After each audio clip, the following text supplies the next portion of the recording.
Hi, everybody. It is Sunday, the 27th of January, 2019. We've had a very busy weekend so far. Thank you for all of you. I know a bunch of Twitch people were there last night who came out to Epcot to the International Festival of the Arts, which has been a very, very good and successful festival so far here at Disney World. And we've seen a bunch of Twitch people, and a lot of my PIN people were there. And tonight's episode, or I don't know, episode, broadcast, whatever it is going to be kind of PIN specific. This is kind of neat. This is the first time I've done this, and I'm doing this because I've had a lot of people ask specifically about, can we watch you design a PIN? So that's something that we're doing today.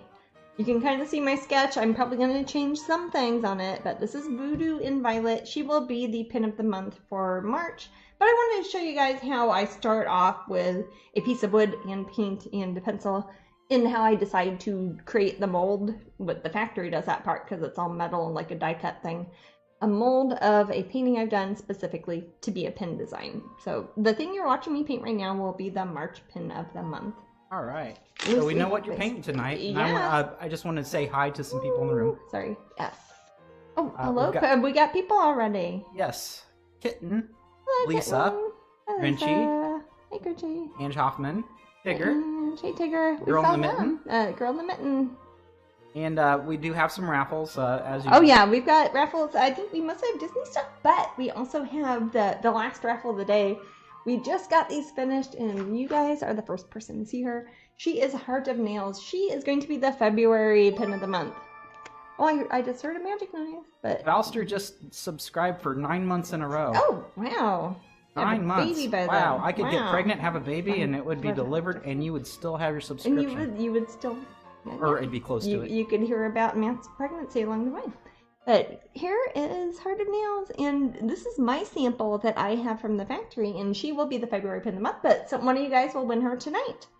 And then the three in front of that, we tried to do one each hour.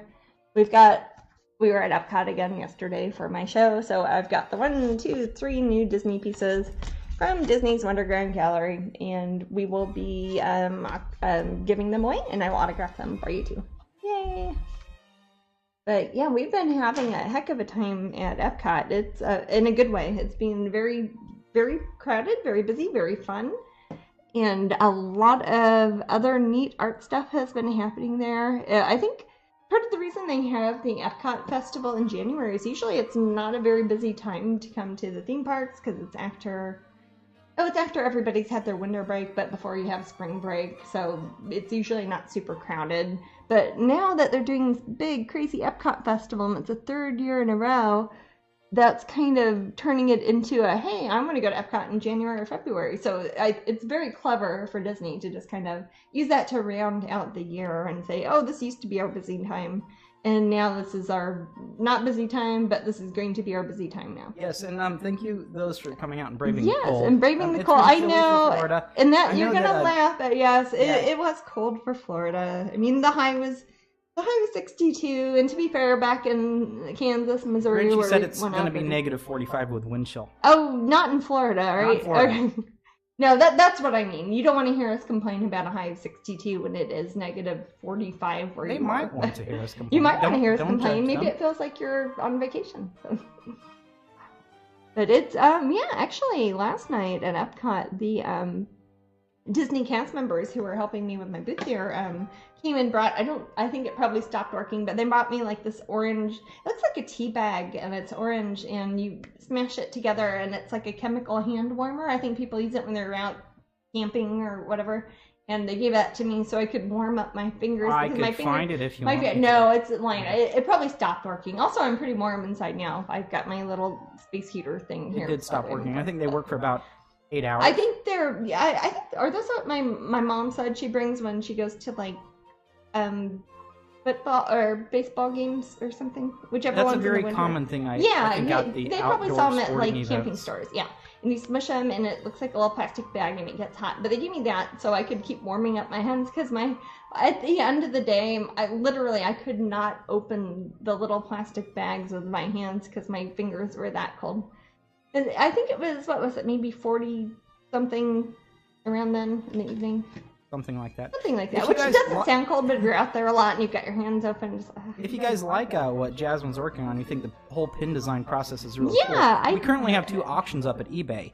I'm gonna go ahead and post links. You should do. Yeah, post them. those links. I can show people, and then you'll see what I'm doing here, because this is gonna look almost like, why is this just an outline? It's not very realistic looking. It's because it's going to be a pin design. Would you like to do that right now? Yeah, why don't I show people so they don't just wonder what I the heck I'm can grab it for you. Do you have those are my big easel over there. Okay, what I'm gonna do is post the links. Okay. And then I will. I'll show people what I'm doing now. So there's again, the pin I'm working on is based off of my. This is just a piece of paper, but the pin I'm working on is loosely based on this character. As you can probably see by the outlines, I've got a lot of lines on here. I did that in pencil first, and I'm going over in paint on the lines I want to keep, and then I'm going to take an eraser and erase the lines that I don't want to keep. Yeah. I think A.M. Weber. 6 oh, months A.M. in a row. Weber! Wow, 6 months. Thank you very much, A.M. Weber. Oh, I think I might know that from the pin group, perhaps. You do. Yes. Yay! I won't say their name, but we know their initials. I don't like giving away people's privacy. Yeah, some people are not. But yeah, this is, for example, this is the one I did a couple years ago that was for the Bumblebee Dragonling. Oh, I had another magic noise. Bumblebee Dragonling, and she turned into a pin. So do I have that pin here? You do. Okay. Yeah, so this is what I do. I start off sketching. Usually with these I do it in pencil because I want it to be very line oriented, because I'm going to turn the black lines in this into a metal mold that we pour the different colored enamels in. But it starts off like this as an acrylic painting. So here's the painting, and then I don't know how good you can see the details, but I take the painting, we scan it in, I select all the black parts, that part is made into a metal mold that we pour an iron oxide alloy into to make black lions, and then we put little enamels for the colors, and we try to match them. And I'll talk about color matching a bit later, because I've got one of the Pantone enamel charts here, and I'll be talking about why I'm making different color choices when I do. And we usually, after a few years, this one's from 2017, we auction them off. So people who, usually it's long after the pin has been sold out, or she was a special one for Dragon Con, so she wasn't even like a thing you could buy anyway. She was a free pin. Here's the Allison Clockwork one. She's up for auction on eBay now too.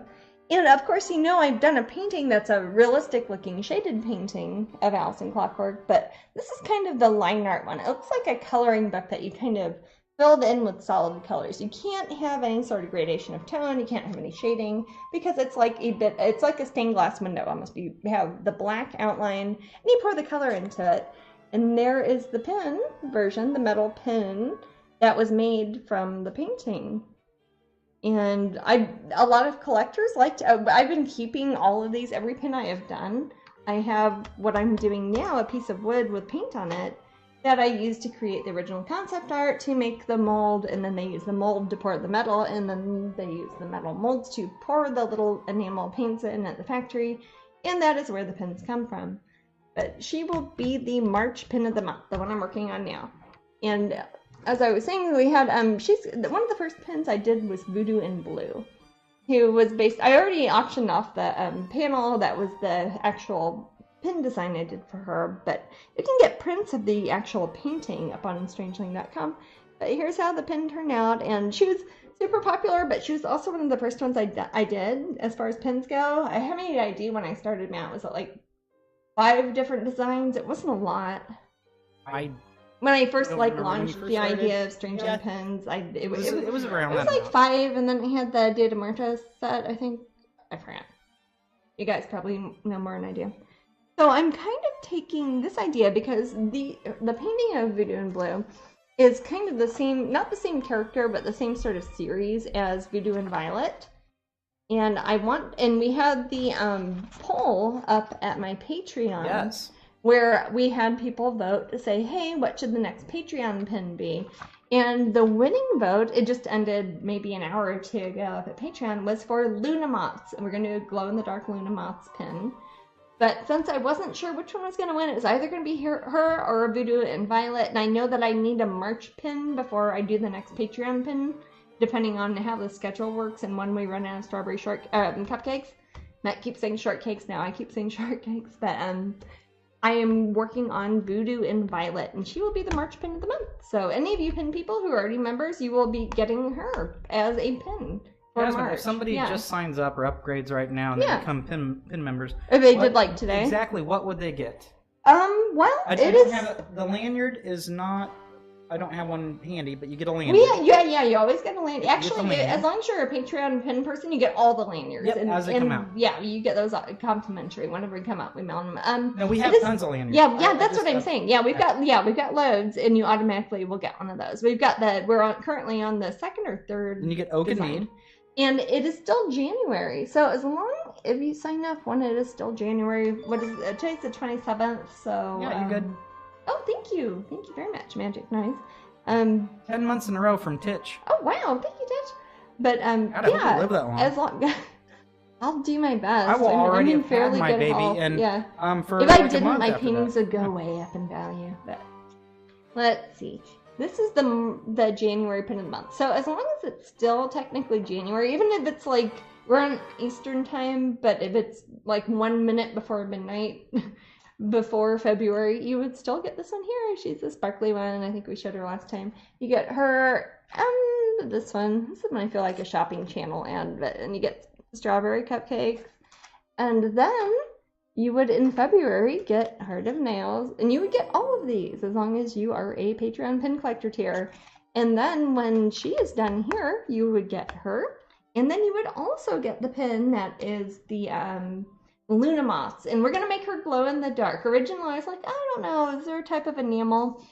And I'm very weird about my enamel choices. Again, these are very, very specific colors, and these are the enamel that they pour onto the metal pins to make them specific colors. But they also have glow-in-the-dark color versions of some of these, and they have one that kind of looks like a blue-green sort of color that would fit the Luna Moths very perfectly. So when I do the next Patreon one, you get that. So basically you get a bunch of pins. It includes all the other Patreon goodies, discounts, etc.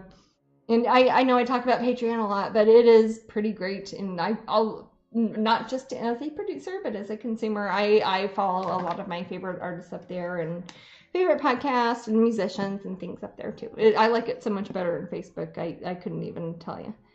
And if you do join the pin tier, it includes your shipping. Even if you live in Australia or something, that includes your shipping all the way there. And that way you don't miss out on any of the Even in Australia. Even Australia. Well, I say that because it costs like 8 times as much money to mail something to Australia as it does to, like, Georgia or wherever. But yeah, so since you guys have been asking a lot about how pins are made, this is very much the first step.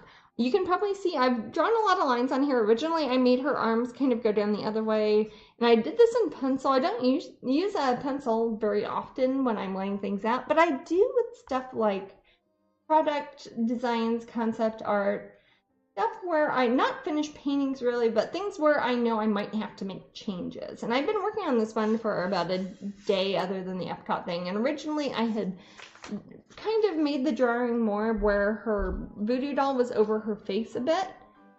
But when I drew it out in pencil and I took a picture of it and scrunched it way down and looked at it, and she looks great when she's an 8x10 like this, or even like a smaller one like a 4x6 mini print or like a tarot card or something. But when she's very small, you can't quite tell what she's holding. I want it to be very obvious, and I also want her to kind of match the voodoo in blue one, which is the other voodoo pin. I mean, it's voodoo, you gotta have pins. So she's got a little doll that kind of matches this one. She doesn't have pins in hers, and she's totally gonna have pins in hers. Which kind of, it was around the same time I did the voodoo in blue that I did the painting of Heart of Nails. So she's got a little heart that has a little nail pin in that. So it's got the voodoo theme that kind of carries through it. I think that works really good with pins. So right now, since I've done a lot of the sketching, it works good with pins. And exactly, yes. That's what I'm Voodoo saying. And Voodoo pins, that's how it is. So I've got most of the lines I want. I might change her wings. I've got her arms where I like, and I'm taking. This is just what is it? Payne's Gray and Van Dyke Brown is mostly what I'm using here. When I start, and when I know for sure I want her wings where they're at, I want the doll in the same place, and I start off with 4 pins that kind of look like the, oh, I did a painting called Voodoo in the Bayou that had 4 pins like on both sides. This one here, I think I'm putting 1 pin here and 2 on that side. I might change that, but I've erased one of the pins because I did it in pencil, and I'm just kind of going over it. Whatever I do in black, by black I mean dark blue mixed with dark brown. When I do that, when I scan it in on my scanner and I go to Photoshop, or the factory goes to Photoshop and says, here are all the black lines, that's the part that will be metal on the pins. And then I'll be choosing, while you guys are watching later, the different colors of enamel that I will try to replicate in the type of acrylic paint I'm using, to then go in and fill in the different color cells. So this is kind of it's not usually how I would do a painting, but for something like a product that is very much outlines, colors, enamels, molds, metal, etc., this is a good way to show how you can do this. And if you are somebody who does stuff like in Photoshop or iPads or digital stuff to begin with, you can kind of probably skip this step. I'm just very old-fashioned, so I'm doing it on a piece of wood first to make sure I like the look of it, and then I scan it in, and the factory will then say, hey, we're going to pick all the black bits, make a little die-cut mold, and then we'll pick the enamels and pour them in. So this is kind of the concept art I do before the pin. But she should end up looking very much like this. And that would be pretty cool. We'll probably give some way up here at Twitch too, and of course, obviously, the Patreon people will get them. And that will be a way you're like, hey, I saw Jasmine making that, and now I got the pin. So you were definitely a part of it, everybody. She was the 2nd place winner on the poll we just had at Patreon. Number 1 was Luna Moths, and she will be the Patreon pin. Yes. And then this one will be the pin of the month for March. So even if you're not a Patreon person, Patreon people will get her automatically, but you'll be able to buy her if you just want one, and you just want 1 pin. You can just buy her. What are they, like $13 or $14? I forget. They're on my website. $13.99. $13.99. I think so. Okay. I couldn't remember. I'm probably confusing it because I was at Epcot and I have that pin. I have a special pin at Epcot that is like, that $14.99 or is that $15? 15 even. Oh, it's 15. Oh, okay. Oh, that's the Alice in the Dolly Dream one. It is. So people were asking if we've had a chance to enjoy the Epcot Festival of the Arts. You know, we did a little bit yesterday. We walked around. We basically, we didn't have lunch, and then we went to Epcot and got a lot of the. They have a decent amount, not a crazy amount, but a decent amount of vegetarian options there. And we got different snacks that were there, and we walked through and looked at a lot of Disney artists and also non-Disney artists who are just setting up tents there. There are, I don't even know how many tents are there, like maybe 30 that are art tents. I'm not sure. I have a little booklet, but I don't have it near me.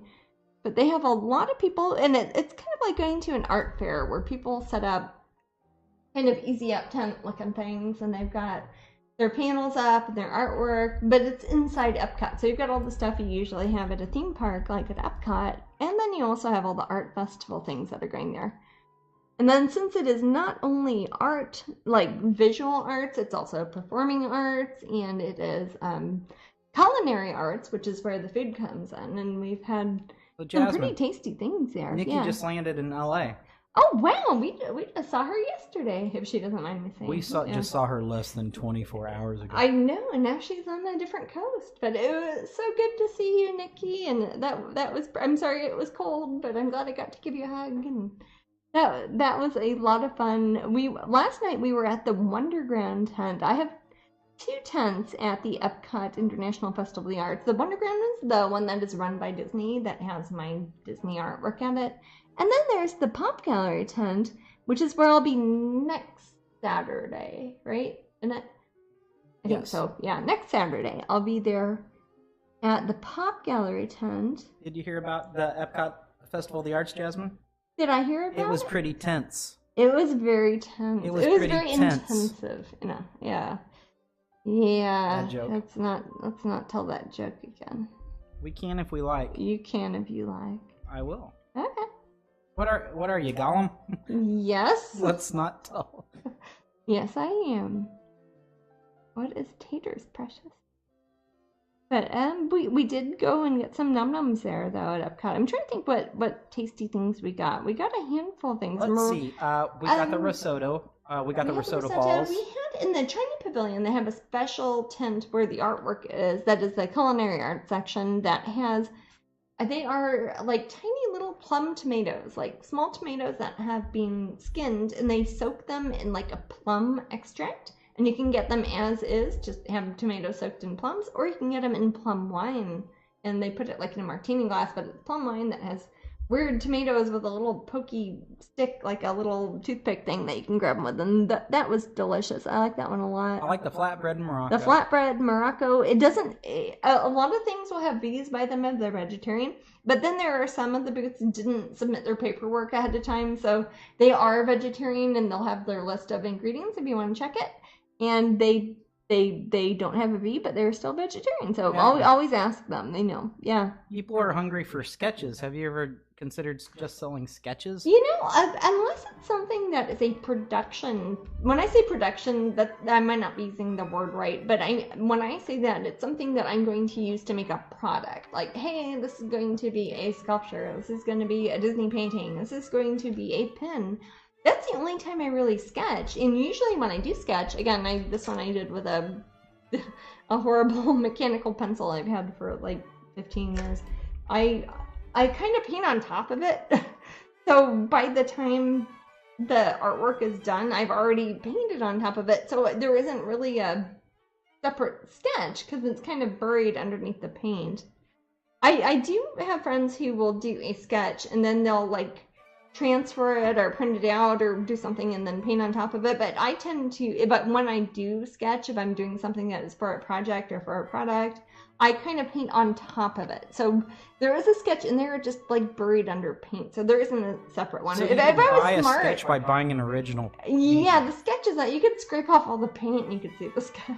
That would be a really that would be bad. But you know, if I was more, I don't know, money-minded, I would probably do it on a piece of paper, and then I could sell the piece of paper and then sell the painting. But I'm not necessarily busy, but I'm kind of usually on deadline or trying to make the most out of my time. So when I do a sketch, I just kind of keep painting on top of it until it turns into a painting. Jasmine. Yeah. Laura wants to know, first of all, she's very happy. Yay! That Luna won. Oh, yes. Luna should be pretty great.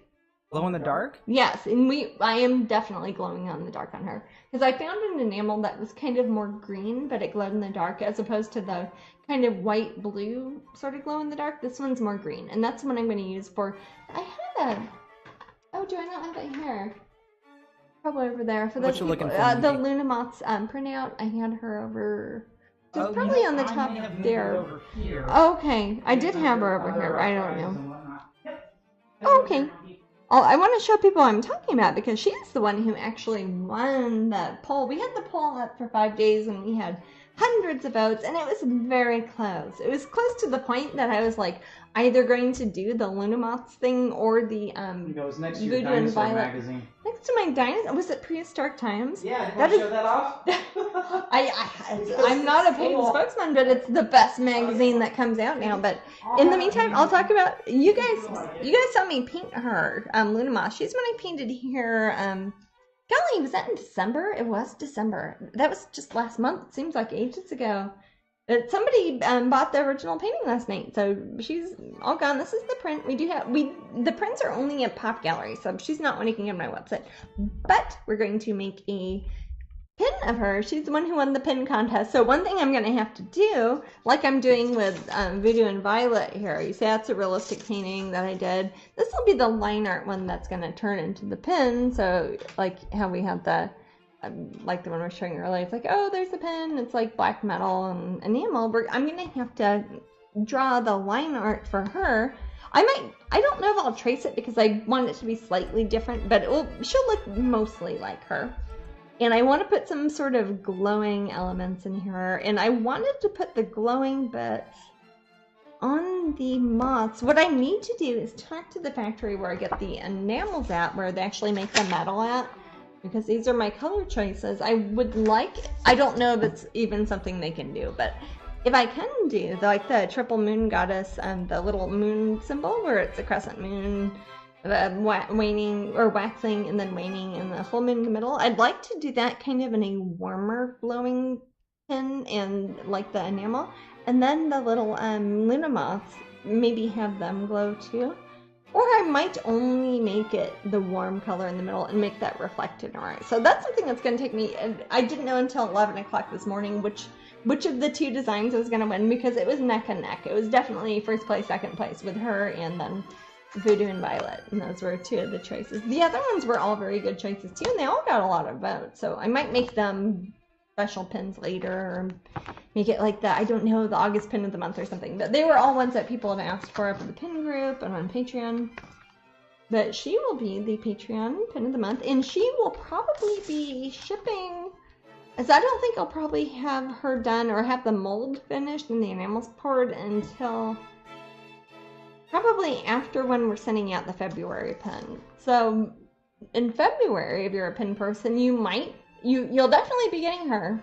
Again, it's kind of a Valentine one, even though you'll probably be around Valentine's Day when you get her, but that will be Heart of Nails, will be the February one. Around there. You might get her before, you'll probably get her after. It depends what country you live in and how the post office is working. That's always who knows what's happening.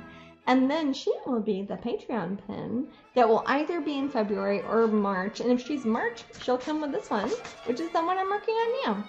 So if you are a Patreon pin collector, you will definitely get all three.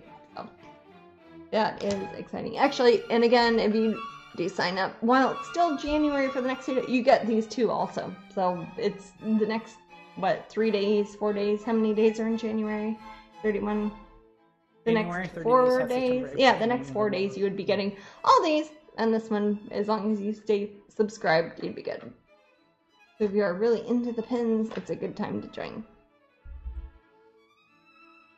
But yeah, Luna Moths turned out lovely, and they do have prints and everything of her. The limited editions are all sold out, but they're at the Pop Gallery at Disney Springs. But they do have paper prints and open edition canvas prints and stuff like that. So those are definitely the next best things, even though the original and the limited editions have sold out.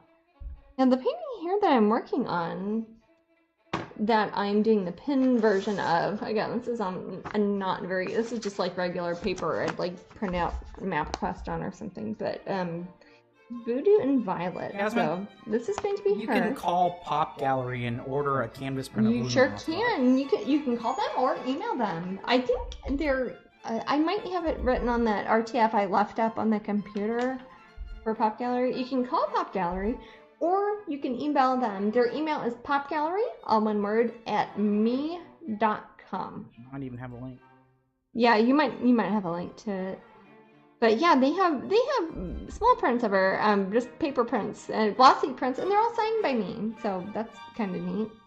On the back, I think the paper prints are in the canvas ones. You can request those are signed by me too, and those are all made by us here. So.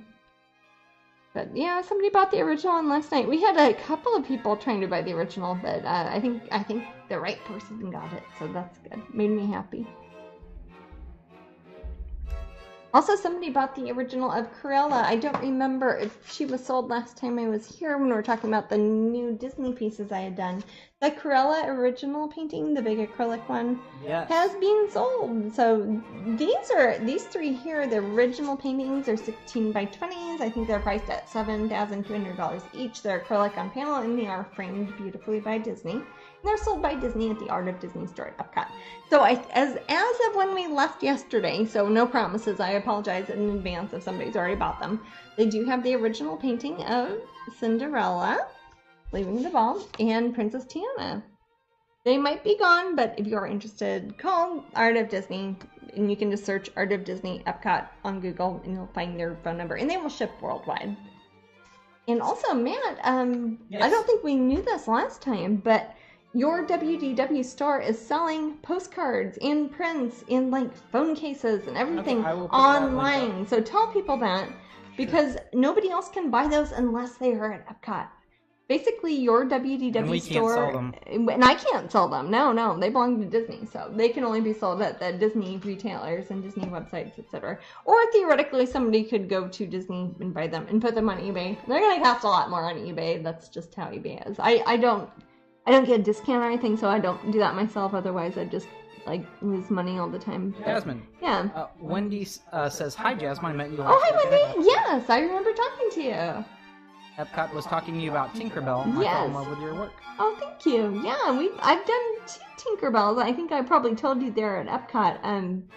I did the Tinkerbell and the Mermaids and Tinkerbell at Skull Rock. You can still sometimes find Tinkerbell at Skull Rock, because she was a more recent one, and she's the one that is one of the giant, like, 30-foot banners that are in front of the Wonderland Gallery in Anaheim at Disneyland.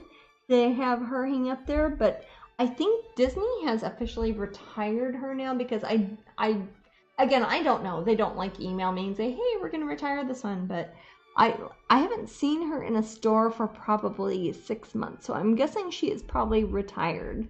But you might be able to get her at your WDW store, which is a Disney shopping service. Sometimes they have old stuff that like was sold out a while ago, but they're cast members, so they can find them and get the leftover old inventory and all that. So, Rukama, that's about the best way you can get the Tiana canvas. Yes, definitely. Otherwise, you have to be the canvases. I don't think you can get anywhere unless you're at Epcot yet. Yeah. Until after February 25th. Yeah. Because right now, you know, if you're really after one of the limited edition canvases, contact the people at your WDW store. There should be some, because they are not on their. They're not on their. Yeah, and there should be plenty. I think they do 195 for their editions at Disney that are and they usually do multiple sizes. So they'll do like a. I don't know, like a 11 by 14, a 16 by 20, an 18 by 24, maybe a 20 by 24, and because the originals are around 16 by 20, so they kind of pick 1 or 2 sizes around that. And Disney will do the limited editions that I actually sign. They mail them to me here in my house, about 10 feet away from where I'm sitting right now, and I sign them, and they're numbered and all that. But they are not on the Your WDW Store website, .net. Website, because I don't think they put limited editions up there. But if you contact them, like you send them an email or use their contact form and say, hey, I want to get a limited edition of Cruella or Tiana or whichever the new ones, they might, crossing my fingers here, I'm sorry if you're watching and you don't do that, WW Store, but if you go there and you tell them, hey, will you go get that, they're basically a shopping service where I've not met them in person. I might have. If I did, I didn't know. But they go to Disney. They go to festivals and things where Disney's having special events, that they have unique memorabilia, even stuff like off the cruise ships and things that are hard for people all over the world to get. They add some extra money onto it. That's how they make their money, and that's how they pay for places that you have to pay $100 to get an Epcot to get a pass, you know. And they will buy stuff for you, and they'll ship them worldwide. So even if you want something of mine that's Disney, and it's out of print, or if it's hard to get and it's part of a specific event, or at a gallery exclusive, etc., I would recommend contacting them, because they're going to be able to help you out more than I am. Because I'm just a lady who paints them, and I don't really. Gabriel says good night. Oh, good night, Gabriel. I guess in France it's nighttime, yeah. It's kind of nighttime here, isn't it? But not super nighttime. I'm gonna actually, I don't know if you can tell in here, I don't know how I can see my pencil lines, because you can probably see I've drawn her arms on there a few times. Now I'm going over with the dark blue and the dark brown and kind of outlining the areas that for sure I want to keep. So when I've made all of that dark black browny blue color, I can put it on my scanner, scan it in, send it to the factory, and they will be able to pick up, like they have a computer that can say, hey, those are the black parts of the lines. We're going to turn that into metal when they have the metal big stamping machine. So when I have a line I don't want, I'm going to kind of erase over it. Also, folks, by the way, the first raffle is the Cruella. Oh, is Cruella first? I'll show her real quick. I think it's the same order as last time? Cruella, Cinderella, Leaving the Ball, and Princess Tiana. Okay, and then the very last one is Heart of Nails, right? Heart of Nails. Okay. Which typically, you'd say, oh no, it's a pin of the month, but you're gonna get my one of it that I use for color correcting, so you'll have yours like before everybody else. So that's kind of fun. Jasmine, what are the differences between this one and this one? Probably on video. In blue? And Voodoo in blue. Okay, yeah. If there are any, set the color, please. Oh no, they're very different. If you look at here, I actually kept this is my personal Voodoo and Blue pen. She's the one that I keep on my purse. But if you look at her, you can see her whole body. You can see like her legs, and her face is kind of leaning the other way. She's got a doll that's almost as big as her. This one I'm doing so far, I think it's going to be more of a portrait style, where it's going to be a similar looking character, much like in the painting of Voodoo and Violet. Her here, you don't see her tummy and her bum and her legs and her knees and her feet and stuff like that. It's like a portrait version, and her face is going the other way, and she's going to have a doll that's closer down, and that's going to be the bottom side of the pin. That's a weird thing about designing pins. In addition to the character and how the painting looks aesthetically, I think of what the outside of the pin is going to look like. So this one, instead of being like feet and hands at the bottom like in Voodoo and Blue, this one's going to have the doll. So the doll will be a lot larger. Her head's a different way. She's going to have different colors. And I don't have the mold for Voodoo and Blue anymore, but I want her to, if you were to put her next to her, you'd see they're part of the same series, but you wouldn't think it was just like a variant of the same mold, because I want her to be new and different. But she's got a doll also too. I don't know if this is showing up good. You can always look her up online. With that Voodoo and Blue, she's holding a little doll, almost like a teddy bear. It doesn't have any pins in it. If you know Voodoo stuff at all, you're like, oh, that's just a doll. She could just be having a teddy bear there. It doesn't matter. This one here, too, I'm putting... I don't know how many I'm going to do. I put 4 in and I erased one, but I think I'm doing 3 pins all on the hands. I thought about putting one right in the middle, too, so I might erase one of these, and I might erase one of the ones I put over here and kind of stick one right in the heart, because that's kind of Valentine's Day, so. But that also kind of goes with the Heart of Nails one, how she's got the little heart that's got the pins in it. Yeah. What's up, babe? Elhurt says, will Violet, meaning Voodoo and Violet, be an open edition pin for anyone to buy? She will be. She'll be one that will be the pin of the month for March. So even if you're not a Patreon pin collector, you can buy her on the website. So anybody could buy them, and they will be open edition. I say open edition, but it's not like if a million people bought them, I would make a million pins. I'm going to keep it. I'm not going to make that many of them, but if they sell out. But they will be available for everybody to buy. Did Jokey Mom just subscribe for 10 months in a row? Oh, thank you. Wow, you know what I think that a lot of months. I think it has been 10 months. Oh. Not that it's 10 months in the future. Oh, so far they have been subscribing. Yes, that makes more sense. Very I was gonna say they're not wording that right. Yeah. Not you, but like the software. For 10 months in a row. That probably means they were up there for 6 months and then 4 months, or 3 months and 3 months and 1 month. Or that makes more sense, because I was going to say, it seems like everybody's hanging in there for a long time. Jasmine, can you tell people about Kieran's YouTube? As always, if you guys don't want to watch the whole episode here, or you want to see some things that you might not normally see, or see things highlighted, if you go to Kieran's World on YouTube, he basically he's my friend in England who takes like kind of the highlights and condenses some of my videos and my live events in England and kind of smushes them together, puts them up on YouTube. And that way you can see, oh, that was a time, instead of Jasmine just blathering on about Patreon, that's when she was doing something interesting, or one of the cats came, or something like that. And it's a good way to catch up if you missed one of the broadcasts. Let's see what I'm working on. So Kieran's World at YouTube. Now, I've made some lines. I'm trying to kind of make it so the lines of her hair, I kind of want them, I'm kind of doing the opposite the way that Voodoo and Blue's hair was, where her hair is kind of parted on the other side. This is kind of almost flipped, like horizontal. The way that, and her hair is more parted in the middle, the way that the actual painting of Voodoo and Violet is. So I want to make sure that she's going to have dark hair to kind of match the two of these, but I want to make sure I do violet and purple. And instead of just having black, like on the little voodoo doll's eyes, I'm going to do violet to match her wings and to match the streaks in her hair. Yeah. SB Reynolds just subscribed. Oh, thank you. A lot of subscribing happening, huh? That's very good. Thank you very much. I think I more or less, I've got to figure out her arm. I was trying to decide if I want to make her hair. I'm going to actually look at this painting while I'm doing this.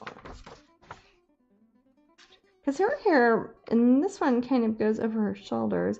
Actually, this would be a good example of me to show about how if you're sketching with a paintbrush, how you can erase things. If you aren't using pencil, you can totally erase with a paintbrush. The color that I have here, it's kind of a brownish gray. That is what I mixed in with the gesso. When I prime a wood panel, I use the Liquitex Basics gesso. And I put a few colors in there. It's mostly browns and grays on this because I'm trying to match the palette. Do I have the palette here? Oh, I did. There we go. This is the palette I used for the enamels for Voodoo and Blue. So I'm trying to match roughly the same skin tone so that if somebody was trying to collect all the voodoo pins, they all kind of go together. If it wasn't even her skin tone, if I made her have a dark skin tone or a green skin tone or something, I would want to have that color in there somewhere so it looks like they kind of go. Like maybe I'd make her hair that color if I made her have purple or brown skin or something.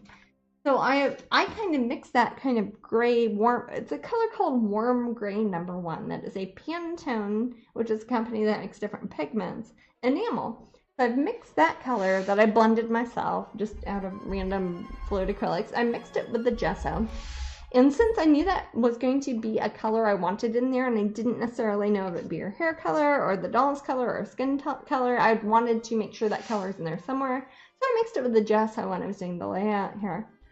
But it's also very good because if I have this here, like how I don't know if you can see, I kind of drew her arm. This is like the third time I've drawn her arm. I've been working on her for a while, but I kind of made her hair go over her arm there. But when it's a pin and it's literally going to be a machine at the factory that is going to scan in the dark colors, I don't want them to see a bunch of wiggly, weird lines on her shoulder that I don't want on there.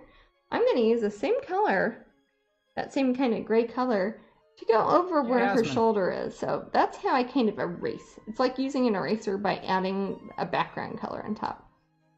Now you can't even see her shoulder. What's that, love? H. Lennon asks, is Voodoo and Blue, as of now, the only Voodoo as a pin in the series? I think so. Which is funny because I've done quite a lot of Voodoo themed paintings. There's Voodoo in Pink, the painting. There's Voodoo in the Bayou, the painting. There's a few of them I've done that are very Voodoo themed.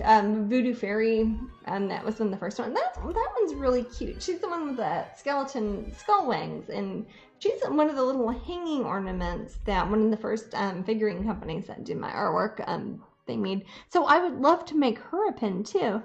But that's me thinking ahead. I'm like, hey, if I do that, I want to make sure I use some of the same, even if just one color out of here. And again, it doesn't have to be her hair color or skin color or like the doll's color. As long as I use one of the same colors in all of them. That way, if somebody wants to build a collection based off of the voodoo pins, then they will all kind of go together. They'll have some sort of chroma sort of thing that is continuing across the theme. I'm going to do another, I'm getting my hair dryer out real quick. Sorry, this is noisy. Because, yeah, if her shoulder's way over there, I want her shoulder to be over there. Because I'm going to make her hair grow in front of it. Yeah.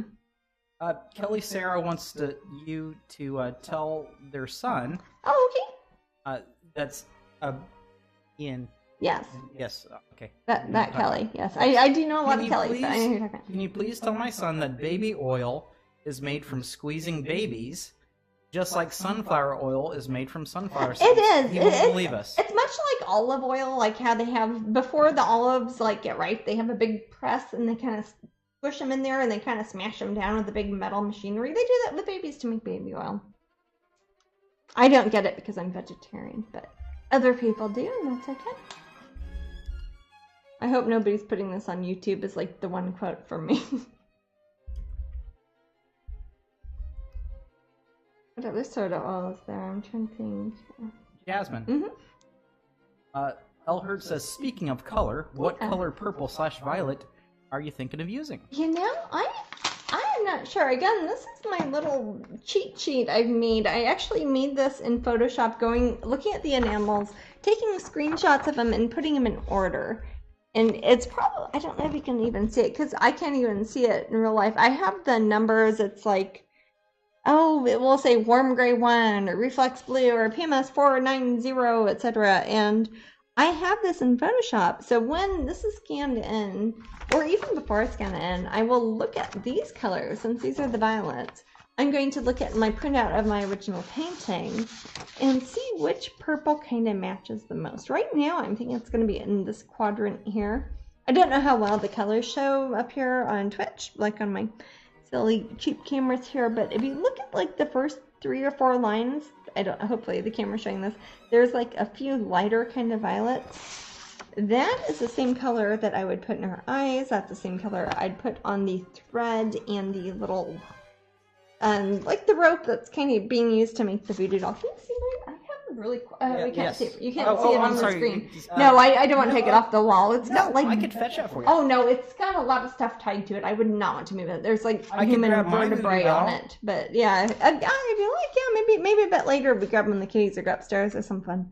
But yeah, that purple, this is when I look at the painting, and I know you could probably do this on a computer, but I'm old-fashioned, but I will look at this, and I will kind of put the hair, sometimes I'll even fold it over. Like, let's say I have this printout of the painting here. I'll fold it so it's like that purple. And I kind of put it, it's like you're painting your room, like you're at Home Depot, and you're trying to see what purple goes with things. I will look at that. And then I have a computer version of this as a PDF, and I will zoom way in and see what the letters and numbers are of the enamel. And that will be the one I choose to do that. And when I do that, I make something like this that I send to the factory to actually choose the enamels and buy a certain amount of enamel to pour into the metal molds. And then they'll know exactly which colors I want. And I try to make it match the original. Sometimes I change it because I want it to be a bit brighter or more contrast, but it should be pretty close on this one. What's up? What is your favorite David Bowie song? You'd have to give me a week on that one. I don't know. I mean, a lot of them would be very obvious, and then I think there's a lot of ones that would be kind of obscure, and then I think of ones I like that are ones from films or I don't know. I like the Nine Inch Nails. I'm Afraid of Americans. I'm Afraid of Americans. I'm Afraid of Americans is one of my favorite David Bowie songs, and that's kind of cheating because I'm also a big Nine Inch Nails fan, and it had a wonderful video for it. Very good video. Well, I saw it when it debuted on 120 Minutes back on MTV way back in 19something, and that was magnificent, and I will always remember that time. But that's a very good one. But I don't think I've heard anything from David Bowie I don't like. I mean, some of his best things were of his last album. Was it Dexter, the one that came out right around the time he died? Those are some of his best songs. He's one of those people that it doesn't matter what year, what decade he made the music in, you can tell it's David Bowie, and it's consistently good from start to finish. And that's a hard thing to say for an artist who's been working a long time in the industry. So are you a I'm Afraid of Americans fan, love, or do you have a favorite? Yeah. I like that one. I like a lot of them. I don't know. Yeah. No, I am afraid of Americans, but I'm afraid of people in general. Yeah, I Americans in specific, but people in general. Yeah. Now, if you look at the painting of her, you don't really see her left. I guess it'd be on my right hand shoulder. In this one, the doll's a bit bigger, but I want this to be a portrait style. I don't want to put her legs and her bum and her backside and everything. Jasmine. So I'm gonna have to draw a shoulder in there somewhere. So I might just make her hair kind of go. That's kind of a cheat. You just kind of make hair go all over everything, so you don't have to worry about anatomy. Yeah, what's up? Do you normally listen to music when you paint?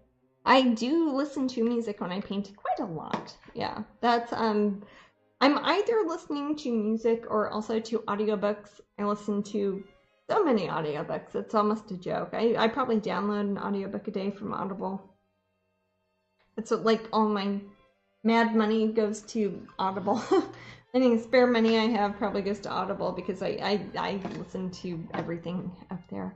But I do listen to music a lot. I actually have I still have a CD player. It's about, what is it, 3 feet away from me here on the ground. Oh, my CD player? Yeah, yeah, it's a Mac CD player, but it's right by my art desk. But yeah, I listen to that quite often when I'm working. Jasmine does not listen to thrash metal. I don't think I do. You don't. I nothing against it. I like noisy music. I like industrial music. I'm not really into a lot of the like Swedish death metal sort of stuff, although some of that is kind of entertaining, so no judgment. But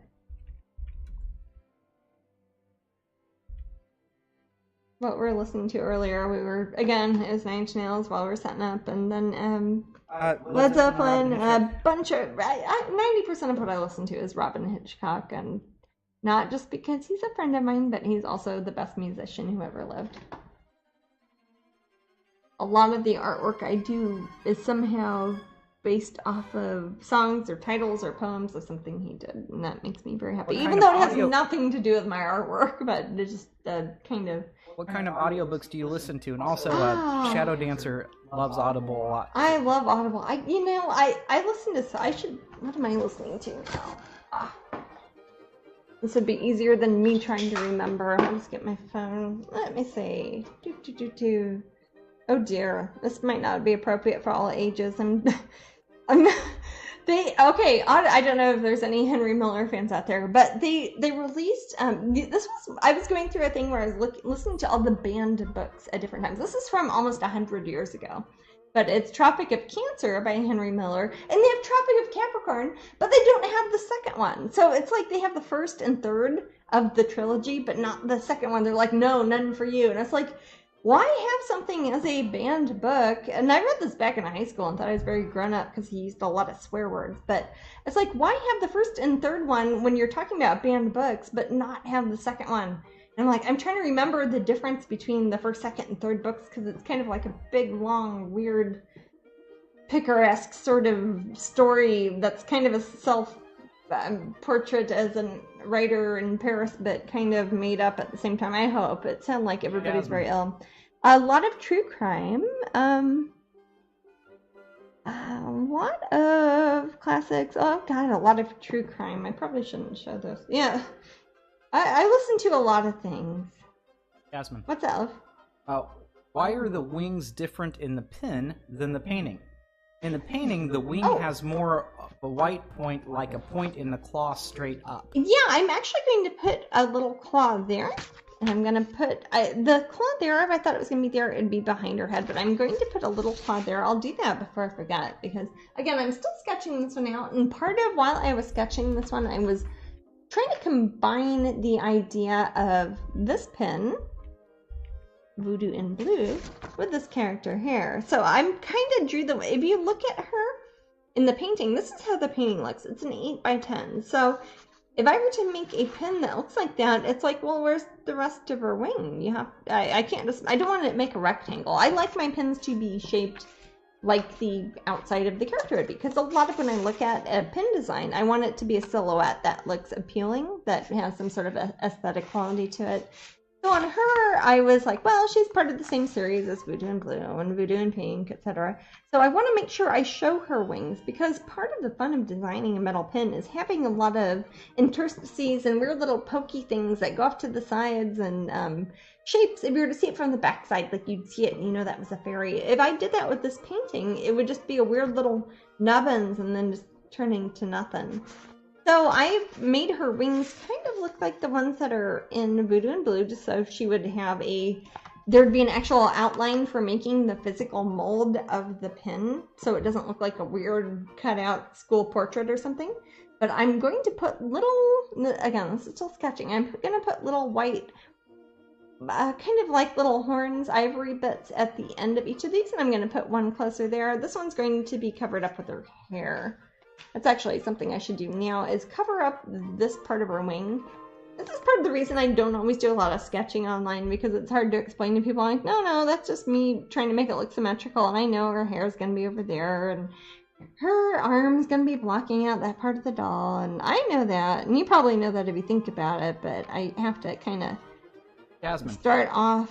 I'm only about 2 hours into this here. Yeah. Have you listened to Teacher's Pet? on podcasts? Teacher's Pet. I have not. Is that a Some sort of true crime thing. I don't know. Oh, it's not like Mary Kay Letourneau, is it? Don't know. If it is, I've read the book, the Audible of it. Well, that's like isn't that oh golly, I might be wrong, but isn't that the one To Die For of Nicole Kidman with Joaquin Phoenix? I don't know. Remember, you saw that with me. He's dancing. I know what that is, but I don't know. He's a good dancer. Yeah. That's what it's about. I don't know, but there was an audiobook that was called Teacher's Pet, and it was based off of that Mary Kay Letourneau story. Yeah, Shadow they Dancer did get has married. a ton of book recommendations for her if you're interested. Oh my gosh, if you do, for you if you're interested. Email me at jasminetoad@AOL.com because I listen to different stuff every day, and I really do. Those of you folks who actually know me, I don't like saying, oh, like the internet said you should read this. I like hearing it from people I know, people whose opinions I trust. I like to hear that. So please do tell me recommendations. Jasmine. Yeah. Since Luna Moth is a Pop Gallery exclusive, will she be a Canvas cutie? She won't be. No, she's exclusive to unless they were at Pop Gallery. So if she is, she'd be a Canvas cutie at Pop Gallery. She would not be at Strangeling.com. I'll probably have a picture of her at Strangeling.com, but I won't have her as like something you can buy at Strangeling.com.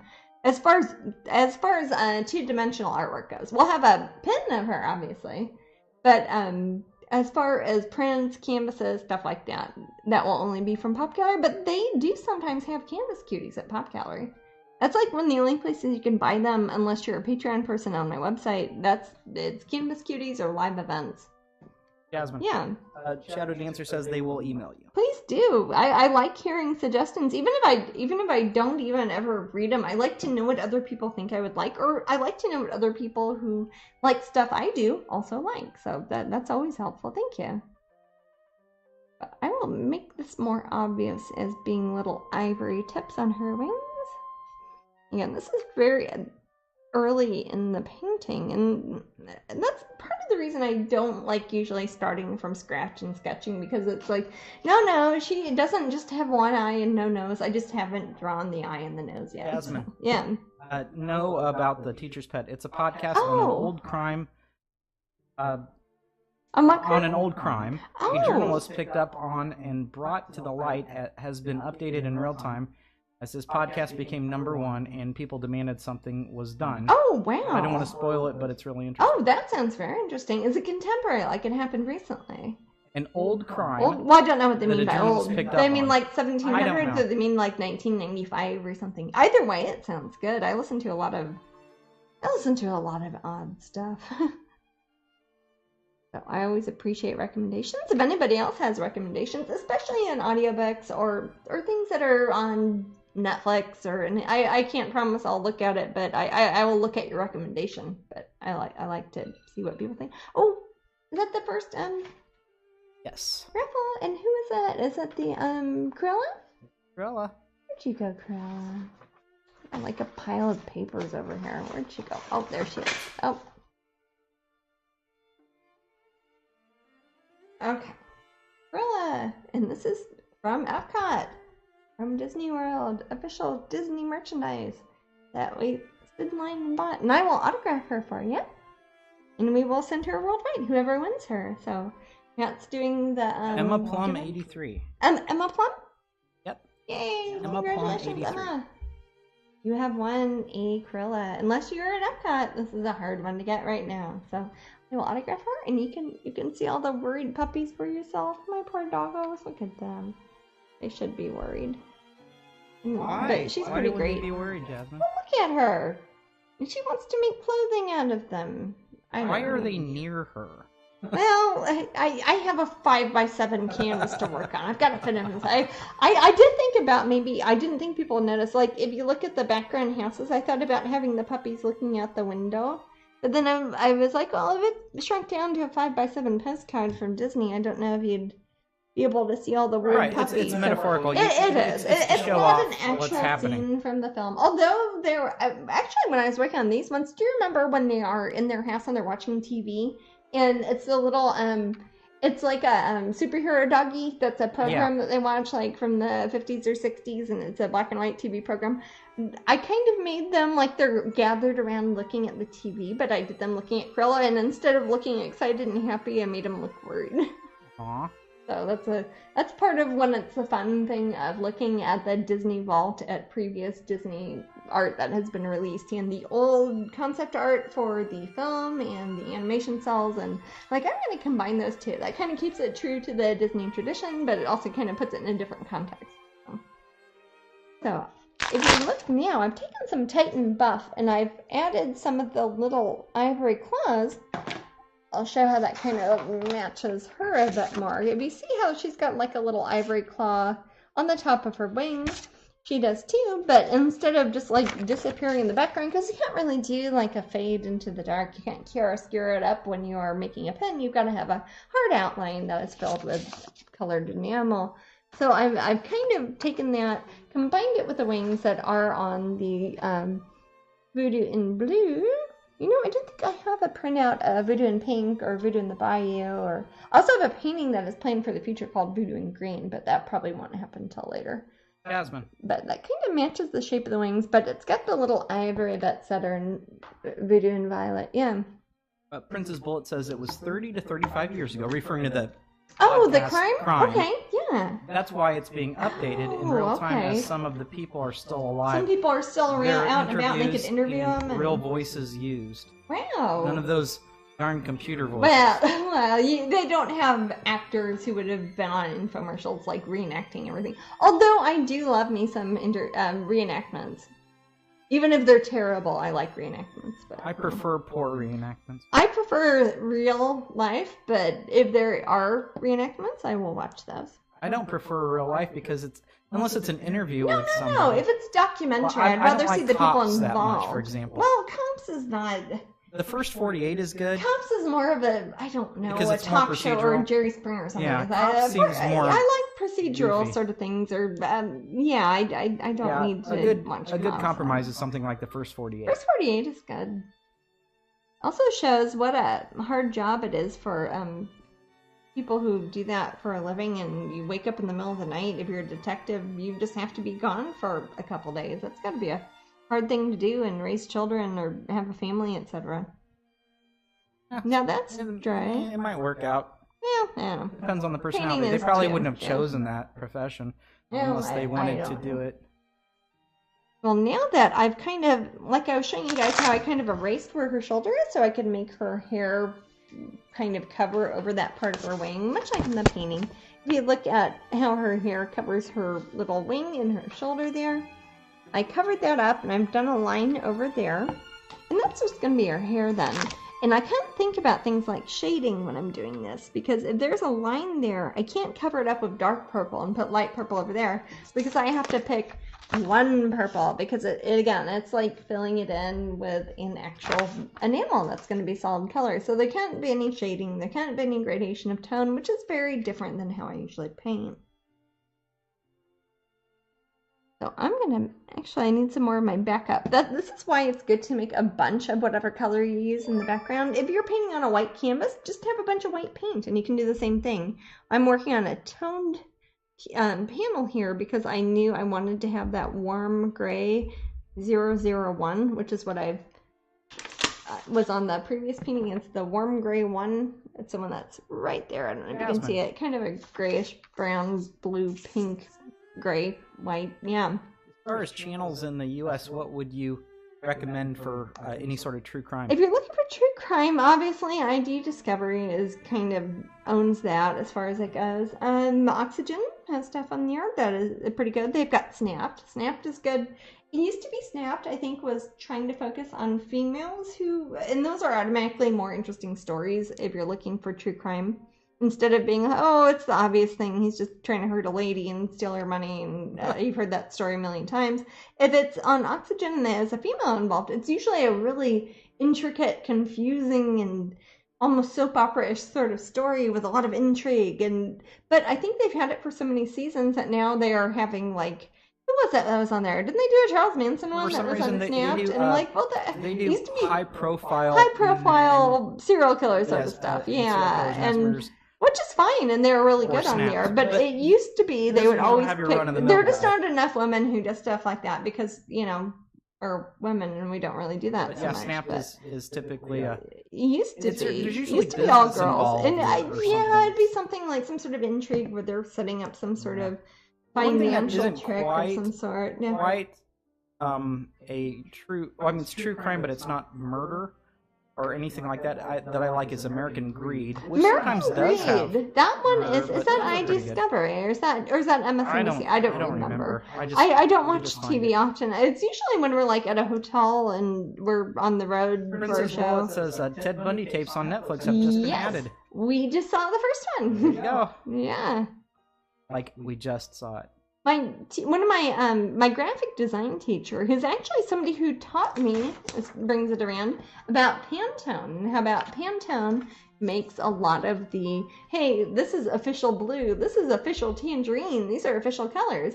I learned that in my graphic design class with Professor Gutowski at UMKC, and he was friends with Anne Rule, who wrote The Stranger Beside Me, who was the one of the first true crime masters, and she worked with Ted Bundy at a crisis hotline, which is terrible to think you would call in some sort of assault crisis and call, and it was Ted Bundy helping you. But anyways, and she worked with him in Noom for a while up in King County in Washington.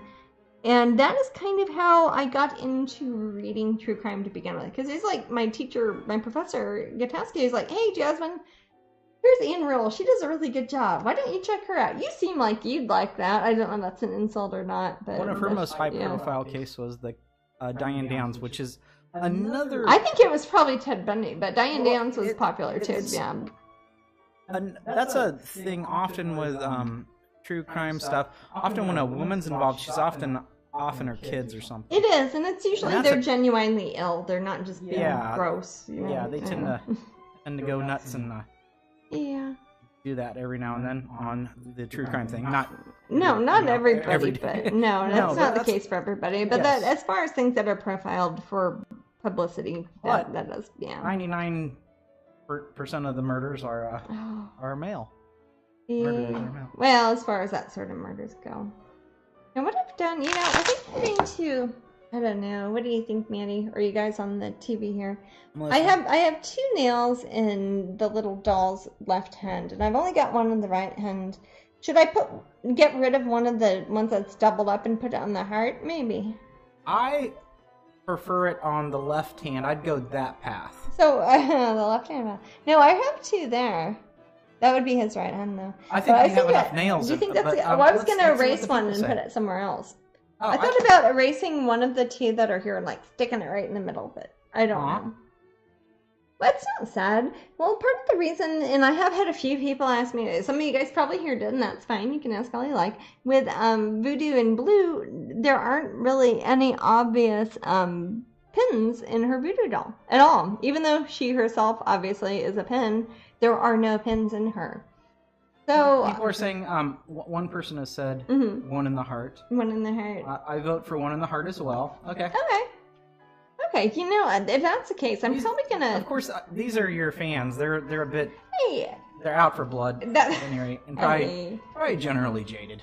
Well, that's fine. Did you see that they are doing a Ted Bundy movie, says Shadow Dancer? They've made a few Sassy says only in hands. Only in the hands? Keep the 2 on the left and 1 in the heart, and keep the right.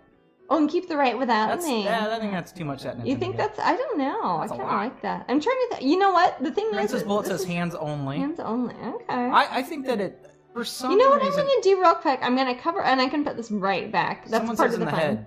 Ooh, the head. I've never done a voodoo doll one that was in the head. I think... Okay, I've covered one up. Okay. I can put it right back because that's part of the fun of using acrylics. They are opaque. So it looks like I totally erased that, doesn't it? But, now there's one in each hand. Looks like fingers, says that into the... Oh, like you think he's just pointing at somebody. Yeah, but I think that if you put one in the middle, it'll add it too much of... Make it at least go off to one side more because it'll look too symmetrical. Yeah. And I don't think that would look...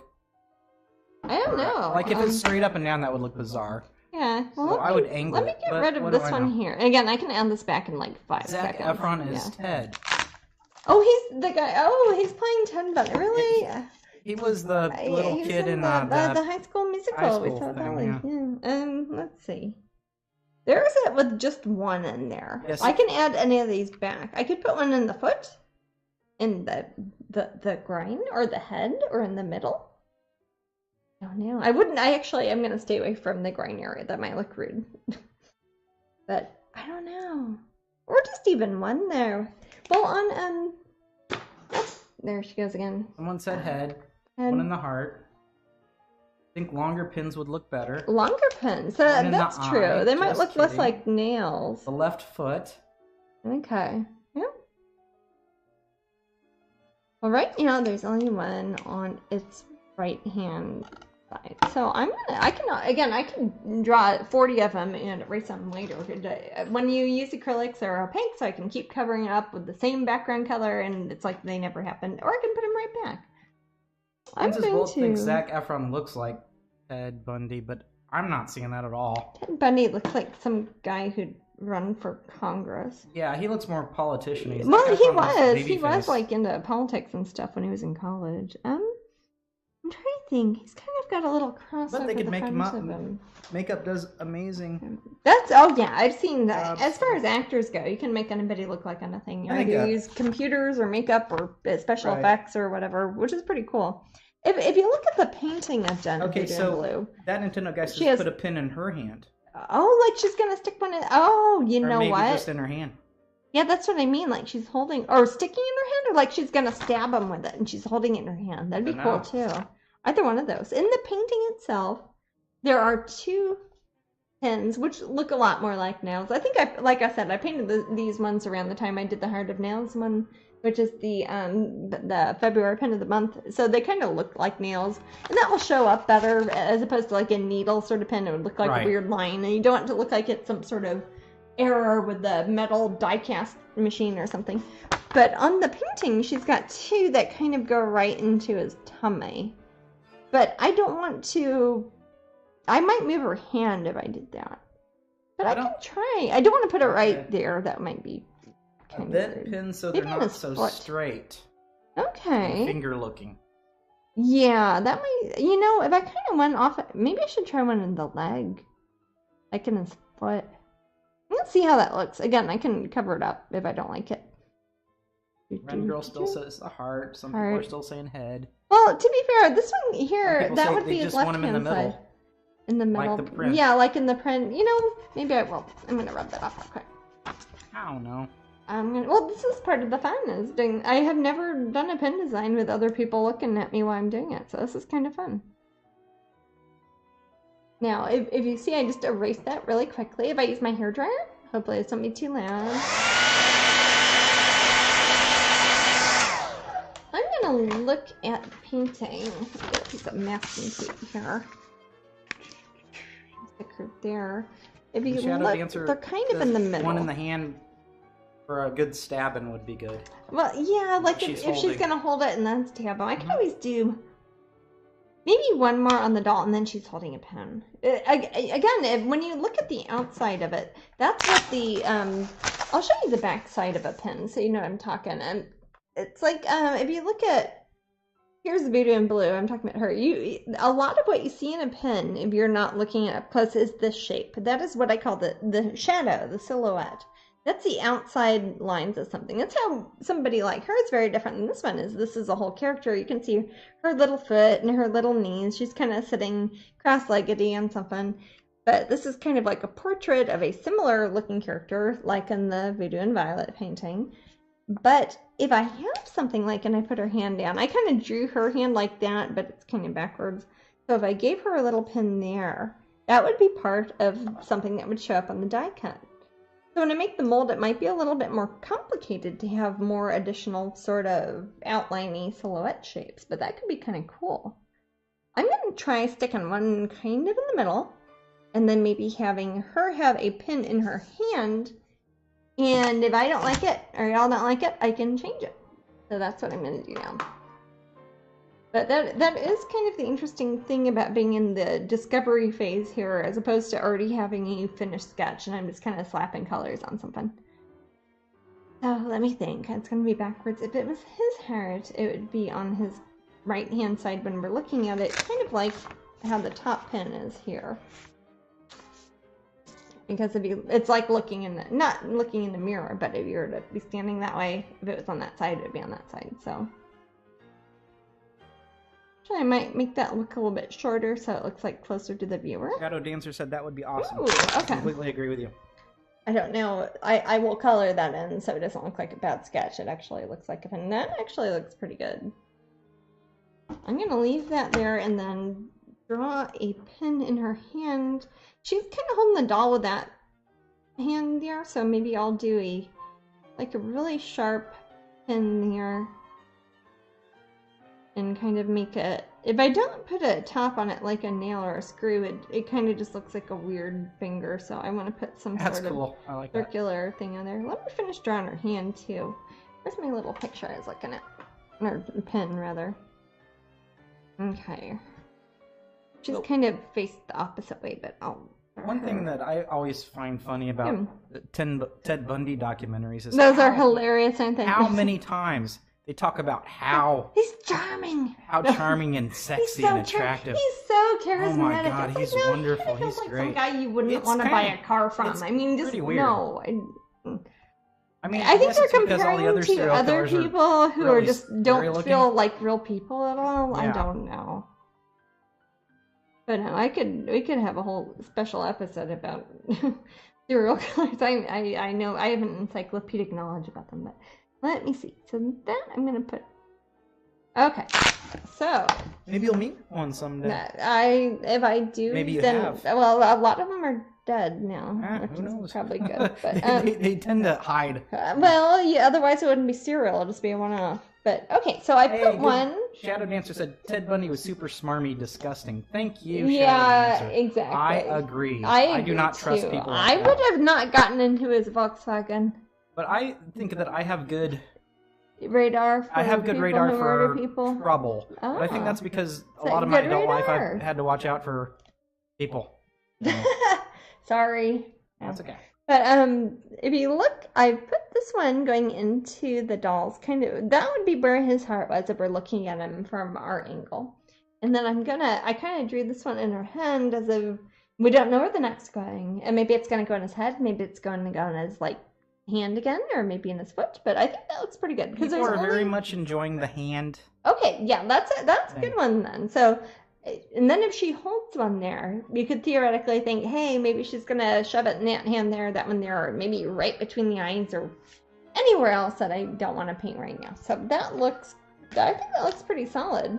Also, again, if you think about I always turn them backwards when I'm thinking about what the silhouette of the design is going to be, because you're like, oh, that looks very symmetrical, but you can tell there's a shape to it, and you see a pokey thing there that automatically will make your interest. It's like somebody holding a sword or a dagger or something like that. So that kind of looks interesting. Hey, so far so good. I think I'm liking this. The originals that debuted at Epcot. Yeah. How many are left?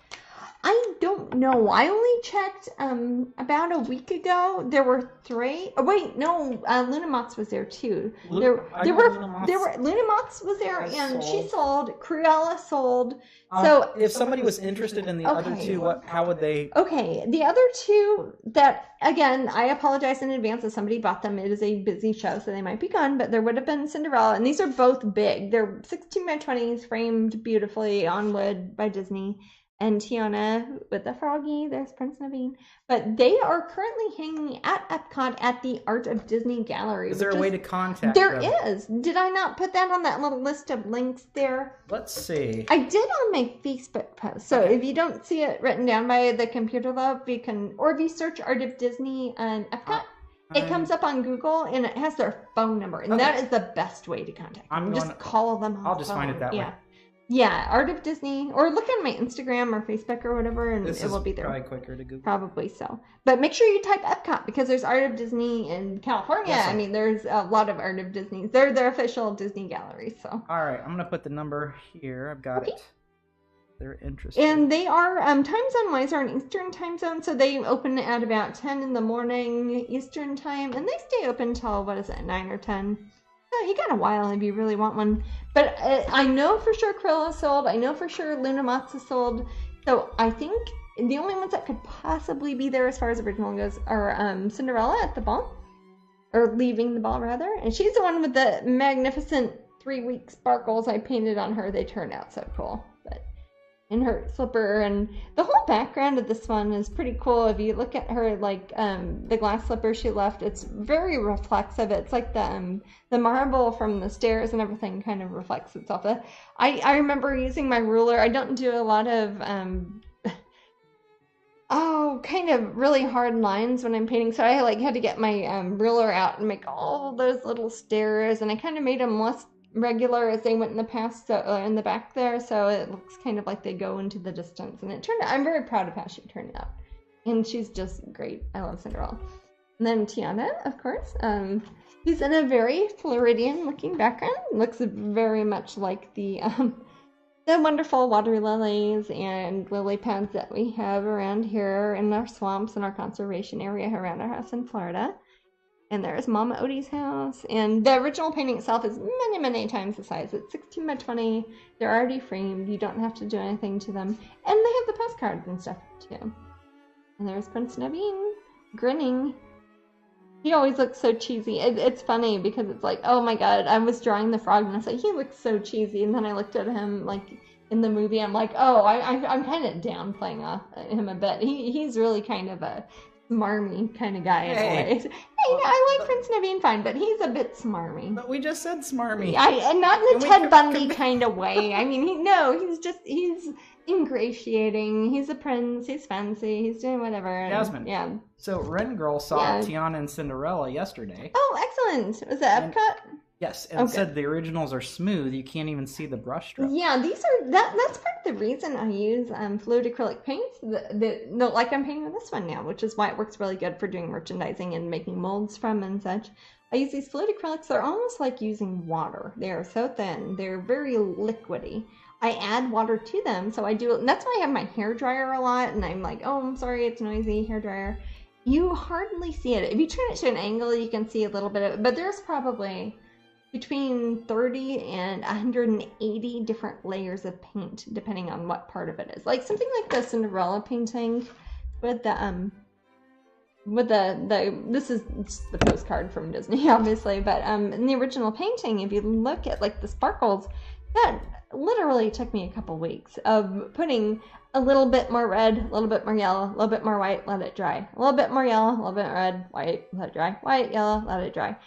And if you do that very thinly and mix it with water, it makes it like a glaze. I think that's the term you'd probably use if you were proper working with oils or something. And it's very thin layers on top of thin layers. You couldn't touch it with your finger and even feel it. Yeah. Ren Girl is the one who their pin cards were flying around. Oh no! Like right in the beginning. Oh golly gee, I'm sorry about that. It was well, we're kind of in a wind corridor there, aren't we? It's like the wind kind of comes through there. It was pretty windy yesterday, but I still think it was a tad bit warmer than the previous week. It was warmer than last Monday, Martin Luther King Day. Oh my gosh, that was cool. Yes, and that was Monday. I think that was. It hasn't even been a week since. Poor Jasmine was freezing. Oh my gosh, they didn't give me my hand warmer. Yeah, we were thinking that. Gosh, I said, hey Jasmine, this was before the show. I was like, do you want to walk around a little bit after the show? And we're thinking, yeah, that might be fun. But it was so cold. And we're like, no, it's so cold. We'll just go home and hide under blankets with the cats. Yeah, I kept having to catch prints. And oh my gosh, everything. The postcards. I mean, they just suddenly Mary Poppins off, and it was very Mary Poppins-y. Oh god, that'd be hilarious if you had a Mary Poppins one. And I would love to paint Mary Poppins. I thought that'd be great. I've had a lot of people since the new movie came out, and they're like, "Hey, you're gonna paint Mary Poppins?" I'm like, "Maybe I will." Oh yeah, this adorable little boy yesterday is like, "You should paint Mary Poppins," and I could tell that he really liked it. He was a big fan. We had a good time when we saw that movie.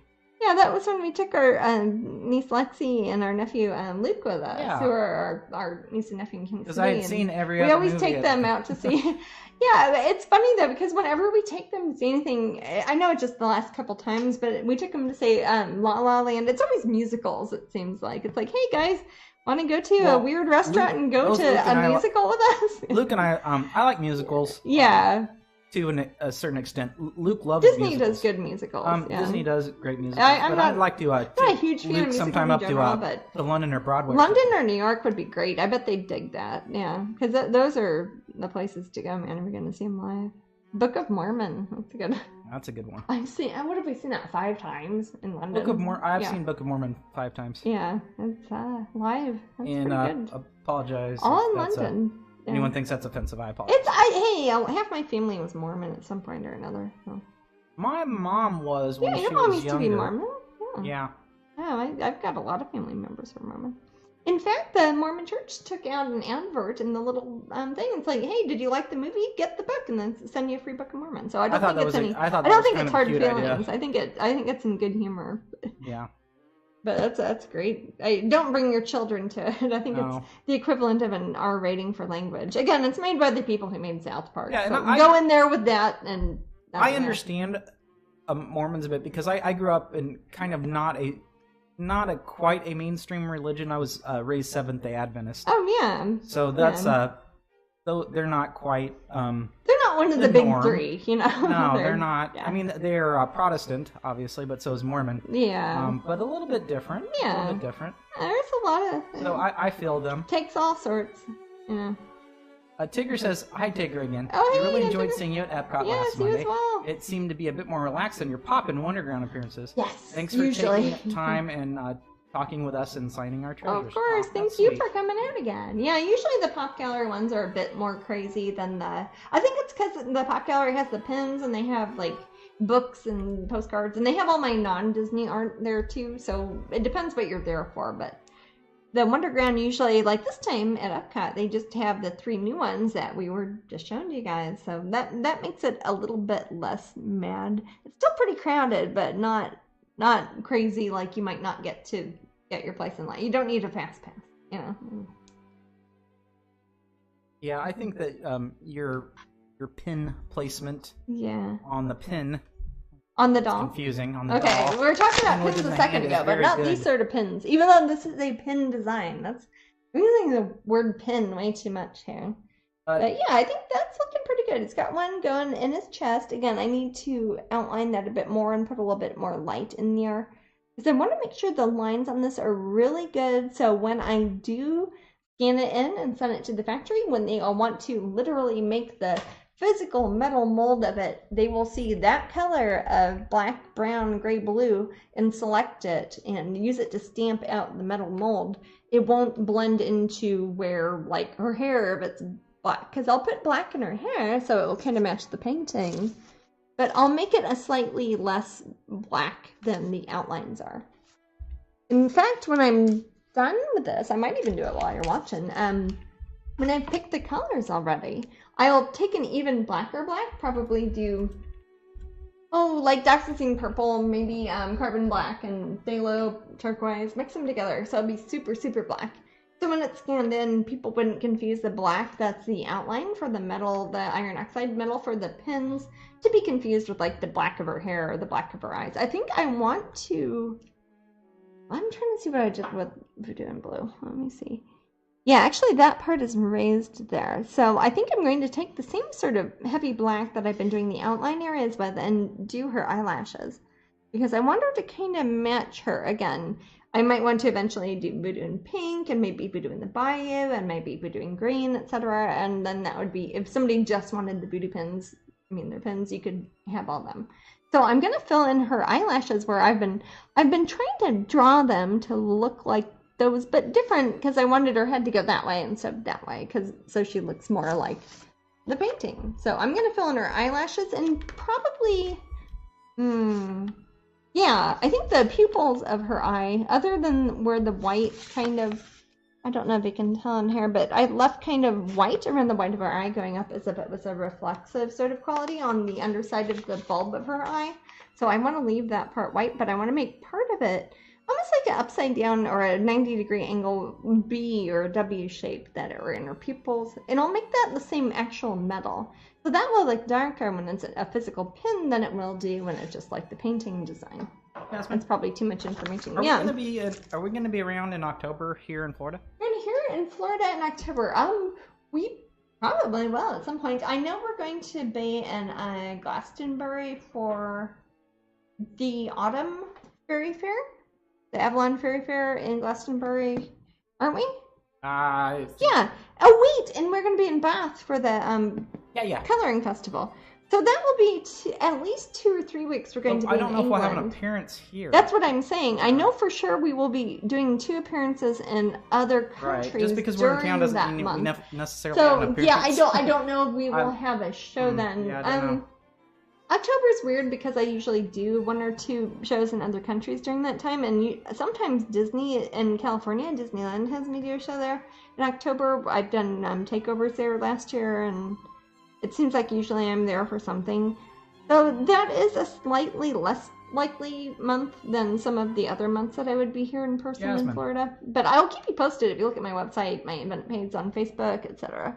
I will let you know, and we'll let you know up here too. Yeah.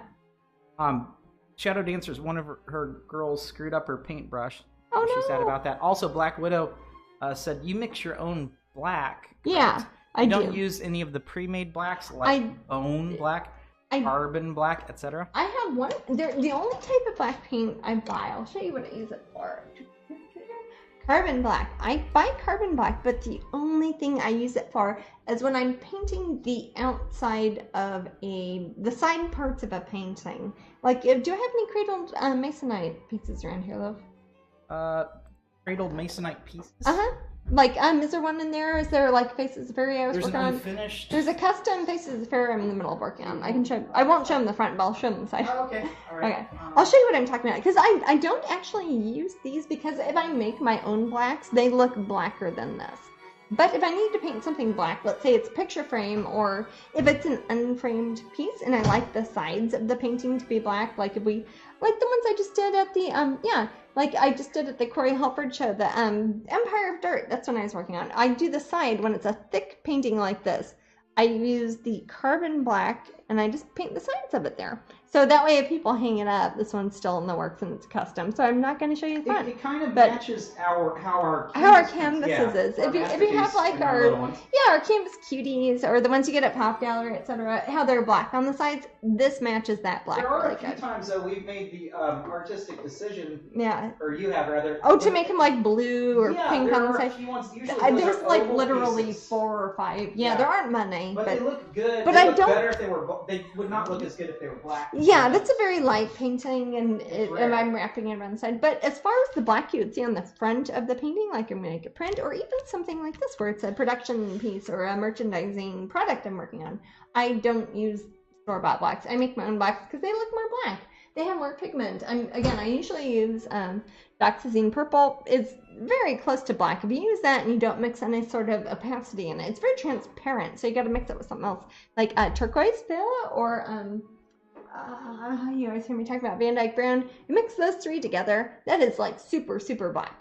So if I mix those 3, that's what I'll do at the end after I put the different colors I want for the enamel on her. And that will, the computer, when they scan it in, they'll be like, oh, that's black. That's what we're going to use. And that will be the black metal that they use to make the pins. It's, again, iron oxide, and they stamp it out like that. Yeah. What are you going to say? Are your pins hard enamel or soft enamel? And what's the difference? Oh, people always ask that. It's like there isn't a big difference. It depends on what you want the pin to look like in the end. Sometimes people like the cloisonné. It depends on the artwork. With mine, since I do have things like black eyelashes and outlines and facial features, I think it works. This is soft enamel. You can't tell the difference on the pin. It's the process that you're making the pin that is different, not the finished product. If it was hard enamel, people would usually choose instead of dyeing the metal, like the actual metal bit, instead of dyeing it black, they would leave it metal colored, like gold or silver or like a cloisonné sort of thing. So it's like a smooth sort of thing. But I like mine to look like what it is, where it's like, hey, it's outlines with colors poured, and these are poured by hand. Every tiny little thing. It's like, oh, you see that tiny little bit of white in her eye? That was poured by hand with an eyedropper in there. So that kind of gives it like a coloring book quality to it. It's like, there's the outline, there's the colors. But yeah, hard enamel is when you put it all in and then you kind of buff it down and use, you don't color the metal, you just keep it silver or gold, and that kind of makes it look like like the little Chinese fish charms and stuff like that. So both can be lovely, but I think with my artwork with acrylics, it works better with soft enamel. But it's not soft. That has nothing to do with how it feels or how it looks. That's the process they use to make the enamel. Yeah. What is the combo of paint you're using on the makeup for, like, right now? Right now, when I'm working on this, since I haven't decided where I'm not using super black on this, I'm using raw umber, which is not as brown or not as dark as the Van Dyke brown. It's raw umber, which is kind of a grayish, bluish, cool brown. And I'm mixing that one with Payne's Gray. And that's what I'm using to sketch. When I first did the outline and I was drawing it earlier, I don't do this on finished paintings, I just do it on production things. I've got a little horrible mechanical pencil, and that's when I was like, oh, earlier today when her arm was over there and the pins were over here, I was changing it. So I've mixed the raw umber with Payne's Gray, and that's what I'm doing and I'm still not 100% sure if I want to change this. I don't want to make it super black, so if I do want to erase it with the same color I mixed with the gesso, I can cover that off or just rub it off with my finger and put some water on it, and that will get rid of it. And that's kind of a good color mixture to use if you are sketching. And if you use a little paintbrush, again, this is a script liner paintbrush. They come in many different types, many different lengths, etc. This is a script liner size 0. It is smaller than the tip of a pencil. And since it is so very tiny, I think it is better for sketching. For me personally, a lot of people like sketching with pencils. I like doing it with paint because you can it feels more organic. It kind of makes a curve to it. If I don't like it, I go like that, get rid of it, instead of having to get erasers and stuff. And it doesn't make that gray grubby stuff that pencils sometimes do. But when I know for sure that, hey, I exactly want her eye to look like that, I will make my own black paint, and we'll probably do that while you guys are watching. And I'll show you how to do that again. And then I will be outlining that with the dark black. Jasmine. Yeah. Last week you worked on ACEOs, and people had a lot of questions about them. Yes. Now we've actually put them up on eBay. I have done. Actually, I should show you guys how they turn out. I can fetch them. Yeah, if you don't mind getting them. Actually, I want to run to the bathroom real quick and wash my hands. And if you want to grab the ACEOs, if you want to get them now and then talk to the microphone for a bit. Jasmine's taters. It's taters, precious. We were just talking about that. But, yeah, so I'm just kind of using there's a lot of water in here too. I'll show you close up. It might look very dark, but really it's kind of transparent. There's a lot of water in there. It's almost like a watercolor at this point. But that's because if I want to change my mind and still the discovery phase, I can go through and put darker colors on it when I'm finished and I want to scan it in and say, hey, factory, scan this in, Mr. Metal Die Cut Machine, and make only this color part of the metal. And that's why we can see the outside of it as black. That's going to be black. That's going to be the blackest black that's on the whole pin. So I want her eyes to have the pretty eyes kind of like she has here, but still kind of matches her. So I'm going to run up to the bathroom real quick. Matt has not been to a movie for a few days, so I don't know what he's going to talk about. Hopefully it's not more Ted Bundy talk. I don't know. What's that? We're talking about Lord of the Rings. Oh, that's good. I just typed in the comment raw and wriggling. Wicked, Trixie, and False? You do. It is. Jasmine loves golf. Oh, let's see. Has anyone read the book by Carolyn Kepnes called You? And have you seen the, if you have you seen the Netflix show? YOU. Type it in.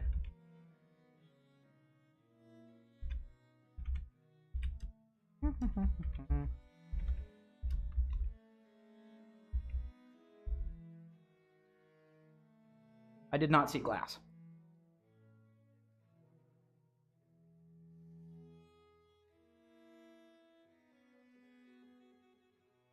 Gosh, no one read it?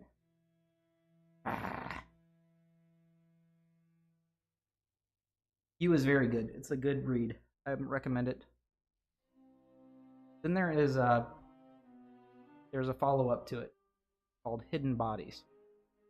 But I have not watched the Netflix show at all.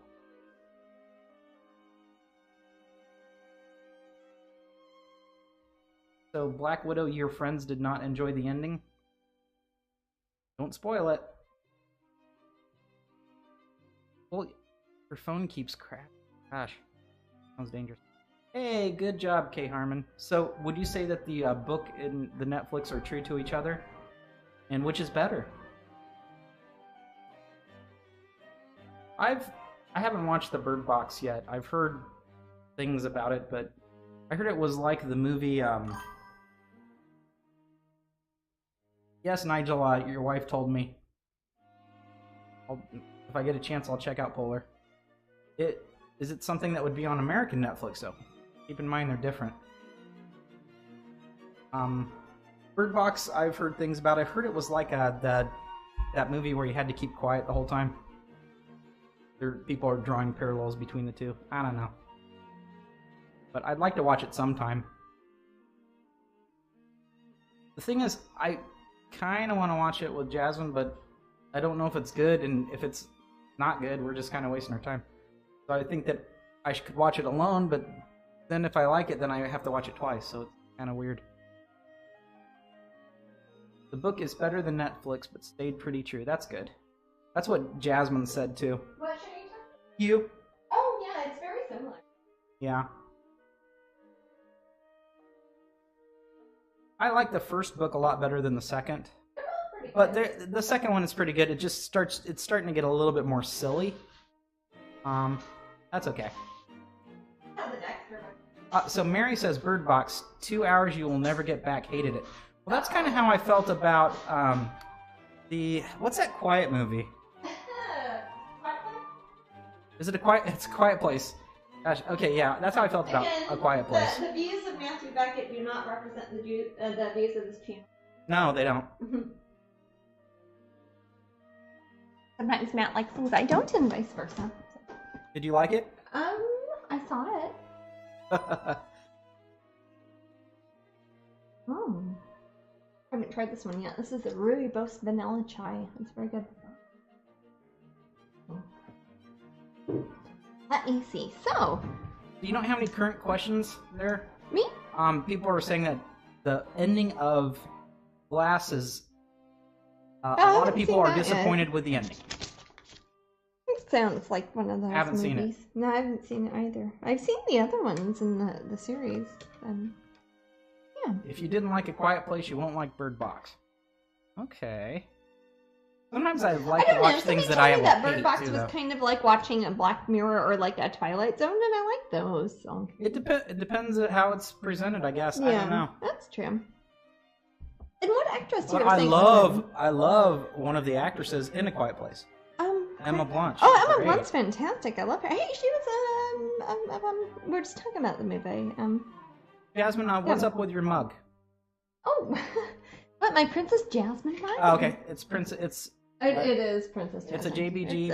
I don't have my big. It's kind of cold here in Florida, so I'm doing a hot tea instead of my iced tea. I usually put in my giant mug, but this is from Disney World. It's Princess Jasmine in Russia. And looks like me and my kitty. Thanks for the feedback on Bird Box, guys. It's a lot of people are saying they're not into Bird Box. Is it a show or is it like a film? Like a one-off? Is it like a series or is it? I don't know. Oh, okay. Lady Dracula said, "I wondered about Good Omens. I read the book, but don't." I love the series. book. Yeah, Neil Gaiman and Terry Pratchett. I love the book. I'll read anything by them. They're great. But Neil Gaiman's comments on Terry Pratchett are priceless. Oh, he's a funny guy. Yeah. Well, Terry Pratchett is a big grump. Oh, I know. Did you read the thing? He said that's the only way he existed. Yeah. Did you read the one when there's? I think it was something. I don't know. It was a blog. When they have to go do a radio interview. That reminds us of us. That reminds me of so much of us. So me and Matt are basically like Terry Pratchett and Neil Gaiman. Sorry, Amanda. In some ways. Yeah. No, it's. I think that's just people who work in the creative industry and you're expected to do things in different countries. I can wrap it up in a few. Yeah, sum it up, and you'll probably see what we mean. You think this about is Neil Gaiman, Terry Pratchett. I forget. This might have been like 10 years ago. I forget. You think that they would be spoiled? They'd like have car-to-car service and everything like that. Have personal assistants and limo drivers or something. No, it's not like they had to walk across a park forever to get from. It took them like 2 hours. Yeah. And they were so grumpy, and it was in cold British. It just seems like something that we'd have to go through for like 5 minutes of airtime or something. Yeah, it's like come get a picture taken for this newspaper, but spend 8 hours walking there. I'm like, okay, and I will do that. I mean, that's why I am where I am. Really, it's got to show up. People are of note. There's sometimes this from maybe their fans or people who just have heard the name. Well, there's this air of glamour that just does not exist. I think it exists less and less and less. Like actor friends or musician friends of mine, and I always think of them as like being big famous stars, and then I say, oh, it's like, oh, you still got to worry about your mortgage too, yep. and and that just 100%. Nobody is as fancy as you think they are. They're not. Not that it's fancy, that's how things are.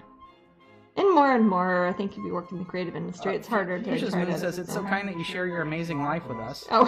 See, that's kind of what we're Thank saying. you so very much for sharing your wondrous and beautiful world with all of us. Thank you. That's Caroline said that. Plus, I hated Bird Box. Oh, okay. Well, see, I'm going to have a tally here. How many people liked it and how many didn't. I'll see if it's worth my 2 hours. And after that, I will use the restroom. Okay.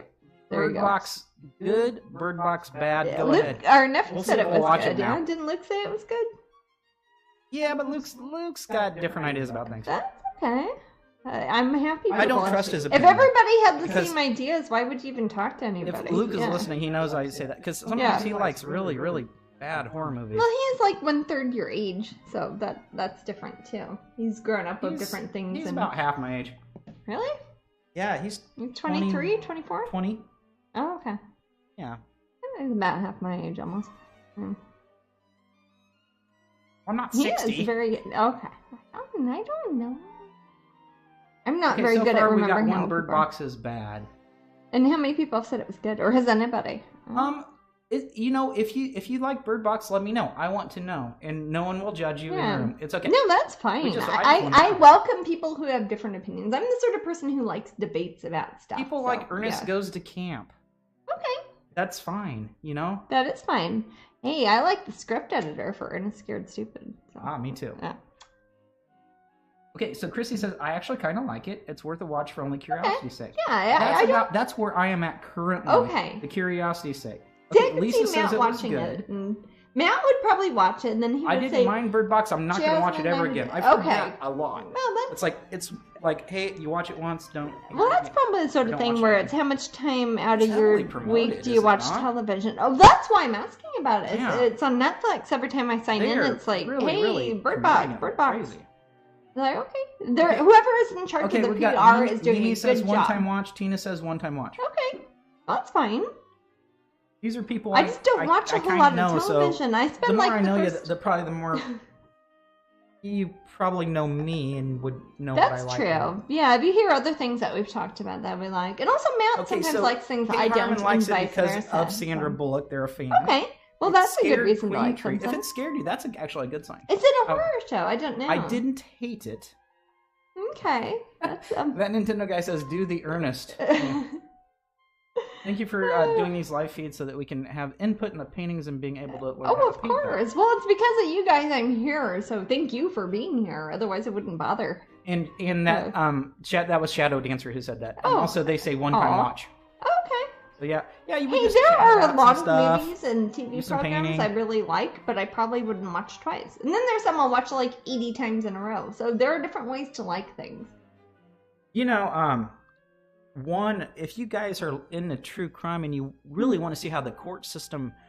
Oh, are you going to talk about Paradise Lost? West Memphis 3. Oh my gosh. I definitely recommend a 3-part series. It was made by HBO goes over and the course MTV. of 15 years, I think.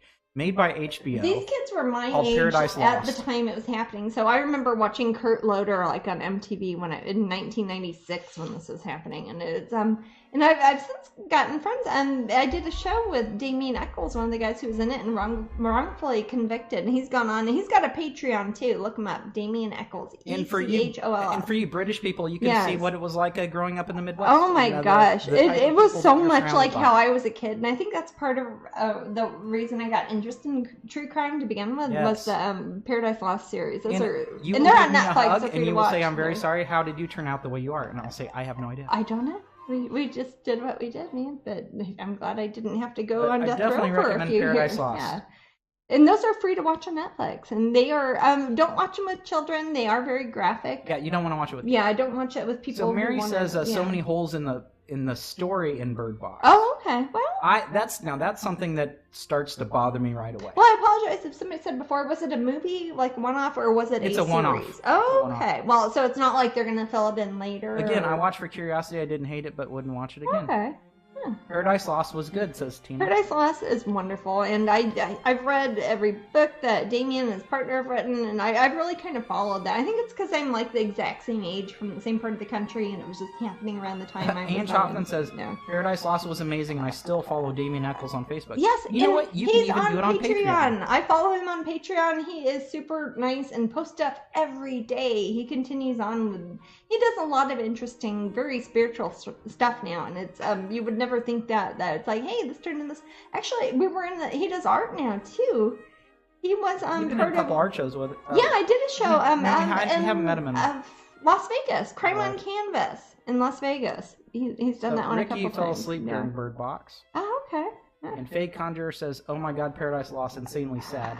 No kidding. These people basically lost their lives. That's like the best years of the younger part of your life for 20 years for no reason. We have a lot of people in the room that know the story. Riled up and get mad about stuff. I'm glad you guys know the story. Yeah, that's You can see how crazy people can be. Also, how easy it is to fall into a mind thought that other people around you are thinking something and you feel like you should feel it. Which is why I always like animated debate and discussion. So that sort of thing doesn't mentality. happen. Yeah. But it's good to have dissenting views sometimes. Yeah, and it's... Yeah. Exactly. I could start going off on a tangent. I know, right? It's 4:52, which we're getting our close time, to 8 minutes to raffle. I need to use the restroom. Okay, honey. And I will use this opportunity. I will come back. Please do. We currently do not have any questions in the room. Okay. Well, I'll just and you can talk about Paradise Lost. I might do. Whatever. That's a good time to talk about Patreon. No, Damien, this book is again. Interesting also. I have, he's written a book. He and his wife together wrote a book that was about Lori and the letters that she wrote to him when he was in prison, and a lot of it is because she kind of identified with him and started writing to him that she helped start, and it was a good time for the internet. It was the end of the 90s. Started a kind of a group of people, and that's when like Johnny Depp and Eddie Vedder and people like that got involved with it, because suddenly, hey, there's this platform online you can say, hey, this isn't fair. Why aren't more people worried about this? And that brought a lot of light to it. That if it weren't for that, I don't know where those. I keep saying kids, but they're like my age. But that I was a kid then too. So, but Damien is up on Patreon. So if you are not on Patreon, even if it's not for me, go up to Patreon because a lot of really neat people are there. We're talking about Neil Gaiman earlier. He doesn't have a Patreon that I know of. But his wife, Amanda Palmer, from Dresden Dolls and all of her solo work she's done, and she's done a bunch of TED Talks, The Art of Asking. She was actually the person who convinced me to set up a Patreon. So I owe her a lot, Amanda Palmer. I also did some artwork for her tarot card deck, but that Patreon is a good place. If you just want to show support to somebody and like throw $1 at them and feel like you're helping somebody, that is a great place to be. There are a lot of very talented singers and painters and people who are writers or other people who are creative, or things like Damien Eccles, where he is, he kind of has alternative spiritual views up there. He's got like high magic sort of interesting stories about very, very highbrow sort of magic on there, and it's very interesting to read, and he puts videos up there, and it just makes me happy that he has something like that, and that's a way I can contribute to say, hey, you had a raw deal of it, and you are continuing to carry on and doing very interesting things that could help other people, and he's got such a good attitude for somebody who's been through that much crap, it's amazing. And he also makes artwork, so that's pretty cool. I don't know if he'll be at Crime on Canvas this year in Las Vegas, but I will be. So I will be doing something. It's run by Gallery, out of, I think their main gallery is in Palm Springs. And they're the people who are in charge of the gallery. They're down in the old part of downtown Las Vegas, where Life is Beautiful is the big festival that happens there. It's kind of like a big Woodstock thing. It's a lot of EDM and a lot of pop music and a lot of other stuff too. But they have an art show there, and that is called Crime on Canvas. Yeah, there you go. Yeah. But yeah, it's a pretty neat show to go to, and me and Matt will be there this year, and it's a good excuse to go to Las Vegas. Are we out of cash? Yes. Oh my god! I gotta resort to peanuts. I'm sorry, Matt. Nobody should ever have to. I'm gonna draw her wing was kind of turned into like where her shoulder should be, so I'm going to kind of draw her hair so it turns into the part between the upper part of her arm and her wing. Oh, she's gonna be so cute. Now I'm going to get my hairdryer out real quick, unless the drawing isn't happening, right? The raffle. Somebody said Publix delivery. Oh. Okay, sorry, this is noisy.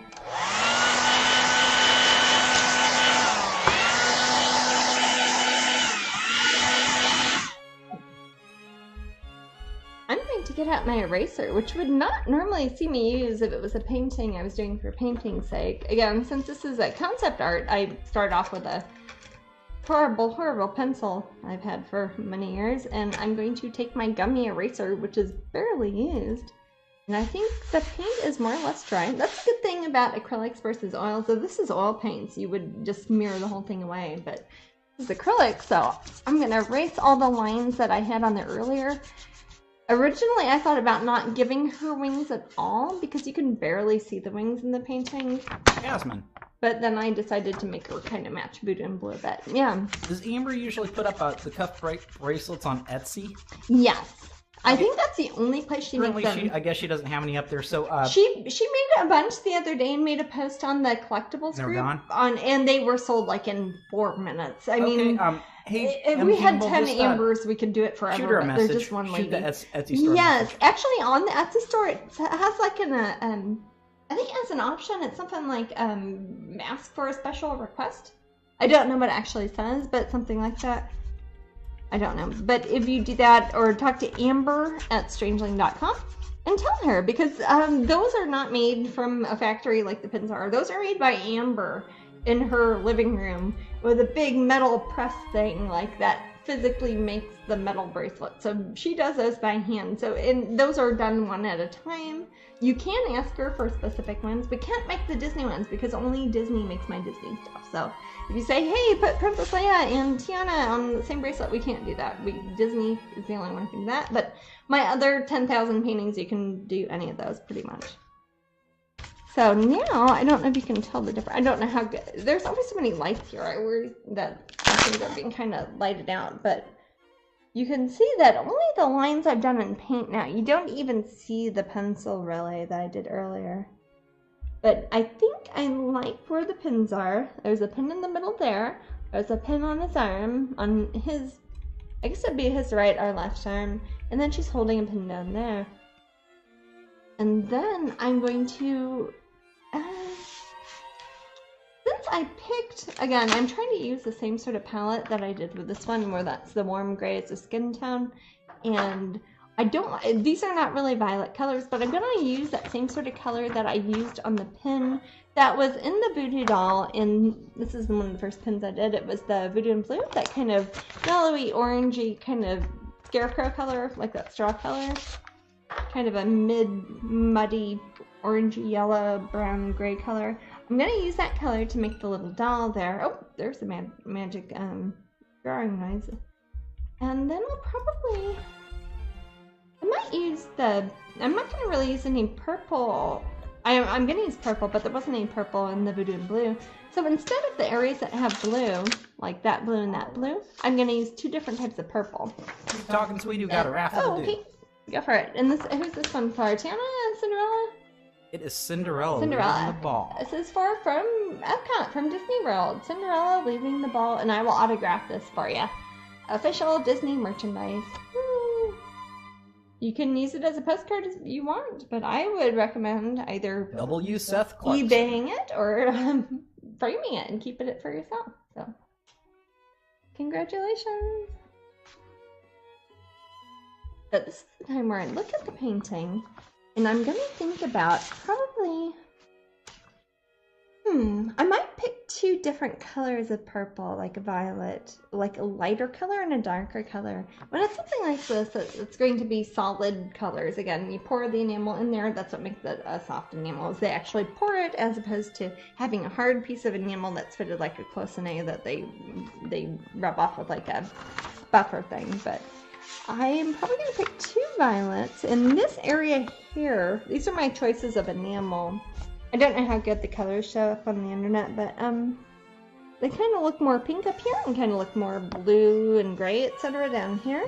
I mean, I looked at that before, and I can see it pretty well. And, I don't know. Yeah, but I mean, if you're like mixing colors, I don't know how helpful it is. If I'm like, oh, the difference between that one and that one, or does it all look purple? I don't know. But I'll probably pick a lighter... I can see differences in each one. Okay, well, I'll probably pick a lighter purple, like a more pink, like magenta sort of purple, and I'll probably mix it myself, and I'll show you how I do that. And then like a more blue dark purple that I'm using on the lower parts of the shadow areas. For example, with her wings, if you look at her wings here, you think, oh, that's kind of a brown, blue, purple. I'll probably take a darker purple and put that here in her wings here, and then make kind of the pink magenta sort of purple and have that like on the bone parts of her wing. So that way it will match the painting more, but it'll also kind of tie it into the Voodoo and Blue, and this one I just gave her brown and black wings, which if I were to do it now, I probably would have put more blue in there, but that was one of the first pins I ever designed, so I'm going to make this one a little bit more elaborate. And whichever I use for the lighter color, magenta or purple, I'm going to use that in the light parts of her eyes. In the painting, she kind of has blue-gray kind of cyanotic lipstick on, so I'll probably go with whatever sort of blue-gray I use on the pins, like the nails that are in her hand and are stuck in his heart and his left arm there, or I might go with the darker colored purple. We'll see. That's part of the fun at this sort of stage. I don't know what I'm going to do with it exactly, but I can keep doing it. I might change my mind. I can do it over again, and therein lies the fun.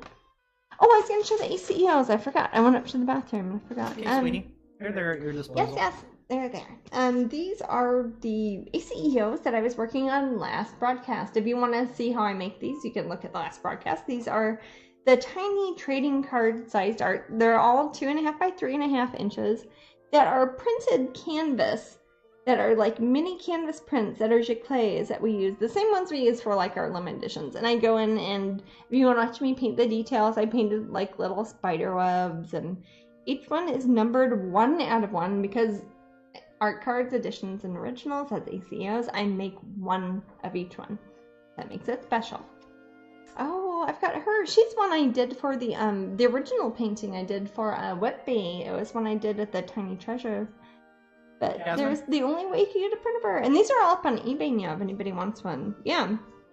Black Orchid Fairy says, I love the darker purple for her lips. The dark purple. That would probably be good. Like the dark purple. Link again for the ACOs. Please do. Yeah, these are the... And you know what? This one here, this is one that I did as a... one of the custom ones. Remember I did like a custom painting? And I was like, hey, I started painting her, and somebody here on Twitch, we did an auction. Was it in Kansas City? I forget. And they got to choose how she turned out, and this is how she turned out. She started off just as like a face and like an arm, and she turned out to be a mermaid, and they got the original painting on wood, and this is the only print of her, and I have since, you know, fancied her up with different pearls in her hair and sometimes that's how it's done. Yeah. And this one was too. This is Kasumi when I was doing the practice studies for the Ninja Dragonlings 2. The second one, the one I did for DragonCon this past year. That's Kasumi with her little dragon and got little tattoos. And this is the only way you can get a print of her, because the original painting, of course, was a custom one we did here at Twitch. But she turned out pretty, and she is signed and numbered 1 out of 1. And here's a Poisson Vert, the Poisson Volant series, Poisson Vert, which is big green fishes. Got a lot of green fishes in there. And she was a big painting, but here's the little mini one, and we do one of these, and she's hand embellished. In My Beauty! This is one of my favorite ones. I kind of want to do like a bigger painting of this one because I really like how she turned out. And when I started her, I just kind of had her eyes, and I don't think I even had her arms or the butterflies or anything, but the person who bid on her, they might even be in the room here at Twitch, They're like, put some monarch butterflies, and this is my daughter's skin tone, eye color, hair color, and give her a katana and make it sparkly, and this is how she turned out. And I've had so many people ask me, can I get a print of that one? I'm like, no, well, you can get the ACEO card. That's the only print I do. And I always start them at a penny. I put them on eBay because I don't know even what to charge for those. Sometimes I go for $30. Sometimes I go for like $5,000. So I don't even know how to. I don't like. I hate the money aspect of it. I just say, hey, put it a penny. Y'all fight it out. I don't care. But I don't mind. They turned out really pretty. Yeah. No, I like that money aspect. I don't like deciding that sort of thing. It makes me feel weird. You know. But she makes a lovely ACO, especially the mini paintings like that, since I don't offer prints of them on my website. And since they are the same size as an ACO almost, they're like 2 by 3, 2.5 by 3.5. Same size as like a baseball card or a Pokemon card. And a lot of people who collect them or trade them, they put them in those plastic things. We get them at Target, don't we? Those little plastic, or you do. I don't know where you get them. Those plastic things that you put, are they from Target? Those plastic things that you put the ACEOs in?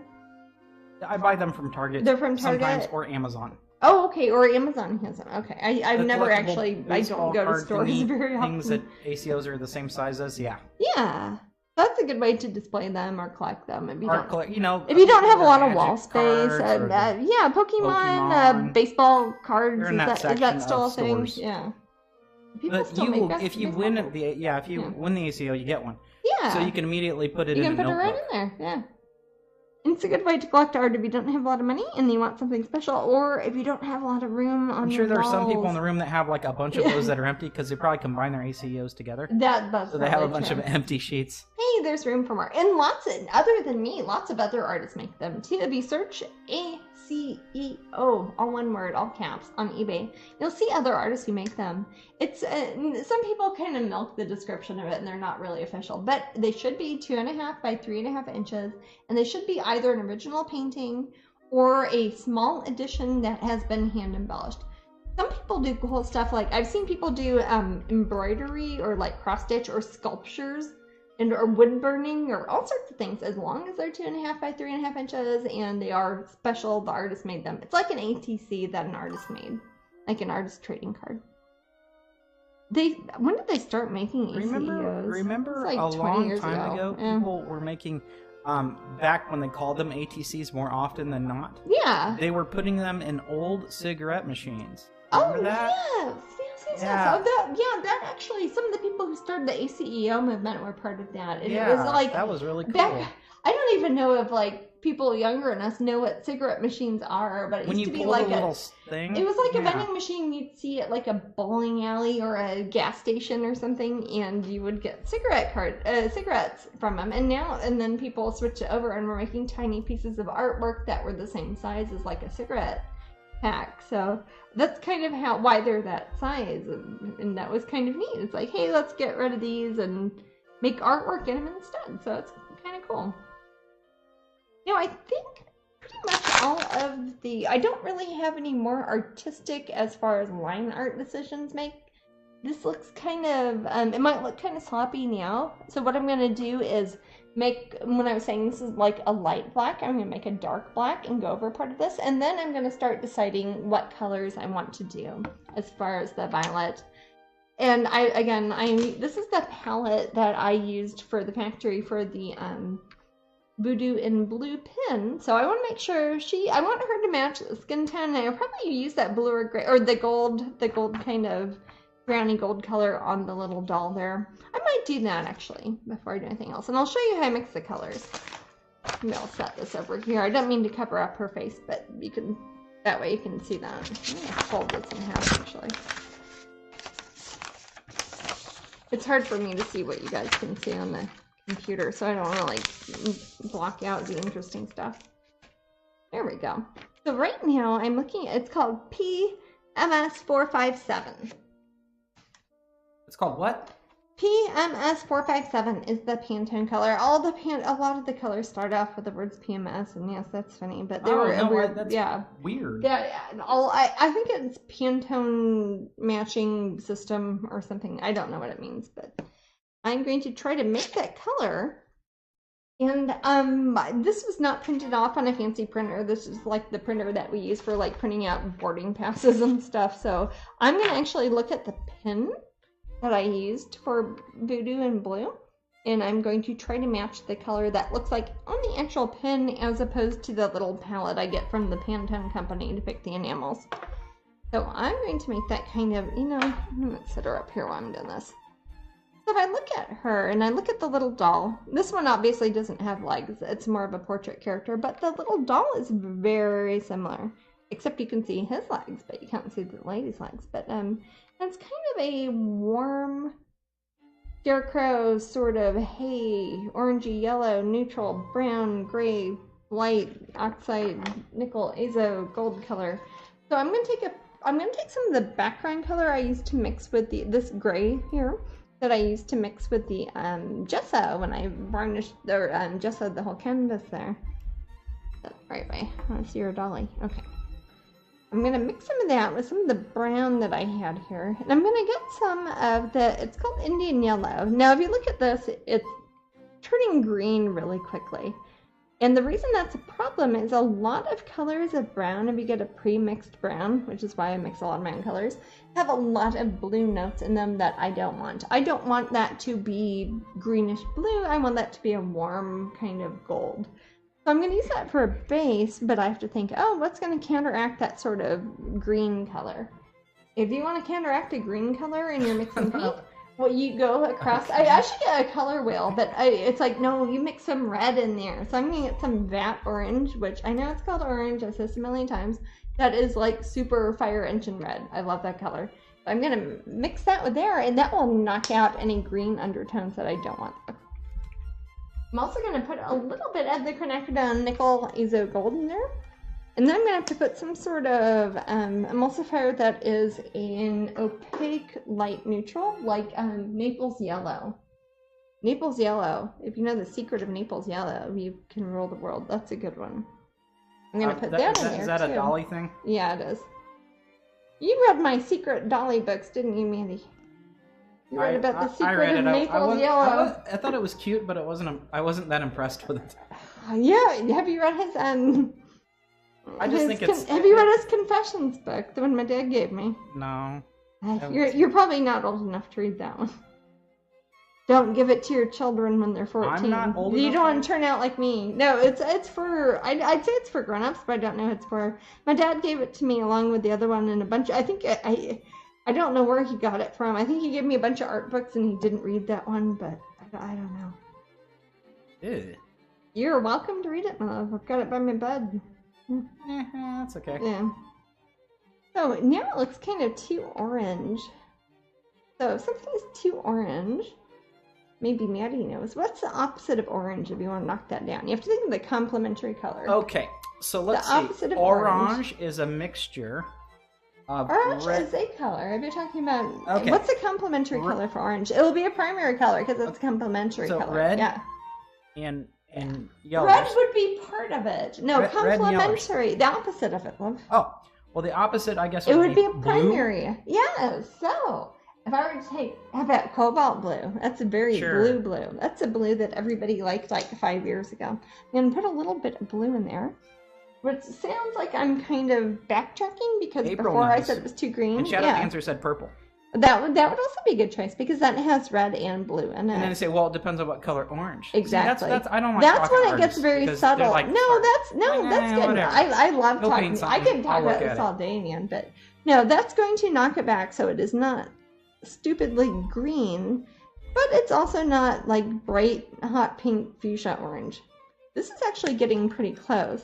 One thing you can do, if I print this out on photo paper, it'd probably be better because the sort of plain boarding pass paper is not going to be the sort of color. But if you do that and you actually paint on top of it, I don't know if you can see I'm doing that. I can see that. I'll hold up to the camera. And you're like, oh no, that's too red, that's too brown. I'm trying to match that exact color so when I do the layout for this, it will actually match the same palette that I sent to the factory when we're doing that first Jasmine. pin. Yeah. You know what a movie that I've seen kind of on color matching is? Tim's Vermeer? Yes. Oh, Oh, yes. Would you recommend that to people? I would recommend that everybody watch that. I don't know. There are a lot of things you could take away from that movie. That was, I watched it several times. There are some things in it that I flat out don't agree with, which always makes me like something even more. But it also brings up a lot of discussion about how theoretically anybody could kind of paint anything. Basically, there's a guy in it, and he's pretty famous. He's invented a lot of interesting things, and he's self-reliant. He's got his own income. He's kind of killing time making documentaries, etc. And he loves Vermeer. And he was showing how somebody who has no artistic talent at all could paint a Vermeer. But if you look at it, it takes him from start to finish, what is it, between 5 to 8 years? From the time he builds the furniture and takes a photo and grinds the lenses. I mean, if you're going to start to finish, it is the better part of a decade, which in itself kind of shows it's hard to do that sort of thing, but he effectively does. And then he's got this like magnifying glass, and he'll match a color, and kind of like I'm doing here, you mix the color and you put it right there, and you're like, oh, that's too red. Take the opposite color, put a bit of blue in there. Try it again. Oh, that's too blue. Put a bit of white in there. Put some yellow in there. And he kind of does that over the course of something like 5 years. And then he does dot, dot. It's almost like having a printer. And you're like, print a slightly pinker yellow dot, slightly greener yellow dot. And it does. And it looks very nice when he's done. And so that it kind of shows, in a way, I think it kind of proves the opposite of the point he was trying to make, because he's like, look, anybody can do this. And they're like, yeah, and he was saying it's impossible to make, for a human eye to make that differential sort of gradation of tone of something if you're looking at in real life, which I don't think is true. I think some people just naturally, like how some people can't see color very well. Like if you're, half my family are colorblind, but I'm kind of the opposite. I can see colors really good. I think if you see something, you can match it, then you would be very good at doing that sort of thing. And I don't know what his point was to begin with in the movie, if it was trying to say, oh, anybody could have done this, and Vermeer did it, and he only has like 17 paintings over the course of 20 odd years, but it's a very good film to watch, and it's very interesting, and it also talks about the art market at that time in Amsterdam, and the idea of the camera obscura and how that might have helped people. Some people will say that Da Vinci might have used that too, but that's also, and they act as if it's something that would be cheating. But it's like saying you take a photo of somebody to their portrait instead of making them sit all day next to you. That's not really cheating. They're just taking advantage of, hey, you don't have to sit there all day. I kind of don't really get what his point was, but it's worth watching. Wasn't that, I could be wrong, and I apologize in advance. It's probably because we're talking about Las Vegas. But didn't Teller from Penn & Teller, didn't he finance that? Or his production company made that? Most likely. Penn & Teller were in the film. I know. They remember they went and talked to David Hockney? Well, that's a thing, too. It's like they went and talked to David Hockney as I'm not even sure if David Hockney's still alive, and no offense, my friend, you're a fellow artist, but I didn't think that was a good example of somebody who would be a Vermeer contemporary. But, he's well known. I wouldn't have chosen him either. Matt is not a David Hockney fan. I'm not a hockey fan either. Well, there you go. Judge me, folks. Judge him. No, remember they were doing the David Hockney exhibit, I think, at the typewriter, and you're like, no, can we pay money not to see it? And I was like, oh. Because I say smart-ass things like that. He does. I'm good at saying smart-ass things. That's like a skill I have. Yeah. No, but the thing is, I've always been like that, and even my family and people around me, and I've always been like that ever since I was a tiny child. Yeah. And sometimes people don't get it, and they think I'm being serious, and I love it. Well, that's true, too. So you really love David Hockney? No. I'm sorry. No, what I'm saying is, they won't understand when I'm joking and when I'm not. Well, that's okay, too. Might as well be ambiguous. I agree. No, there are things that David Hockney does that are very impressive, and he's certainly got a following. That just makes me sound catty now. They see colors very vividly. What's that? They also see colors very vividly. Who do?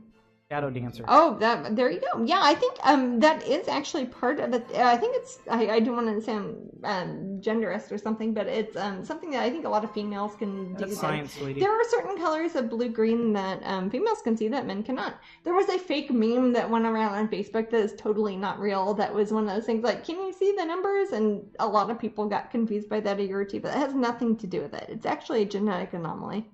I'm not saying I have that, I just think it's something that the subtleties in color, I think I can see a little bit better than other people I know. But again, my dad is like completely colorblind, so kind of what I grew up with.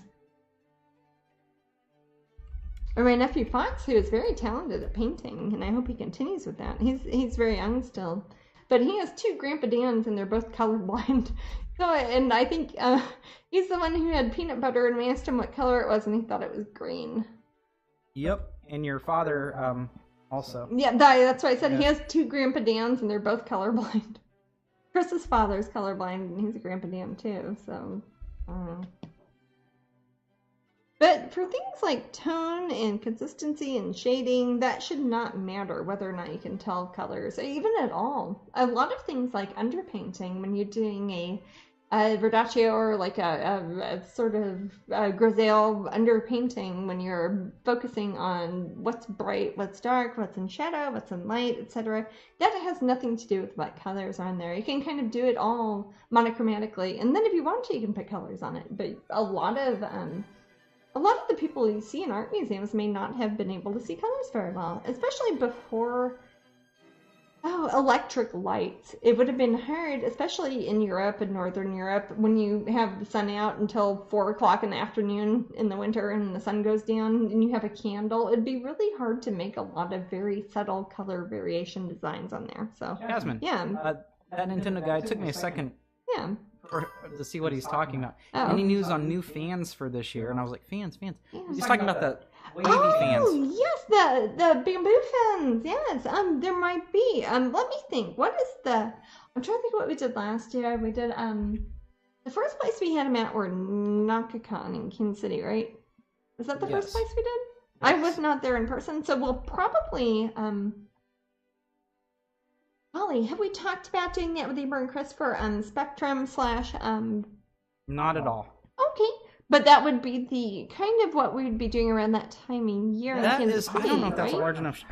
I mean, I don't know. We're talking about the Planet Comic Con that is in Kansas City on March 29th, 30th, and 31st. I don't know how big a show it is because I've never been to Planet Comic Con, but my sister Amber and her husband Chris have been there, and I don't know how crowded a show it is, or if it's hot in there. And like, part of the reason we started doing bamboo fans is because it was hot. Like, there's a million people inside in a small, not very ventilated room, or things like the Kansas City Renaissance Festival where it might be 115 degrees out and you're like in the shade, but you still want a fan. So these are actual fans, like bamboo fans you fan yourself with, instead of doing it like with the map or whatever.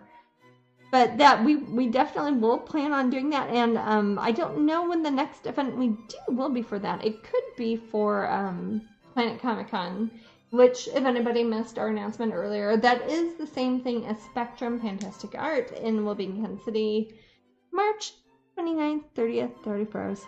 Yeah, I have not been there. I've been to Spectrum before. It's in Bartle Hall, so it's in the same place, but I'm not sure how busy it is, so we're going to try to judge that and see if we have something like fans. We'll definitely do a pin. So that'll probably be the pin I do after the sun, because this is the March pin. Yeah.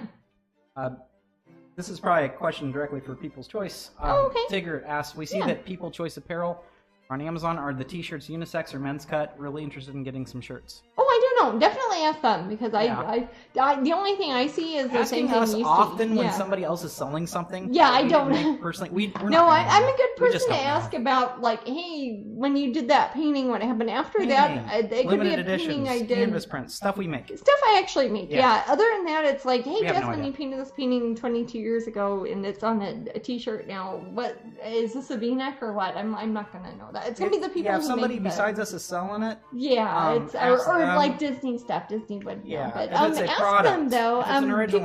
People's Choice has just started up again. I'm very happy to see that. They were closed for about 2 years. They had a horrible thing that happened to them, and they had to redo their website and stuff. So they are up and running, at least on Amazon. So if you go to Amazon and go to their Amazon store, and I think it says contact the seller, it might say something else. It says something like that.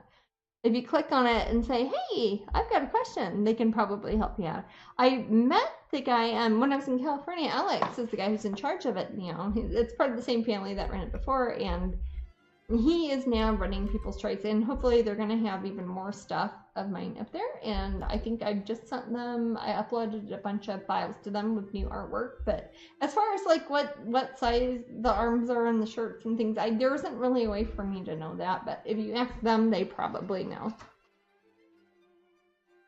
You know, I'm trying to look at her. It looks like on the little doll that she's holding, the yellow. If I was doing this as a painting, for example, I would make this yellow brighter, like on the front of them, because it's on the front, as opposed to the ones that are in shadow. But when it's a pin, it's actually a dimensional sort of shape. So it's got a metal, like an iron black line around it, and then it's got that color enamel. Again, I eventually got to the point that it blended in there. So I'm going to make him kind of all the same color. So it's going to look very, I hate to keep using the word animation cell when this is not a cartoon, but it's going to kind of look like that. It's going to look very flat. And I wouldn't do that with a painting if it was meant to be a painting or a print or a design on a coffee cup. Like that. But when it's something like a design and I have to make sure I use the same color there, same color there, same color there, same color there. Because with enamel pins, I can usually use... The most I've done, I think, is like 11 colors on one pin, but usually I try to keep it to around 6 or 7, so. Jasmine, is our first show this year Tintagel or Both? Tintagel's before Both. I guess our first one's Epcot, but, yeah, May will be Tintagel. I think it's at the beginning of May. It's whenever MegaCon is not. It's either because MegaCon is like, remember we thought we were going to go from Tintagel to Berlin to do the Gaia show for Beautiful Bazaar? Yeah. But then we couldn't because MegaCon changed their dates again. But I sound very happy about that. Yeah, I sound really excited about that. It's like, sorry, Maddie, we're not going to Germany again. We're going to MegaCon, where you live, anyways. But yeah, that's okay. MegaCon's a good show. It's a very big show too. So. It will be Tintagel, and it's probably... Do you have my calendar there, love? May 4th is... Oh. So May 4th is Tintagel, and then MegaCon would be the... Is it the weekend of the 19th, I think, for me? I believe. I could be wrong. I don't know anymore, right? 16th, okay.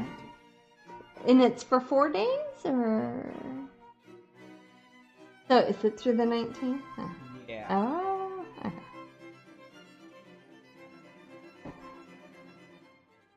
It's funny, this yellow, even though it's the same yellow, it's kind of before where the line is, so it looks a bit lighter. Let's see, try to scoop him over there. Him meaning the doll, not the lady. Yeah, keep popping this one in here. I wish that this is like a solid piece of wood here, so the pin does not want to stay up there. About a half hour till the next raffle. Oh, okay. Who's the next one? Is that Tiana then? Is. Hey, Tiana. Pretty sure. Well, we did the I'll other double two, check. Right? Yeah. Just gotta double check. Make sure I didn't mess anything up here. It is Princess Tiana. With Princess Tiana. The smarmy little frog. Yeah. Smarmy frog. He's a smarmy frog. Princess. He is smarmy. I kind of wanted to have the alligator in there, but I couldn't really fit him in. What's his name? Louis? I forget. Shaylee is looking forward to seeing us at some point in England. Oh, we will definitely be in England. Shaylee, I'm looking forward to seeing you in Antarctica. Let's try to do that. That's Antarctica 2022. Yeah. Who's going to come? There's going to be a pin. There'll be a special pin that 2 of you will get. Yes. Yeah. If you come to Antarctica, you'll get the special pin. Antarctica. I want will to make exactly blah, blah, blah. I want to do the Hollow Earth thing that they were doing, and they never wrote back to me. Bah. So I am using that same yellow and just filling in him like I would do a coloring book, but I don't want to do any shading. And that's why this might look very flat and not very realistic, because the black lines, again, you got to remember, are metal. It's a type of iron alloy that is black. Matches the back there. They pour it into a mold, and then they take the different colors of enamel, and I can pick, again, between 6 to 9 to 10 to 12, and they actually pour them. It's like little dishes, little divots like you'd have on a stained glass window, and they pour them in there. So when I'm painting this doll, if I was just painting, I would say, oh, I'm going to make that one darker, that bit whiter, a bit, his arm that's further away is going to be more red because the background's red, but I'm not. I'm doing that all the same color because I want the factory to see that and say, oh, yes, that's the same sort of enamel. And any sort of illusion of depth that I do in this, it's going to be things like the black lines, like receding in the distance, or upward curve, downward curve, inward curve, etc. Yeah. So the room wants us to do a cruise. That sounds like for everybody. Jasmine Becket Griffith cruise. That would be pretty sweet. Okay, I'm up for that. Let's do that. Let's do that tomorrow. That sounds great. Exciting and well, I know. We're expecting pins. Are you from a show? Boat. Oh no, is this Love? Soon you'll be making a lot of pins. The Pin Boat. Or Love Boat, not Love Ship. I'm sorry. I don't know that show. Set a course for Pinventure. Your mind on a new pin. Okay. And pins. If Matt hadn't sang that, I was gonna think about it. No. So. Yeah, that would be kind of fun. I have been talking with the people who run the Disney galleries that do the galleries that are on the Disney cruise ships, and they might, probably not anytime really soon, but they might. So be a Disney. It would probably be a Disney one, yes. And my friend, some of you guys know Miss Mindy, who does the very, very adorable little sculptures and paintings for Disney. Also, yeah, she's done them. She's done a couple of the Miss Disney Mindy is a lovely cruise ships. Yeah, human. she is a sweetie pie. We so when she's in town, we try to go out to dinner. Miss Mindy, she's you wonderful. Guys are lucky because she's Miss sweet. Mindy. She's Mindy O'Brien. Sometimes she goes by, but she's usually Miss Mindy. She's great, but. The same division of Disney that does some of her cruises has been asking if maybe I would do some of the Disney cruises. So if I do, you can bet I will tell you about it. So here's hoping. They talked about maybe doing some of I think they're trying it out now, doing some of the Disney cruises that are up in Norway. And they said maybe, hey, Jasmine, could you maybe do some Frozen paintings? And we could do a special Norway Disney cruise. And I'm like, yes, I will. So it is not a question of me wanting to do it, just like wanting somebody to facilitate it. And I'm sure that would be a very popular thing. And then me and Matt would get a vacation. So that's always nice. I don't like vacations. Yeah, Maddie. You don't? Yes, I do. Yeah, I thought so. You just lie on camera all the time. I lie. I lie. You lie. That's what you do. Haven't you figured this out yet? Thank you, Jen. Yeah. No. Yeah. But I would like to. There was also it's kind of thing too that I've thought about even trying to arrange myself, but I think it would require a lot of people. It's hard to get a lot of people together to have enough people to have the same schedules and the same money to throw at it and the same days that they could be gone from work, etc. For example, the people Jasmine. Who like Gothic Beauty, like how they do the goth cruise and stuff like that. I always thought that would be kind of fun, but they have that same sort of system that they do on cruise ships where you get maybe like 50 people together and you're part of the cruise, but it's not the whole boat. Jasmine, yeah, we were once briefly in talks with the possibility of Disney. That's what I was talking about, the Norway thing? Yes, yeah. Yes. So Shaylee said, hey, yeah. I did a cruise in Norway. She did. I saw her pictures from it. It was beautiful. It looked like one of those inspirational things ever. The coldest cruise I've done to date is up by Canada. That's true. We did. We took my niece and nephew and my sister and her husband up to we left out of Los Angeles and went up to Victoria and Vancouver, like up in San Francisco, like up the Pacific Northwest, and that was a really fun cruise.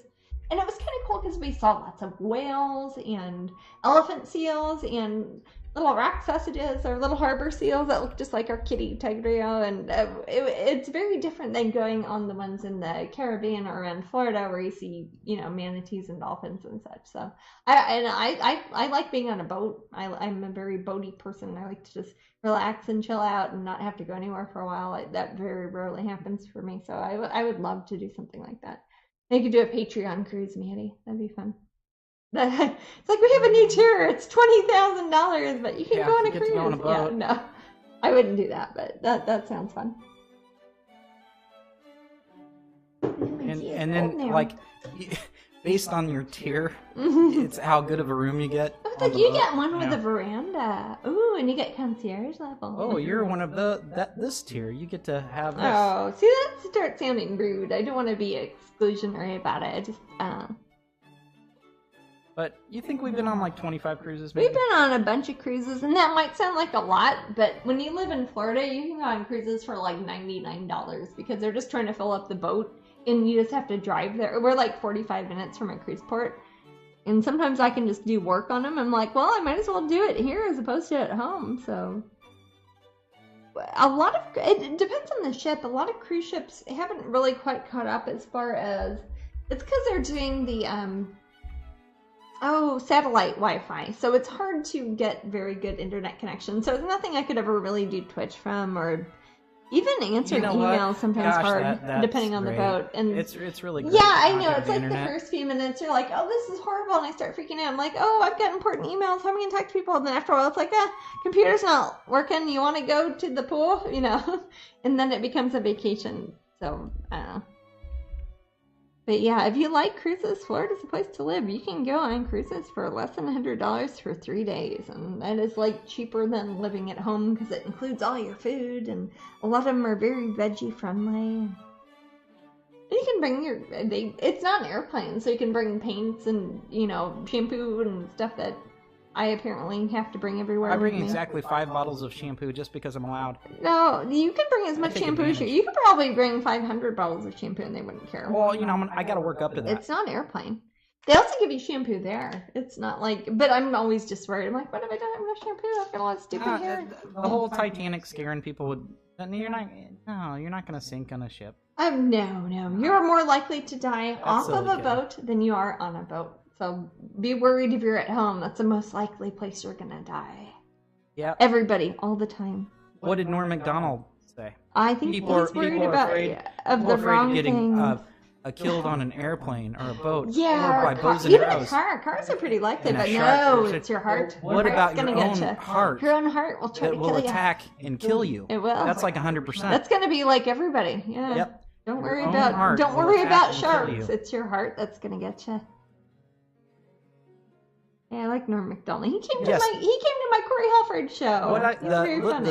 The little bit we just mentioned, your heart will attack and kill you. If you go on YouTube and type that in, heart will attack and kill you, and Norm Macdonald, it is one of the funniest stand-up bits I've seen. It's actually very accurate too. You are way more likely to die from that than being killed by lightning or terrorists or something. I usually apply that to my life in general as math.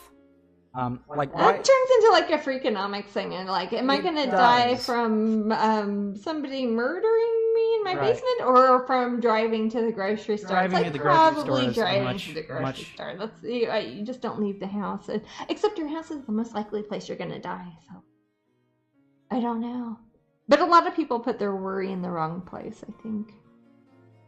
Oh, that's just like stuff like on the news and the internet trying to get you excited about things, but. It's always good to be safe wherever you're at. But... Yeah. Oh, poor little guy. He looks like a little horrible stuffed animal I'd had. No, we're not going to set up a date for the... You guys can go on a cruise. Hey, if you go on a cruise, let me know. And you can tell us about it. No, I think that would be a very fun sort of art event would be a cruise. So...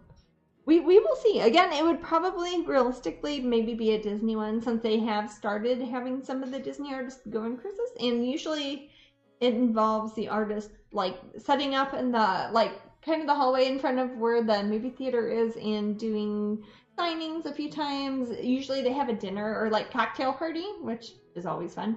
And the artist is there, and you get to hang out if you're part of the group, and then it's the other people. Of in the course, cruise too, Kitten so. says, and this is, I would say this is nearly definite. What's that? If you did a cruise, would you offer paint with Jasmine lessons? Oh, of course, I would love that. Yeah, especially if it's like a day at sea and we're just kind of at the ocean. Yes, that sounds fun. I have to say this.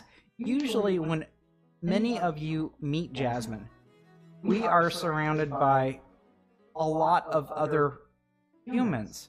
We don't really have the time that we've ever wanted to interact, particularly with like Twitch people. Oh, very true. Yeah, usually there's like a line with like cast members there and stuff, and it's like we can't really talk for very long. So if it was on a cruise, there'd be a finite amount of people. Yeah, you would probably get sick of us by the end of the cruise. Well, it'd be more like doing the event that we sometimes do with One Fantastic Weekend. Oh yeah, it's like you guys are sleeping in the hotel room across from us, and we're kind of tired of you now. But yeah, that's. I don't mean to make it sound boring, but yeah, you would get your fill if we did a cruise. The River Song 86 said at 48, my heart kicked off, and after EMTs brought me back with paddles on my bathroom floor, I now have an implanted defibrillator. See? So don't try to think about my heart getting me. Yeah, I apologize. No, that's this is something we should be I aware hardly of. know anybody Versus, in my family who hasn't had problems being with that scared, after a certain age. Yeah, I don't know, a bear is going to kill us. Yeah, sharks is the thing. I think because we're in Florida, or alligators. Oh my gosh, it's like every year 1 out of 89 million people get attacked by an alligator. I will That's say not that really a lot. You're more likely to die driving to the parking lot than you are getting eaten by an alligator. I don't know if they are scary, but I don't know if I think car accidents were number one, but opioid addiction has. It depends what age group you're in. Yeah, and I've certainly known a lot of people. I've had a lot of family members affected by the opioid thing. So that's that's things people should really worry about. Not sharks and alligators. We have it'll sneak up on you. Problems. We don't have to fantasize. Yeah, you don't have to worry about alligators. Thanks for the bits, yeah. Oh, thank you. Vampy gave us 1, 2, 3, 8 bits. Thank you. 8 bits. Vampy, you're the first bit giver of the night. Yay! Heat stroke. Heat stroke is that's pretty much again. If you've been to Florida, you've probably heard people say you are 8 times more likely to die from a coconut falling on your head than you are being hurt by an alligator or a shark. So all the time you spend at the beach worried about sharks or in the river worried about alligators, you're 8 times more likely to be killed by a coconut falling on your head from a palm tree. It's true. So, and that is a true thing. This isn't an urban legend. The reason we're afraid of these things is because it's old caveman fears that don't exist anymore. It is. It's in your genes and you're worried about saber-toothed tigers getting you. It's your lizard brain sort of reptile genes like kicking in there, so which is why people shouldn't worry that much about it. Alligators don't want to eat. They want to eat fish that they don't have to move a whole lot to eat. They don't want to come eat people that are 10 times as tall as them. So I'm using a slightly darker, I don't know, I'll show this a bit closer. Darn you pen. No, I can show you a bit closer. I'm doing heavier outlines around the pins that I drew in there and his little crossed out eyes and the little kind of strings that are wrapped around in there. He's turning out lovely. Oh, I got some paint on my pen. I'm gonna put him in the or her in the sink really quick. Oh, happened? My pen fell in my paint. Oh. It just has. It will come off. If I waited 10 years, it would come off too. It just. Although it's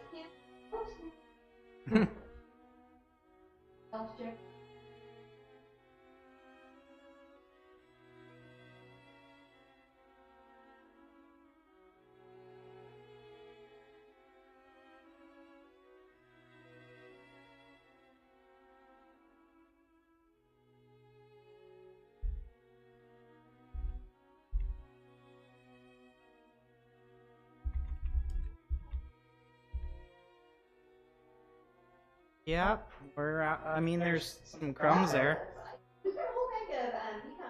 So, Grinchy says they want you to do a poll for a cruise.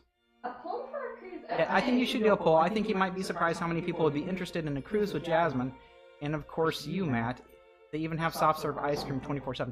I've been on cruises. Oh yes. I gotcha. I know how cruises work. Yeah, we but love cruises. I think that people might say, "Hey, the cruise is a great idea," but it's hard to people time. to actually sign up too. Yeah, it's like, hey, can you also put your deposit down? Because otherwise they won't.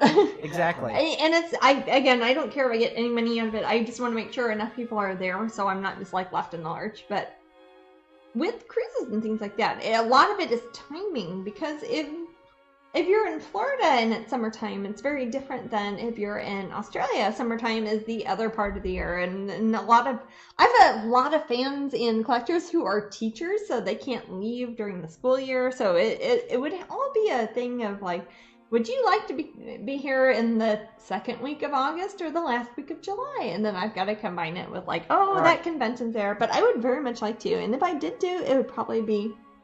We could do a poll, but you have to shoot out $5,000 or something. No, that's what I mean. You have to put a deposit down or something, because otherwise they wouldn't sign up. Yeah, it won't. That's why I think it would be better if it, at least for the first time. You know, if we did one and Disney did set it up, again, they would do that, not me. That would be cool. And if it was if a lot of people turned up, then that maybe it would be something that's like, hey, the Disney cruise was super popular. Why don't we do our own? So I'd need to have something that would show to me I wouldn't go in debt for $800,000. Right. Or, Husky says, JD and I would do a cruise, but I do have to request my vacation days off the previous year. That's the thing, So we're looking at 2020 or exactly. 2021 then, and then it couldn't be during DragonCon, MegaCon, Epcot, Festival of the Arts, Food and Wine Festival. It would have to be things that were at different times. Then you have a lot of people who get seasick and would prefer to come to a hotel.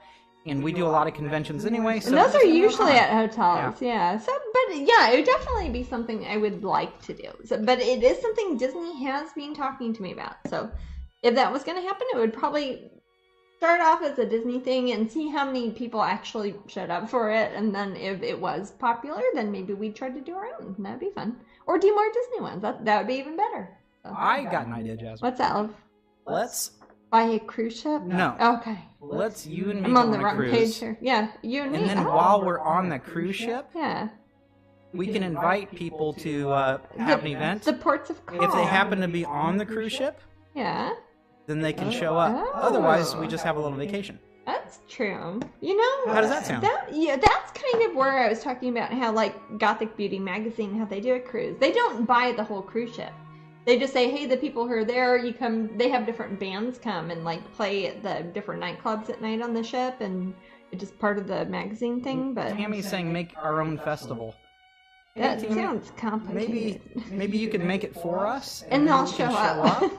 That's a lot of an undertaking. It is. Also, too, it's easy to forget that I'm not, even though I seem like a company, I'm not a company. So when people say, even things like with pins, people are like, can you make a pin for this? I'm like, I can, but I've got to it's not, Disney doesn't make these for me. I make them. So okay, so Tammy says she could. Yeah. Who does? Tammy will? Okay, yay, thank you, Tammy. So everybody email Tammy. Everybody email Tammy. Yeah, there you go. No, but that is very much on my list. She knows more about it than we do. That's probably, yeah. But the thing is, and there's money involved and everything. That's what I mean. You have to book it ahead of time, and then people are like, no, I couldn't make it. Exactly. I'm like, oh, I just had to pay out of pocket for you. I'm sorry. You know, it's again, my company is just me, so if you don't show up, I had to pay for you. I mean, your single supplement. No outside. What's that? Tammy's saying we need a field. I'm saying no outside. A field. You don't want to pull a fire festival. Exactly, Kay Harmon. What was that? The fire festival. Oh yes, I have not seen that, but I know the story behind that. I know that's a Netflix thing too, but I have not. That is the problem with stuff like that. It's like, hey, you want to book a convention and it costs like $200,000, and it's like, that wouldn't be like a company paying that. That'd be me trying to go to my bank and convince them to loan me $200,000 and book a field and get a cruise and all that. That just and I know that isn't something that's a Strangeling festival would be cool. It might be cool, but you know what? It might be like in 10 or 20 years. It would be great. Let's see. If everybody here was there, that'd be awesome. Exactly. If all the like-minded people. If you're gonna put in perspective, something like DragonCon gets around 100,000 people, and we kind of cover our costs on that. So if we had like the 100 people here at Twitch, it wouldn't. I'd probably end up in debtor's prison. Right. Yeah, but if everybody spreads the good word and we keep talking about it, and time goes by and we talk about it, somehow we don't give up any cash for it. That's why it would be great if Disney did exactly. it. That's what I mean. That's why you will see when I do things that are more like in a different country. It's usually somebody else's like, "Hey, Jasmine, we're going to pay for your hotel room." I'm like, "Yay!" I know. I have the same pair of pants on I had in 4th grade. I do not have a lot of extra money to throw at things. I'm happy when I do, and I try to put it in good places. But when it's things like business-wise, I like it if I can kind of ally myself with something else. Yeah. Yeah, sometimes a quick mindset of how people sometimes feel a bit put out by coming to an event. Oh, yeah. Let's say we have something, and we're in Orlando. Yeah. And people say, well, why don't you come to Winter Park? Now, for those of you who aren't in the area, I've had so many people ask me why I'm not in Winter Park is about a half hour from here. Is a half hour from Orlando. From here, yeah. From here, about 45 minutes. Yeah, depends so what if time people aren't willing to travel a half hour to Orlando to see Jasmine and expect them to come to their personal hometown, they're not going to go on a cruise. They probably aren't, yeah. And that's okay. I wouldn't expect people to. I mean, that way, I'm kind of that way when I'm like I have a lot of friends who are musicians, and if there's a concert, and it's like, oh, they're in Florida, but they're way the heck up in Seaside or Pensacola, and I'm down like by Key West or something. That's like the reason 14 hours drive. That's hard to get there. The reason we know these things is because when we do a show that we don't normally attend, that's not a con, or it's not something that we've attended for many years, like out in a strange city, a city that's strange to us, not the city. No. The turnout is not the same. No. We see brand new people. Yeah, and that's part of why I like doing that, because I meet new people. Yeah. And then there are people we might see up here at Twitch or up at Patreon or something, and that's great. Yeah, but you can't rely on that for Amy says, paying for your airline tickets. 100,000 that start out in a small ballroom. Usually not for one individual. Yeah, I know. I'm just one lady who just paints in her dining room, so I'm not gonna. Again, I think I sound more famous. That is a big compliment. That is a very good compliment. No, I love that when people act like I'm. It's like, well, is it a Disney one or a Strangeling one? Like we're on the same level. I'm like, oh no, I'm just a lady who kind of lives over there, and I'm not Disney, But that's a very good compliment. Thank you. But again, I'm not an old person, so as time goes by, we might get more of us, and tell your friends and keep it going, man. That's some of everything I've done has been very grassroots. It's like, hey, my sister told me about her friend who works somewhere, and they like your artwork. And in the meantime, just come see us at one of the many shows that we do anyhow. We do our best. Yeah. Taking some of that. Now I've made some of that black that's out of the Daxazine purple. The Payne's Gray and the Van Dyke Brown, and this is the black that I talk about, and you will see when I go over this that this is super black. This will be the area that is actually stamped out in metal, like the black iron oxide metal that they use on the pins. Again, if you look at the back side of any of my pins, you see it looks black. That's why. That's the difference, again, between a soft enamel and a hard enamel. I use a hard enamel outside, a hard metal outside, to make it kind of like the outline. So the lines you see that look black, that is actual metal there. That's not like paint. That is actual metal. So it's like die cut, it's stuck in there. And then they pour the different colors of enamel in there. So when I'm doing the design for this, I actually paint everything in black. So when they scan it in at the factory and they make the metal stamper thing, it makes that mold. And they do a front mold and a back mold. And all of my paintings usually require a lot of back molding, which costs a lot more.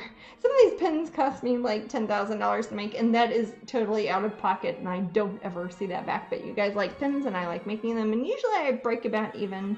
But it gets people liking my artwork, so that makes me happy.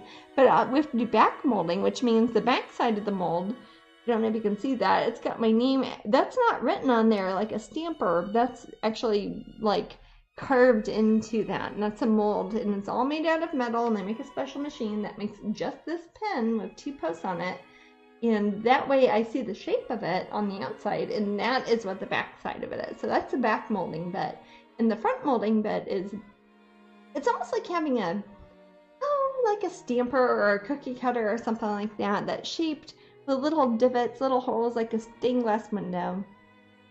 And anything that you see that is not that dark black color is going to be something like this yellow-orange that I picked here that is going to be poured in, and that's why they call it soft enamel, because then when they put it in there, it's not a hard piece of plastic or glass or metal that they've cut to that size. They've actually poured that in there because it's soft when they pour it. I know, it makes you think like it's going to be bendy. I'm like, no. That's a process they do when they're making it. That's what they mean by soft enamel. It's not like one is hard and one soft. At the end, you can't tell the difference. It's just the process that you make in it. And you can actually be kind of more detailed when it's soft enamel because you have the metal bit, depending on what sort of art you do. Again, mine is very heavy outlined. That's why I've got the black paint and the almost looks like a coloring book sort of thing. That is the hard metal, and then the enamel is poured in there, which is kind of amazing that they can get that much detail in the eyes, which of course is like the main part of any of my paintings. So I'm very impressed with the amount of detail they can do. That it is done on the microscopic level. So even like on the top part of her hair, I kind of like making it look a bit feathered there. And they will simplify this a bit because since it is made by a metal machine sort of stamper thing, it can't be as tiny. Since this is 10 inches high and I'm making something that's like 1.5 inches high, it's not going to have every single brush stroke, but the computer that they use for making the metal die cut thing is going to kind of replicate that, kind of approximate the shape of the hand-done bristles that are there at the top. And that's part of what makes something like a soft enamel pin look more organic and less like a Jasmine. Less like a cloisonne sort of thing. Yeah. Kaza is coloring up what's on the U global. Oh, with the little black sorry, fishes. my pronunciation. Yeah, that of all the ones I've done, that one's hard. I had to ask one of my friends who spoke French to come up with the title for that. That's cool. They're the telescopic black goldfish that have the eyes. They're almost like a little hammerhead shark, where their eyes kind of go off the side of their heads. I love that one. I would recommend looking at the slipper lobster. Oh my goodness! At Epcot, we saw him yesterday, and I had not seen him there before. We have the shell of one. As a I do have a, would you mind grabbing it, or would that give you? I don't mind it's not. But he looks so much better. Again, I basically live in a natural history museum, so if you mention the sea critter, I probably have one here. They're probably dead, but bones on top of it. Dinosaurs. You can hand me those too. You want your okay? All right. I'll show people what's happening here. Anyways, so this is the color that I was trying to match earlier, that kind of yellow color. The first ones were too brownish red, and that's what he's looking like so far. Well, I don't put. Okay, watch out for palette. I will. These were on top of the slipper lobster. These are tiny. Oh, I've got a Miss Mindy piece right here. Oh, there you go. I've got an original of hers over there. These dinosaurs have nothing to do. These are all actually human bones from various places. But lovely I don't know why Matt handed me. I think that one's you said hand them to me. No, I was talking about the slipper lobster. Oh, okay. Well, I had to but put those here are my toy dinosaurs and bones that are on top of my slipper lobster. Again, if you were to see this room I'm in, it looks like a terrible, uncurated museum. I love this. I love this specimen. Okay, you got them all. That's a lot of human remains there. Okay, that's framed nice. It is framed nice. They did a good job. This is our friends at Darwin and Wallace. Okay, this is a slipper lobster. Now you might think he looks like a regular lobster, even though he doesn't really. But if you see him in real life, he almost looks like cuttlefish. He's got a lot of extra arms at the front, and the front parts that kind of look the brownish bits at the front, like in front of where his iPods are. I don't mean like iPods, but they're iPods. But those are the best iPods. But they're like iPods from a million years ago. But they changed colors, and they have kind of a rainbow filter that goes on them. And they have him at Epcot at the Living Seas Pavilion, not very far from where my booth is. But this is a prepared slipper lobster, and he was. I fell in love with them. Yes, and he was harvested ethically, so he lived his life. But he is very lovely now, and I keep him in my studio. It's so funny that we happen to have one. That probably says more about me than it does about slipper lobsters. But Yeah, but you can go see them if you come to Epcot. Never mind all the human remains that were scattered on top of them in the toy dinosaurs. But I never showed people my prehistoric times, did I? Oh, feel free. I'm still trying to... This is that magazine Matt was making fun of me about earlier. Prehistoric Times magazine. I wasn't making fun of you. I got that for you. Oh, I thought you're teasing me. Oh, crap. Okay. Prehistoric... Maddie, don't cuss on this. This is for all ages. Prehistoric Times. Best magazine ever. Oh, hang this up. Wow. It has helpful things about how to draw dinosaurs. Look at that. I don't know if that really helps you draw or anything, but it's a good magazine. Got the Safari Limited. What a great magazine. Oh, it's got Steve Alton. You talked about the Meg, Maddie. Didn't you do that for one of your... I actually enjoyed the Meg quite a bit. There's an interview with Steve Alton, who wrote the Meg. Oh my gosh. Wow. Let's see. Anyways. I need to pick a winner. I think Mubot does. Everyone in the room who's recently joined our PIN Patreon group, thank you.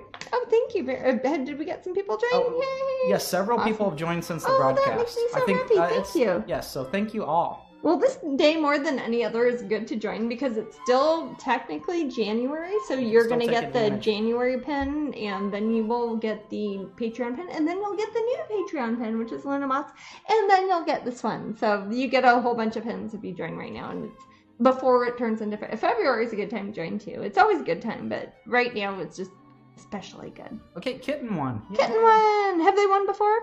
I do not remember. I know Kitten. Aww. So I might be confused about Noyan or... Yeah. Well, that's one of the things about Twitch here. It is genuinely a software that's like, this is random. So theoretically, the same person could win every time, and they just won. There's one option to kick out a person after they've won, but I've left that. Oh, don't do that. Off. Keep it random. No, I keep it 100% random. Yeah, I don't use any of the filters. And you've never won, even though you're in there, right? We've never. Actually, this time I did not join because you didn't join because now Mubot tells people. Oh yeah, it changed in it. Exclamation raffle. Okay, but it's still exclamation raffle, right? Yeah. Okay. But Mubot says that. Okay, well, good on Mubot. All right, yay! Kitten saw it, and she'll email us, and everything will be happy. Yay. All right, so I'm gonna. Okay. Need to hang this thing up. You gonna what? Love? Hang up this up. My slipper lobster? Yeah. Okay.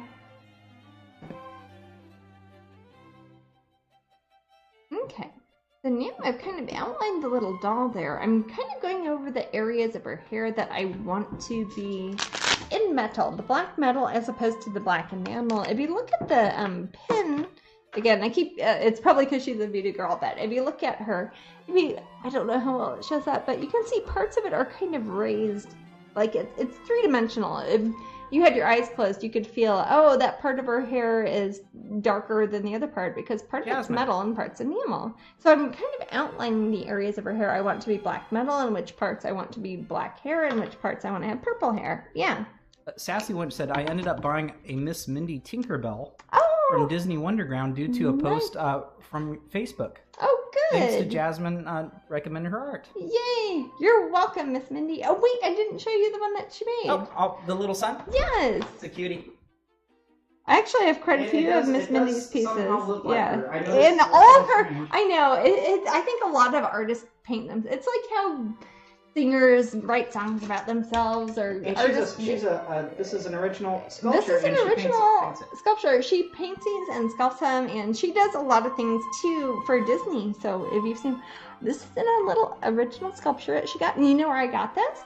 I won one of her raffles on her Patreon. So if you search Miss Mindy on Patreon, she made this out of clay and etc. and painted it. Oh, Wendy Tinkerbell has one of those for Miss Mindy. Yeah, she's done quite a few of these. This is one of the handmade ones that she did for her Patreon. So she's a busy person. Much like me, when you have a Patreon thing, or Twitch or both, you give things away, and those are the people that are really going to appreciate them when you paint them. So I've got one of hers hanging on my wall here. But she is super sweet. We've been out to dinner with her a couple times too. She's very fun to hang out with. Yeah, she lives out in Pasadena in California, so she's on the other coast, but she is over here in Florida sometimes. And her husband is very talented also. Yes. He does very neat, like, 3-dimensional stuff. They're cool people. Mm-hmm. Okay. So, when I'm looking at her hair, I am thinking I need to have very, very black lines where I want the metal to be. Then I want to have at least 2 different colors. One for the black hair, not the lines that are making her hair, but the actual filling in of her hair. And then, like the black bits here, maybe almost like a dark blue, maybe a Payne's gray mixed with raw umber or Van Dyke brown. And then the other thing is going to be the purple violet streaks in there. The thing about designing a pin, since it is a physical shape, you're going to smash out, like you're rolling it out and it's got a shape to it, like a stained glass window. You want to have the black lines. You have to make sure that any areas where that color stops being that color has a line around it. Otherwise, if you were to pour the enamel in there, since it's soft enamel, let's say that part of her hair was purple, that was black, and that was orangey yellow, you would want to make sure there was a black line there, because that's the part of the metal that stops it from blurring together. You wouldn't want that yellow to blend in with the purple, or turn kind of murky brown and look all smudgy, and you wouldn't want the brown to turn into purple, or you wouldn't tell it was purple, it just kind of looked gray. So when I'm doing this, I'm thinking about not this as a painting necessarily, but these as ambiguous but very defined shapes. Like this little part here, this little oval, is a black metal line that's going to have an orangey yellow enamel poured into it. So with hair is usually very organic looking and very kind of off the cuff. You think, oh, hair is going all over, it's curly, it's blending in with the background. But with something like a pin design, you want to make sure it's like, no, it's a C shape that has another little S down here with a bit of a curl down here, and you have to make sure there was a black line around it. Otherwise, when you pour the enamel, it's not going to bleed into everything. It's like tie-dyeing kind of, but it has lines around it.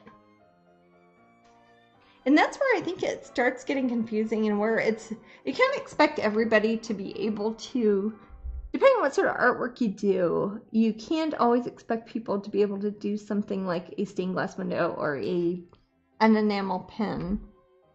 One of the hardest enamel pins I've done was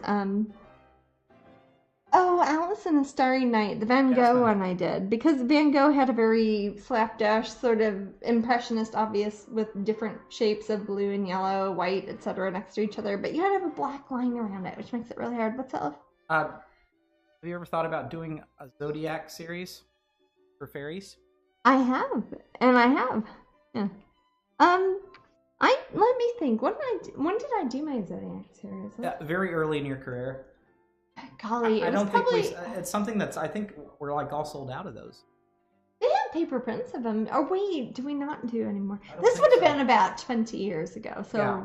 Probably, depending who you are, it might have been before you were born. But if you search Jasmine Becket Griffith and Zodiac, you'll see them all. I'm sure that something would pop up. And then I also did a series when I was in school still too. So that would have been like 25 or 30 years ago. Oh my god, Mom. But yeah, I've done it a couple times, and I probably will again.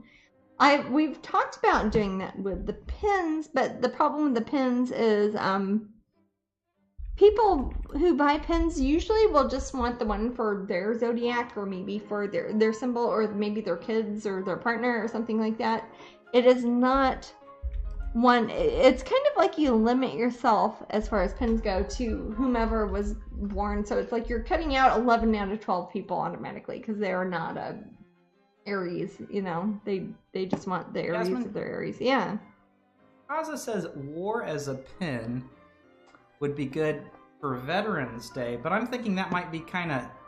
Is that ironic, or is that? Well, no. I know that would be a great anything for Veterans Day. In fact, I think I posted on Veterans Day year before last when I was in England. Because if you're talking, I don't think she'd work it as a pin, because if you think about the drawing, anytime you see a color change even a little bit, if you have to put a metal line around it, it would kind of look like a fishnet stockings with no color in it. It would look like a big mess. It wouldn't look very obvious. What would be better is to maybe take that character and maybe have the poppies on her, or maybe, you know, my poppy fairy, or I already did one in Poppy Magic, but Poppy Fairy, Because like the poppy appeal that we do in England when you're there, and you give people a pound and you get a little poppy and you put it on the front of your shirt or whatever. Their Remembrance Day thing is around the same time as Memorial Day. That would be really good for that. But I think that painting would be a hard one to make a pin of because there's a billion different color shifts and different things happening, and that would just be a mess as far as the pin goes. But something with a poppy, it would be a really good one for Memorial Day, I think. I might do that in November. Yeah. Have you ever thought of doing mail fairies? Like painting them? Or just asking about what I think about at night. I'm sorry. Okay. It's late. It's not that late. I have painted a lot of characters who are males. Usually, I tend to paint female figurative work probably because I'm a girl and a lot of artists tend to paint themselves. But I do a lot of portraits when people say, hey, I want you to paint my nephew and my grandson, and I will totally do that. But when I'm just coming up with things myself, I tend to try to make a narrative in the painting about somebody I can identify with, and since I identify with being female, I kind of project that on my paintings. But I definitely have done lots of paintings and portraits of males. And that, yeah. I think, is if it ain't broke, don't fix it. Oh, people try to. Did you come up with that? No, not at all. I'm joking. What I think sometimes, for example, I think we talked about last time when somebody was asking if I would paint their great grandfather as a Strangeling fairy. I'm like, well, exactly. Why? Are you sure you just don't want a nice painting of them that they don't have big eyes and wings on them? What it is in a way is a compliment. They're saying they love. Oh no, like it's a whole world, and those are the characters that are in there. No, I could have. Jasmine would not be a good match for that. No, don't try to turn this artist into the other artist. There are a lot. Artists who would actually, if somebody was interested in something like that, I could probably think of a handful of artist friends I have that do something kind of similar, but are probably better at making things that look more masculine, or that are better at looking like specific people instead of me doing my whole sort of generalized. But I can do realistic paintings. But if I do portraits that look like, you can send me a photo and I can totally paint your photo, but you could get a lot of people to do that. Oh, so Shaylee says if it's not Baroque, don't fix it. Oh, that's it? Okay, I like that one, Shaylee. That's good. I'm going to put that on my FAQ. But I said ain't. Well, you're American. And they say ain't all the time. They say ain't all the time. I've heard them. I don't know. Some of the worst grammar I've ever heard has been in England. Pardon? Some of the worst grammar I've ever heard is. I couldn't even hear what you said the first time, so I don't know how to respond to that. That's just me slurring. Yeah, okay, there you go. Isn't it? In it. In it. Is it not? Is it not? No, in it. Your mom was making me say, is it not? Because I kept saying in it too much when we were going to the Harry Potter thing. But yeah. Mom loves in it, actually. I know. How much she loves when people say in it. We're a bunch of Anglophiles, aren't we? Them glasses is crap, isn't it? Stop your cursing, man. This is supposed to be family friendly. This crap? That's not bad. I would have gotten in trouble at school if I said that. Oh, that's because your school was full of... My school was shite. No. Hey, that's way worse. But yes, we like in it. Anyways, in it. Jasmine will come back from the UK and she'll be saying in it. Yeah, you know what's confusing is when I come back from England and I come back to like Georgia or somewhere in the southern part of the U.S., so I've got to slip into my southern American lady thing, and then it turns into a horrible transatlantic accent that sounds unpleasant on everybody, and I feel like I should apologize ahead of time. I don't talk to enough humans to fixate on a sort of accent, I don't think. Well, her arm is in a good place. I've kind of, like I said, I moved her arm, her left arm. Looking at her, it'd be our right arm. And I've kind of put her fingers like sort of under the arm of the voodoo doll there. So her arm is her shoulder is going to be there. And her other arm's going to be down there, and she's going to have the pin. I think that looks pretty good. If I change my mind, I do, but I think that's going to be the outside shape of the fairy there. Yeah. Can you say goodnight to the lovely Layla? Oh, goodnight, Layla. Sleep well. Hope it's not so rainy there, but I bet it is. It's very rainy here in Florida. It's so rainy in it. Now, this is a good time when I'm looking at her hair that I have to think about you'd think, oh, it's all kind of black with purple highlights, but I have to think about individual metal raised rooms almost that are like black metal walls that are going to have different enamels poured into them. So I have to think, oh, what part's going to be purple, what part's going to be black, and do I want 2 types of purple or do I want 1 part of black on there? And when I get artsy and I'm like, oh no, I want like 3 types of purple in there, all of a sudden when I order the pins, if I get like 1,000 pins and each one's like $8, I'm like, oh, that was $8,000 because I wanted 3 extra colors. So this is when it gets weird from an artist's point of view to just make those decisions. So I try to do my best to make it look realistic and kind of give a sense of color and theme to it without going broke in the meantime. Especially when it's ones that I give out for free. That's kind of weird because it's like, oh, okay, I'm gonna do this pin and I'm gonna give it away for free, so I'm just gonna spend $10,000 and hand these out, which is awesome, and that means a lot of people will come buy stuff, so it might theoretically pay for it, but if it doesn't, then I feel silly for picking like 10 times too many colors than I should have done. So I try to find a delicate balance. It's always a question of balance. Everything is. Very moody blues of me. And I'm going to keep that little area there that has the little ivory because I want that. Somebody mentioned earlier when I had to only just kind of sketch in her wings how she's got like a little, not a tooth, it's like a little horn that's on the top of her wing there. That little kind of ivory pokey thing. So I want to make sure I have that, because I don't want her to look too much like the Voodoo and Blue pen, which is the one that I was showing earlier. Jasmine. Yeah. Do you make the postcard size prints out of all your work? It depends on the painting. The actual postcards like you send in the mail, like the Disney ones, like these sorts of ones, these ones are these are actual postcards like you put a stamp on. These ones here are made by Disney. I just do the painting. Disney prints postcards. They sell the postcards. I don't do anything except do the original painting. They scan it and then send it to everybody and do the merchandising. But we do prints that are almost the size. What are they? 4x6? The ones that we do for like MegaCon at live events. We bring them to England.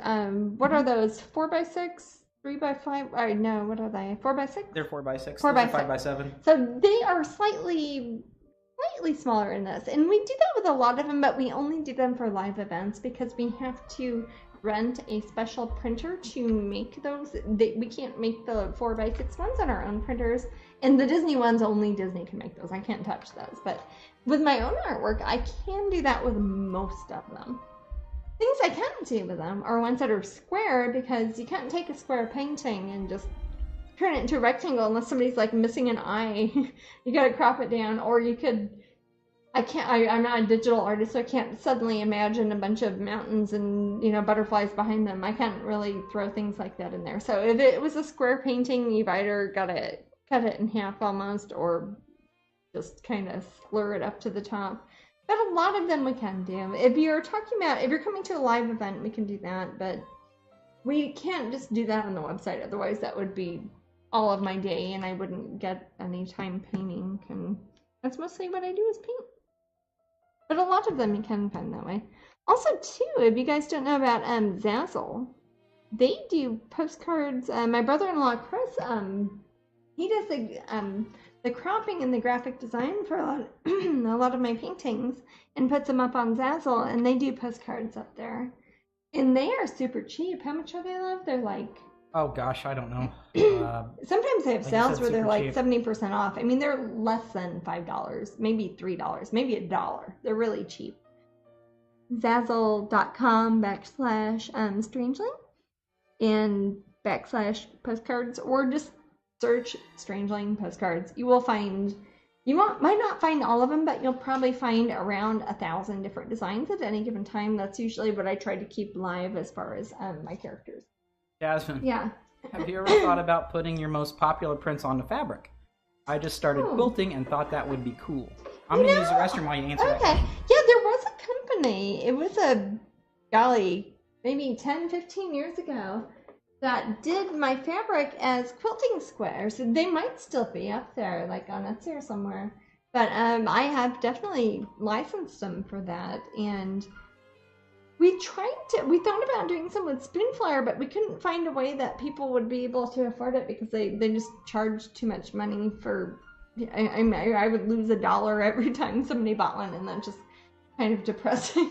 But we've thought about maybe picking some more and maybe trying to mass market those, but I haven't had a licensing company interested in it yet. But if you know anybody, tell them my name.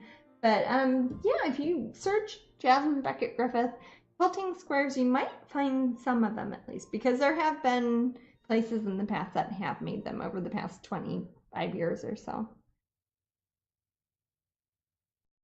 But that is a fun thing to do. I used to quilt quite a bit.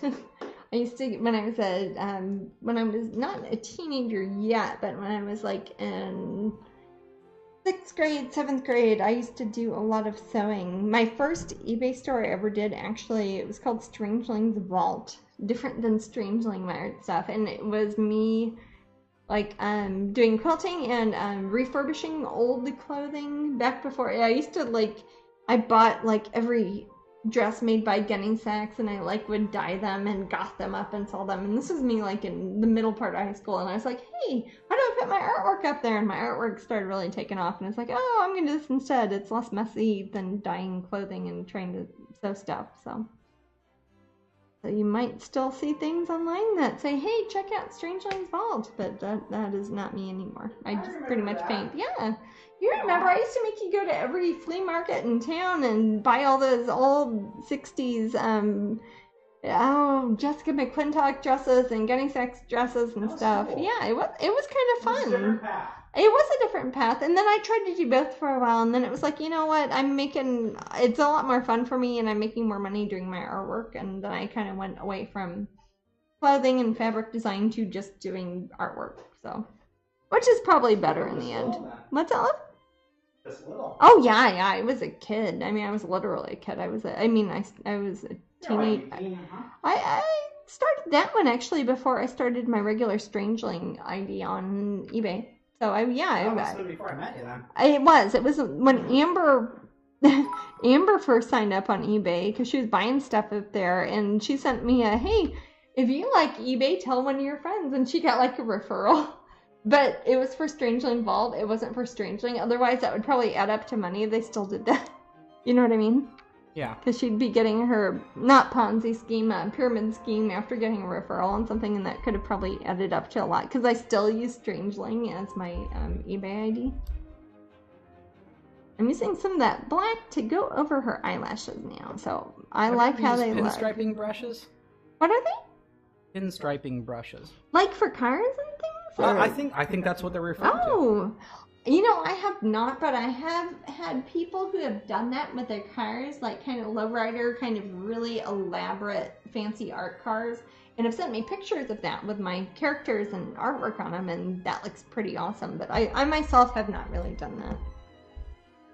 There's what's the name of that magazine that I'm in sometimes, Mandy? The Lowbrow Pinstripe whatever magazine. They had a Strangeling issue of it. I don't know. It was like 3 years ago, but yeah, people definitely have done that with my artwork, but I haven't. I pretty much just paint on paintings and do stuff like this. It's like, hey, we need a pin design. I start off the same way. I'm very old fashioned. I'm like, oh, well, let me get a piece of wood. I'll paint your pin for you. As opposed to like, there's probably an easier way to do this, like on an iPad or something. I probably sound very old-fashioned, yeah. But I'm going to keep this part black here. So when this is a pin, I'll hold up here. If you look at the under part of where her hair is here, that's going to be dyed black iron alloy metal, like through there. And that will be there too, and so will be her eyelashes. So when I do have different colored enamel that I put in the stripes of her hair, like kind of like my hair, I might have some dark blue, and then I'll put some colors in it and have some stripes in there.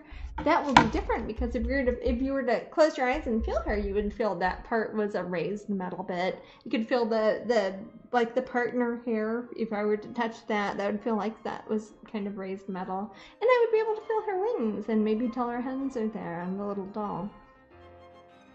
But yeah, so far so good.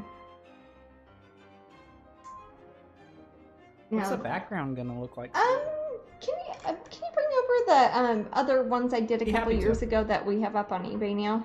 Speaking of eBay and Strangeling, the Strangeling idea on eBay now has only been around since 1999. Only 1999. But let me see. I kind of usually choose. It depends on the colors of the painting or the pen design. I kind of choose kind of a neutral blue, grayish green. It actually kind of looks a lot like the walls of my studio, but a bit of a cooler tone. So these are the ones up on eBay now that we're giving away with the pins. Do we have the pins around here? I could show people how they, in case anybody's just joining us. It's been like an hour or two. The dinosaur magazine here. Thank you for moving my dinosaur magazines and all my human remains and everything. Okay, so this is an example. This is the painting I did for Alice in Clockwork, and this is what the painting looked like I'm working on now. So I'll probably pick that plain solid gray. I think I've done some solid black ones. It depends on how the color's looking. But this one, and here's the pen. So you can see how the pen is very three-dimensional. If I were to close my eyes, I could tell you what pen that is because I can feel the outside of it. I see the little pokey.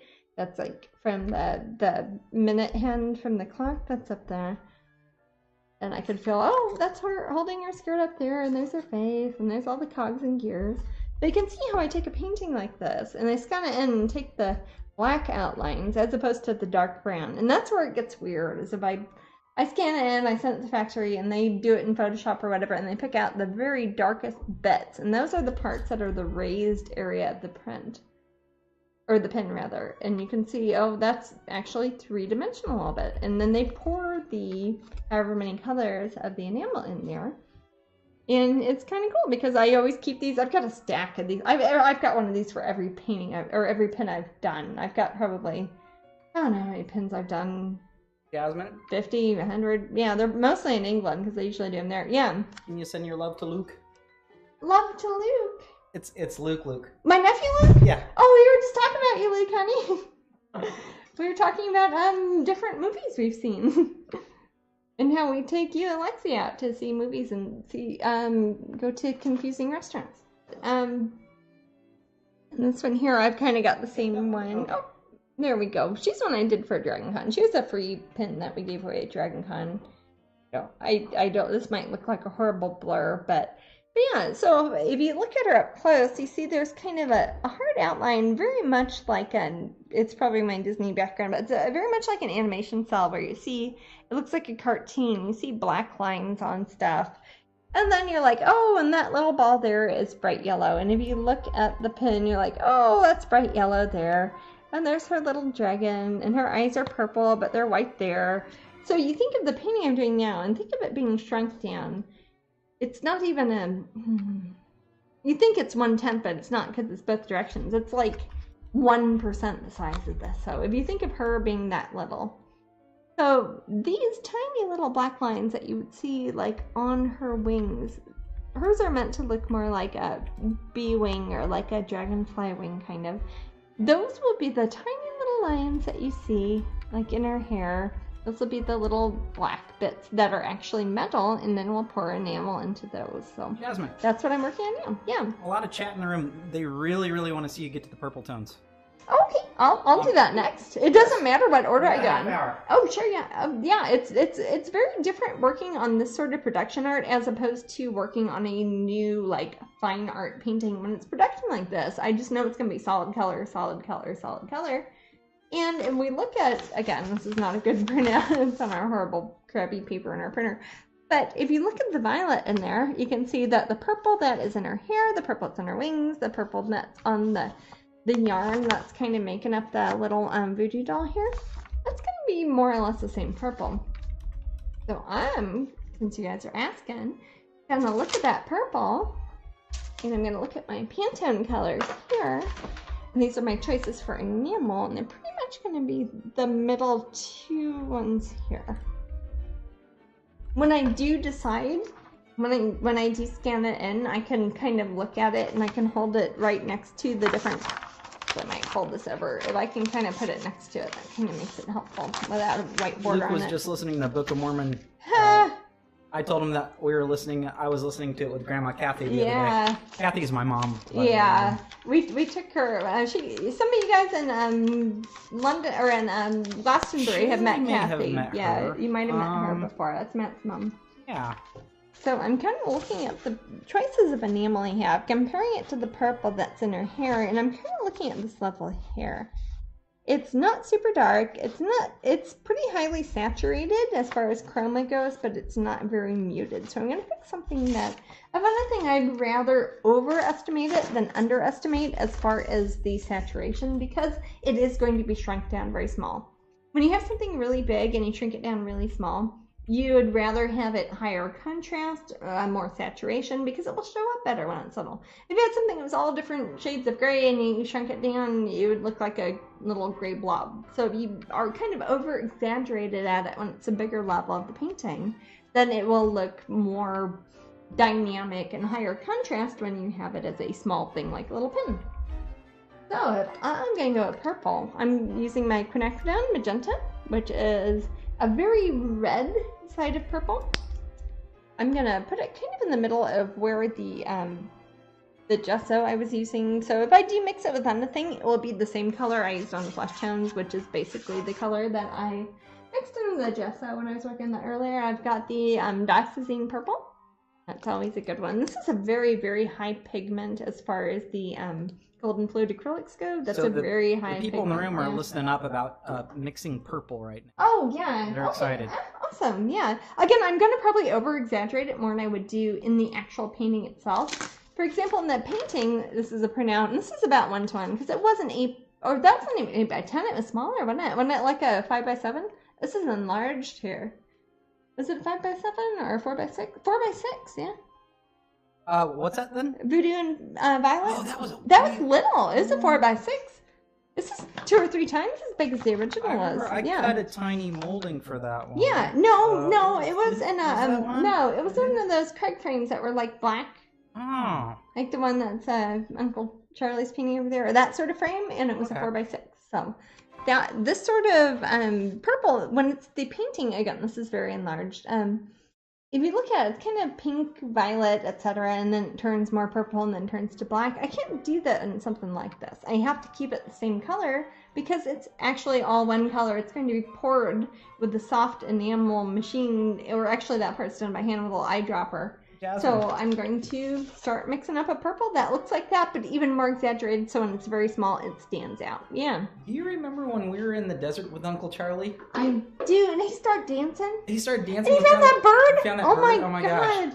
That was like the best time ever. They should make a movie of that. Oh, sorry, and then he shaved his head.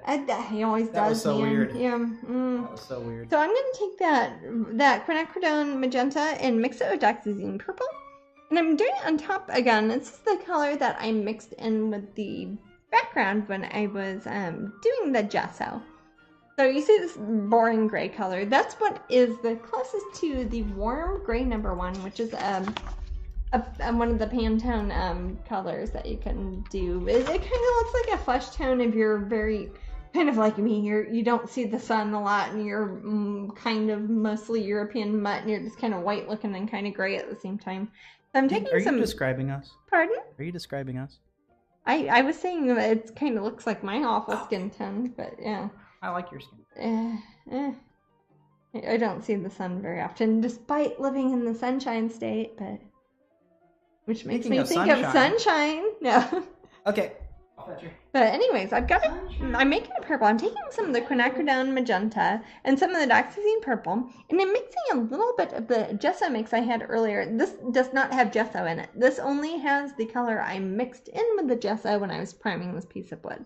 But I'm taking a bit of the same gold color, and that might sound weird because it's yellow. I'm mixing that with the color that is from the voodoo doll. So we will have a little bit of that as a base. Are you really bringing sunshine over here? I have the kitty.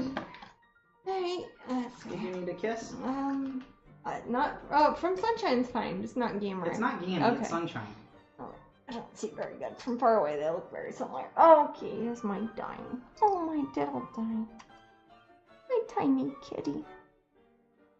Oh, I'd say she's a kitten, but she's kind of getting up there in years. But you only weigh like 4 pounds, don't you? the Jasmine of Kitty? No, she's the Willow of Kitty.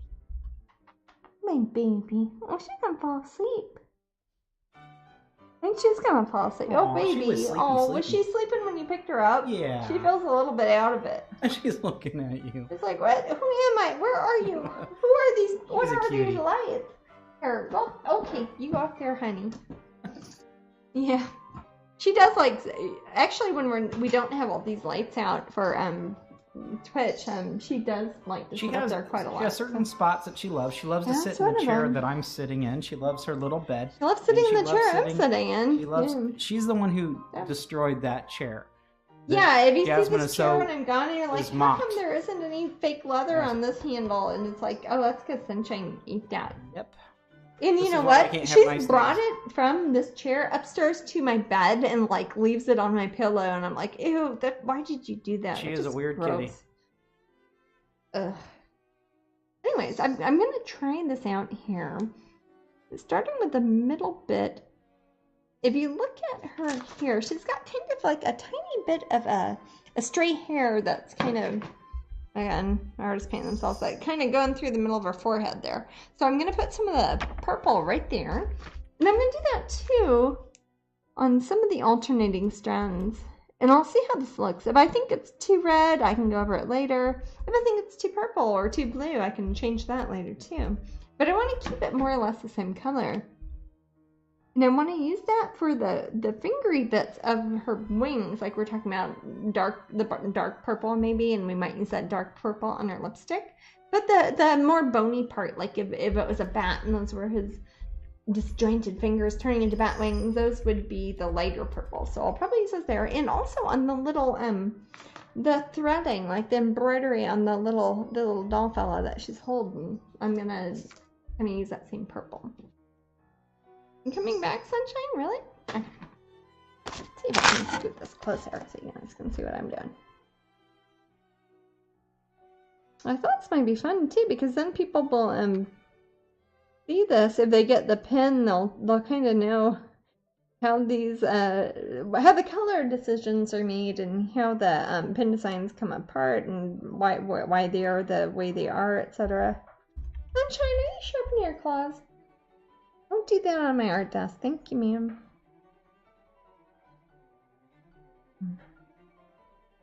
And this, more than anything else, is kind of like a coloring book in a way. I already have my outlines. I know for sure that's what it's going to look like. That might look a little bit more, it's hard to tell. If you were to look at this one, I think the painting is a bit more blue than red as far as the magenta goes, but I can always change that by putting a wash that has a more blue, like more of the dioxazine purple instead of the quinacridone magenta on it. So I might do that afterwards, but I have to make sure I keep it all pretty solid. And then after it gets scanned in and the factory creates the mold and the outline, that's when I usually say, hey Patreon, hey pin group, this is what the new pin design is going to look like. So it looks, once I get it finished, it will look way less messy, and I'll refine the outsides and I'll put some sort of background. And that's why it's kind of cool to, for people who collect these. The purple? Yeah, the purple's looking good. I'm liking it. That's why it's kind of fun to see the actual painting that goes in it, because I think a lot of people just kind of do it on the computer or just tell a company how to make it. But I'm very old-fashioned. I like to show how it actually works. And that actual painting turns into physical products, and that makes them very special. Oh, wow. We've been around there the whole time. Oh, that's great. Thank you, everybody. I didn't update you. Yeah, I usually do. Yeah, okay. I'm here. Even if nobody was there, I would still be working on this. So thank you guys. Yeah, that sounds sarcastic. I don't mean it to. Either way, I'd be working here. Yeah, I kind of overdid. I don't know if you can tell. I kind of went over one of her fingers a bit, but that is why I've kept that same sort of warm gray #1 color I've got it on a sponge. It's on a piece of paper on a sponge. I don't know if you can tell that. I'm not just using plastic plate. There's a sponge, there's a piece of paper, so I can water on top of it. And that way, if I make a mistake, I can just cover up on top of it. So I am not worried about going over the boundaries here. Wow, it's still raining outside, isn't it, Maddie? It's been raining all day. Yeah. I'm glad it didn't rain at Epcot yesterday. It was chilly, but it wasn't rainy.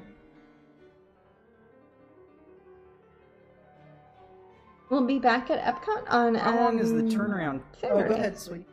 Oh, I was just saying we'll be back at Epcot on Saturday, but at the other tent. We'll be at the Pop Gallery tent this coming Saturday. How long is the turnaround time for the pin when finished?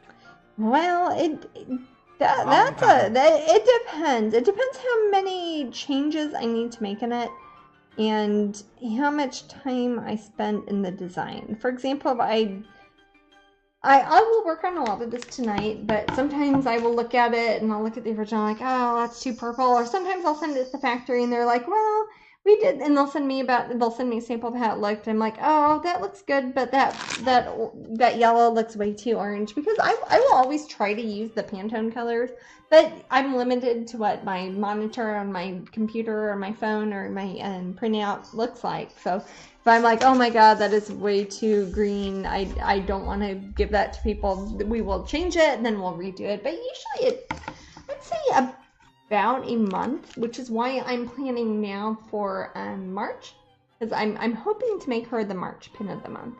And I try to be a month or so ahead, so I'm never like, oh my god, something happened, the pins, because one time like the pins like disappeared and they never made it here and we had to order them again. So I always like to give about a month in advance to make sure. But it does take a while. And then if you were to think about it, if it's a character I'm making up that's only a pin, because there are some people are loving the purple and red. Yay! But there are some pin designs I've done that weren't paintings to begin with. Like this one, again, she's based off of a character I've already painted, so that makes it a bit easier when I'm painting her. But when it's one I'm only doing as a pin, it's like I had to come up with the character, the painting, the sketch, the color palette, all the stuff ahead of time. So that starts turning into like a month into like 3 months, and it gets a bit crazy. But that's part of the fun thing when I was doing the Patreon poll where y'all got to vote on these. It's I picked paintings I had already done, so it's like, oh, okay, I already know what she kind of looks like, so this won't take me a whole lot of time, and I'll know which one you like the most. And you guys have very good taste as far as pins go. I'm not just saying that because you're you really do, otherwise I wouldn't ask you. So I'm going to put some purple over here on this part of her hair.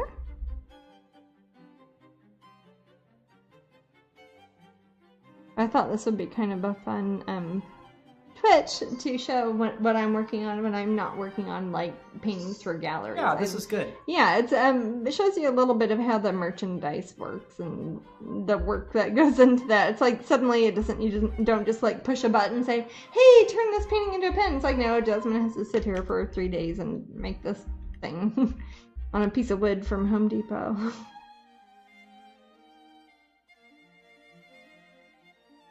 But yeah, the color, I'm really digging the color palette on her. I think part of it could be, we were talking earlier about complementary colors, about having yellow-orange versus a blue/purple. That's very much complementary. So that's, even when it's shrunk down, again, she'll be, if that was like 8 by 10, she's going to be a 1.5 by 1 or 1.75 by 1.25. She will still look pretty sharp when she's very small. Were you saying something? Kieran says, are they a new set of acrylic paints? These are the same paints I always use. I am these are golden float acrylics, but when I do a plate like this, these are just plastic plates from the grocery store. But I have the same little, it looks messy, but that's a sponge, like a yellow sponge I've cut out in a circle, and I soak it in water. And then I have something called palette paper. I get the Masterson's ones that you can get on Amazon. And it's basically like white paper. You cut it in a circle and you soak it in water for 20 minutes.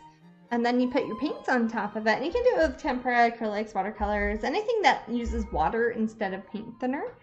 It doesn't help you blend because once you take it off the palette, it dries as fast as it always does. But it keeps your palette pretty wet. So I don't have to pour, if I put purple paint on it now, I can use that purple paint tomorrow. It's not going to help me layer it or blend it on once it gets out off of the palette, but it makes me not waste so much. Because some of these paints I've had here for Yeah, kind of. They have the dates on this, but I've probably had this paint for 4 or 5 years. The same tube of paint. I don't use a whole lot of paint, and so my paintings look very smooth. I use a little bit, just mixed with water. It's enough to kind of make a very thin glaze, like a sheer layer on top of something. I'm using it more opaquely than I usually would because I'm trying to emulate the idea of what it would look like when it's enamel. Yeah. How do you feel about living in Orlando? Like, other than Celebration, what other areas are good? I don't really travel a lot. A lot of the reason I like it here in Florida in general is I like the nature that lives here a lot. I'm really into bird watching, and we have a lot of interesting birds. I like the weather here because we'll complain, but it was cold yesterday, but it was still 62 degrees and it was January. So I don't know enough I don't leave my studio a lot, but there are a lot of very nice areas around here. And I do so much stuff with Disney, it's kind of hard not to have at least some sort of pied a terre here because I do... Golly, I think I'm doing like 8 shows in 4 weeks here that are at Disney World, so it makes sense for me to have a house here. And it's a lot of people are here on vacation, so people are usually in a good mood, and that's always nice. So it's kind of a good place if you're an artist or somebody who is doing things like festivals and art shows and stuff, because you're going to see different people every day. Jasmine, yeah. Can you show off the Hard Nails pin? Yeah. Was that the last raffle? Okay. It is. When is that happening? About 15 minutes. Okay. Let me see. Here she is. Heart of Nails. And this is kind of funny because I didn't really think about it. She's got the little heart that's got the same sort of pins that my voodoo girls have, but it's in the heart. It does look more like a nail than a pin, but it might. I don't know how well you can see it on the camera, but her wings are very three-dimensional. That's what I'm talking about, having super black lines as opposed to kind of a more muted black, because if you look at her wings, there's a whole bunch of detail in it, whereas if you were to see it flat, you think, oh, she has black wings, but if you look at it, if you close your eyes, you can feel every single feather in there. And that's because the mold that I designed, and when I have the dark black lines on things, that is the raised part, and that's when the soft enamel comes in, and you pour that in between every single little piece of feather in there. That's the enamel is poured in there. Or again, if you look at the heart, she's got little red ones in there, her little tights. If you look at it from the front, it looks very flat, but from the side, you can see it's actually almost like a tiny piece of sculpture. Cool. Yeah, I love her, and she will be the February pin of the month. Theoretically, it's kind of around Valentine's Day. It's not supposed to be there for Valentine's Day, but she's got a heart, so. Yes, it's take that very as that romantic. But yeah, very romantic. Every year it seems like I do some sort of Valentine's Day thing, and I usually do like a happy one and a grumpy one, but this year I'm doing the Epcot thing, so I'm like, you guys get a grumpy heart pin, why not? So I'm going to take that same sort of purple I've been putting on the in the streaks in her hair, and also using on the thread or the yarn that's on her voodoo doll, and I'm going to use that on the bony part of her wings. And depending on how much time we have here, I'll make a darker purple, and that's probably what I'll put on her lips. Somebody suggested that, and I think that would look really good. And I will use that same dark purple to kind of be on the leathery part in between the bony parts of her wing hands there. She's going to be a good pen. And we'll definitely let you guys know. And this will be one that you can buy just off the website too, but as always, I always recommend Patreon because that way you won't miss out on one. I have so many people who email me and they're like, you said you're going to have this pen, but you only had it for like 1 day and now it's gone. I'm like, yeah, now it is. If you'd been Patreon, you could have had that one. But not everybody's a completist and you don't have to be. But it's a good way to make sure if you really do want to try to get all the pins of the month, that way you can't miss them. It's impossible to miss them.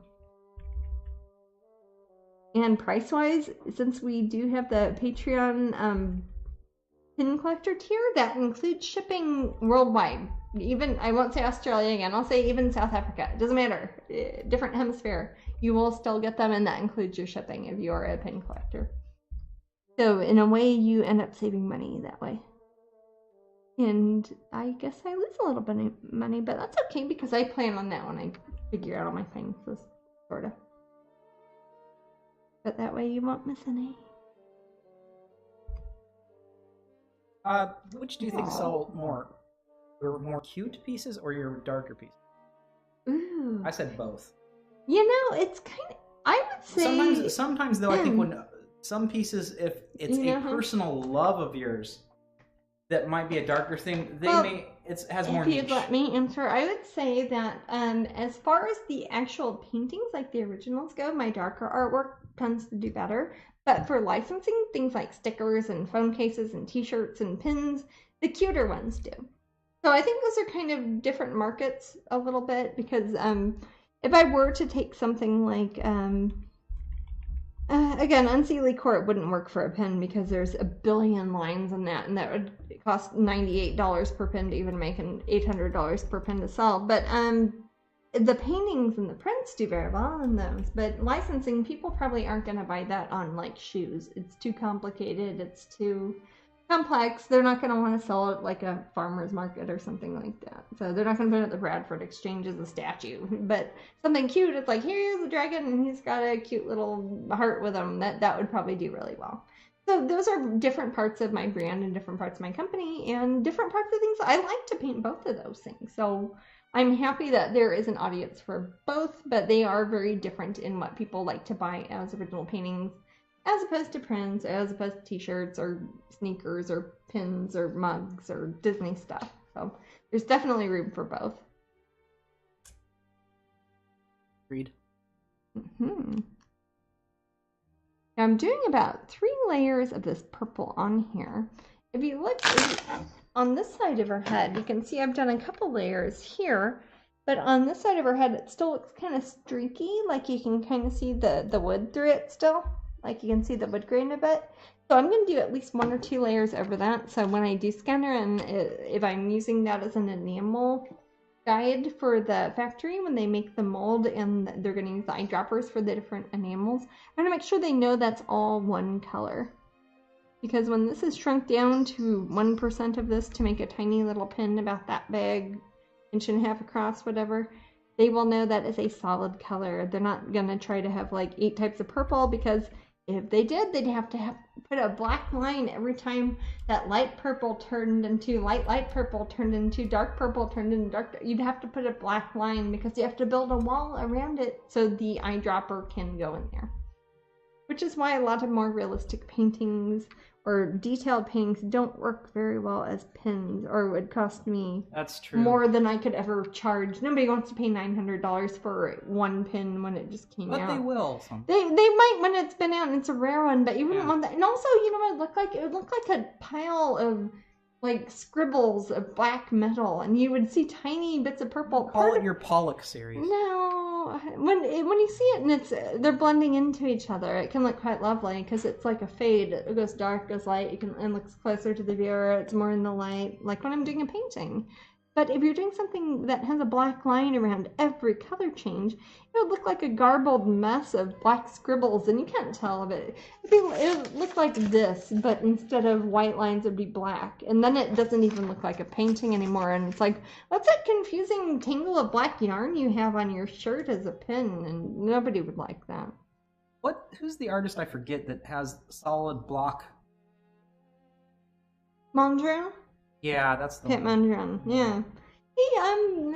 He did very solid black. He reminds me of Pantone. Outlines. Yeah, you know what? I bet he would have, if he wasn't part of it, he would probably be a big appreciator of those. It's like the TV show you told me about that. It was like the Brady Bunch, but they went around in a van. Partridge Family. They had a Mondrian on the outside of the van, or the bus, right? Or am I thinking of somebody else? I'm sorry if I am. Maybe they did. I think they did, and I remember telling it. I was like, no, it's Pete Mondrian, and I thought it was Pete, like P-E-T-E. It's like, no, it's like P-I-E-T Mondrian. And you know what? He actually painted realistic stuff when he was younger, and then he kind of went into the, I wouldn't even say abstract. It's that sort of geometric. Jasmine. Yeah. Are you gonna do a mermaid painting this year? Yeah. That's what I figured. Don't know yet, but I definitely Mimi's will. gonna save her pennies. I love mermaids, and I will paint mermaids forever. So I will do one this year. I'll do one next year, and the year after. Apparently, after she dies. Yeah, they'll probably keep coming out. So I know. I love mermaids, so yes, that's one of my favorite things to paint. So I will keep painting mermaids. If it wasn't for the fact I've already done a couple of shows that were mermaid specific in the past few years, I'd probably say my next solo show is mermaids, but I won't. But there will be some mermaids in it. Well, even my Corey Halford show I did this past year. I mean, it wasn't mermaid specific, but there was a lot of mermaids in that show. We're not saying it was mermaids. Not saying it was mermaids, but it was mermaids. It was mermaids. Yeah. It's probably already ended, but the LA Art Fair has gone through this weekend, and they've got my lovely Porcelina, my sculpture. I did the giant mermaid sculpture. I think I showed you guys when we were starting to work on her early in the year. She's been traveling around throughout California, and she's currently at the LA Convention Center on behalf of the Corey Halford Gallery. And a lot of people have been getting selfies and tagging themselves with me, or tagging me with themselves and Porcelina Mermaid. Jasmine. Yeah.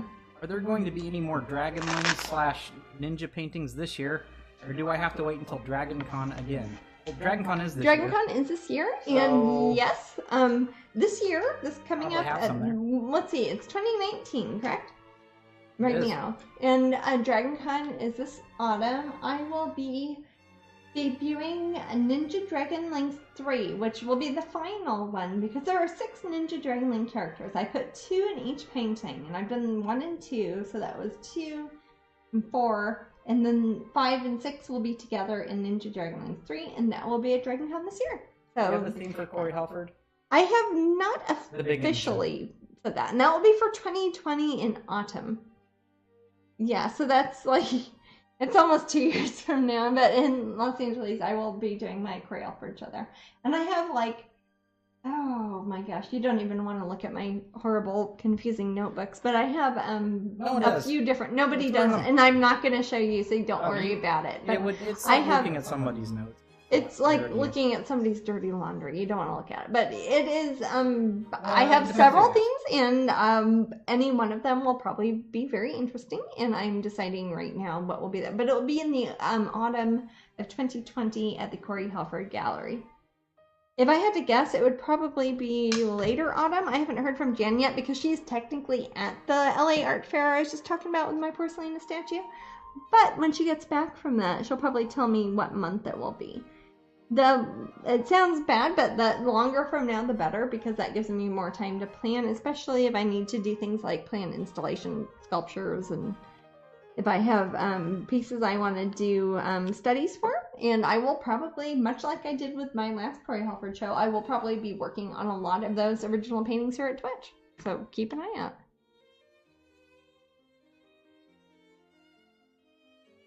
Have you thought about doing a Strangeling girl with a full-size dragon? Oh, I've done quite a few, really. Are you? Gosh, well, I wonder if they're talking about installation. Oh, like a sculpture. I've done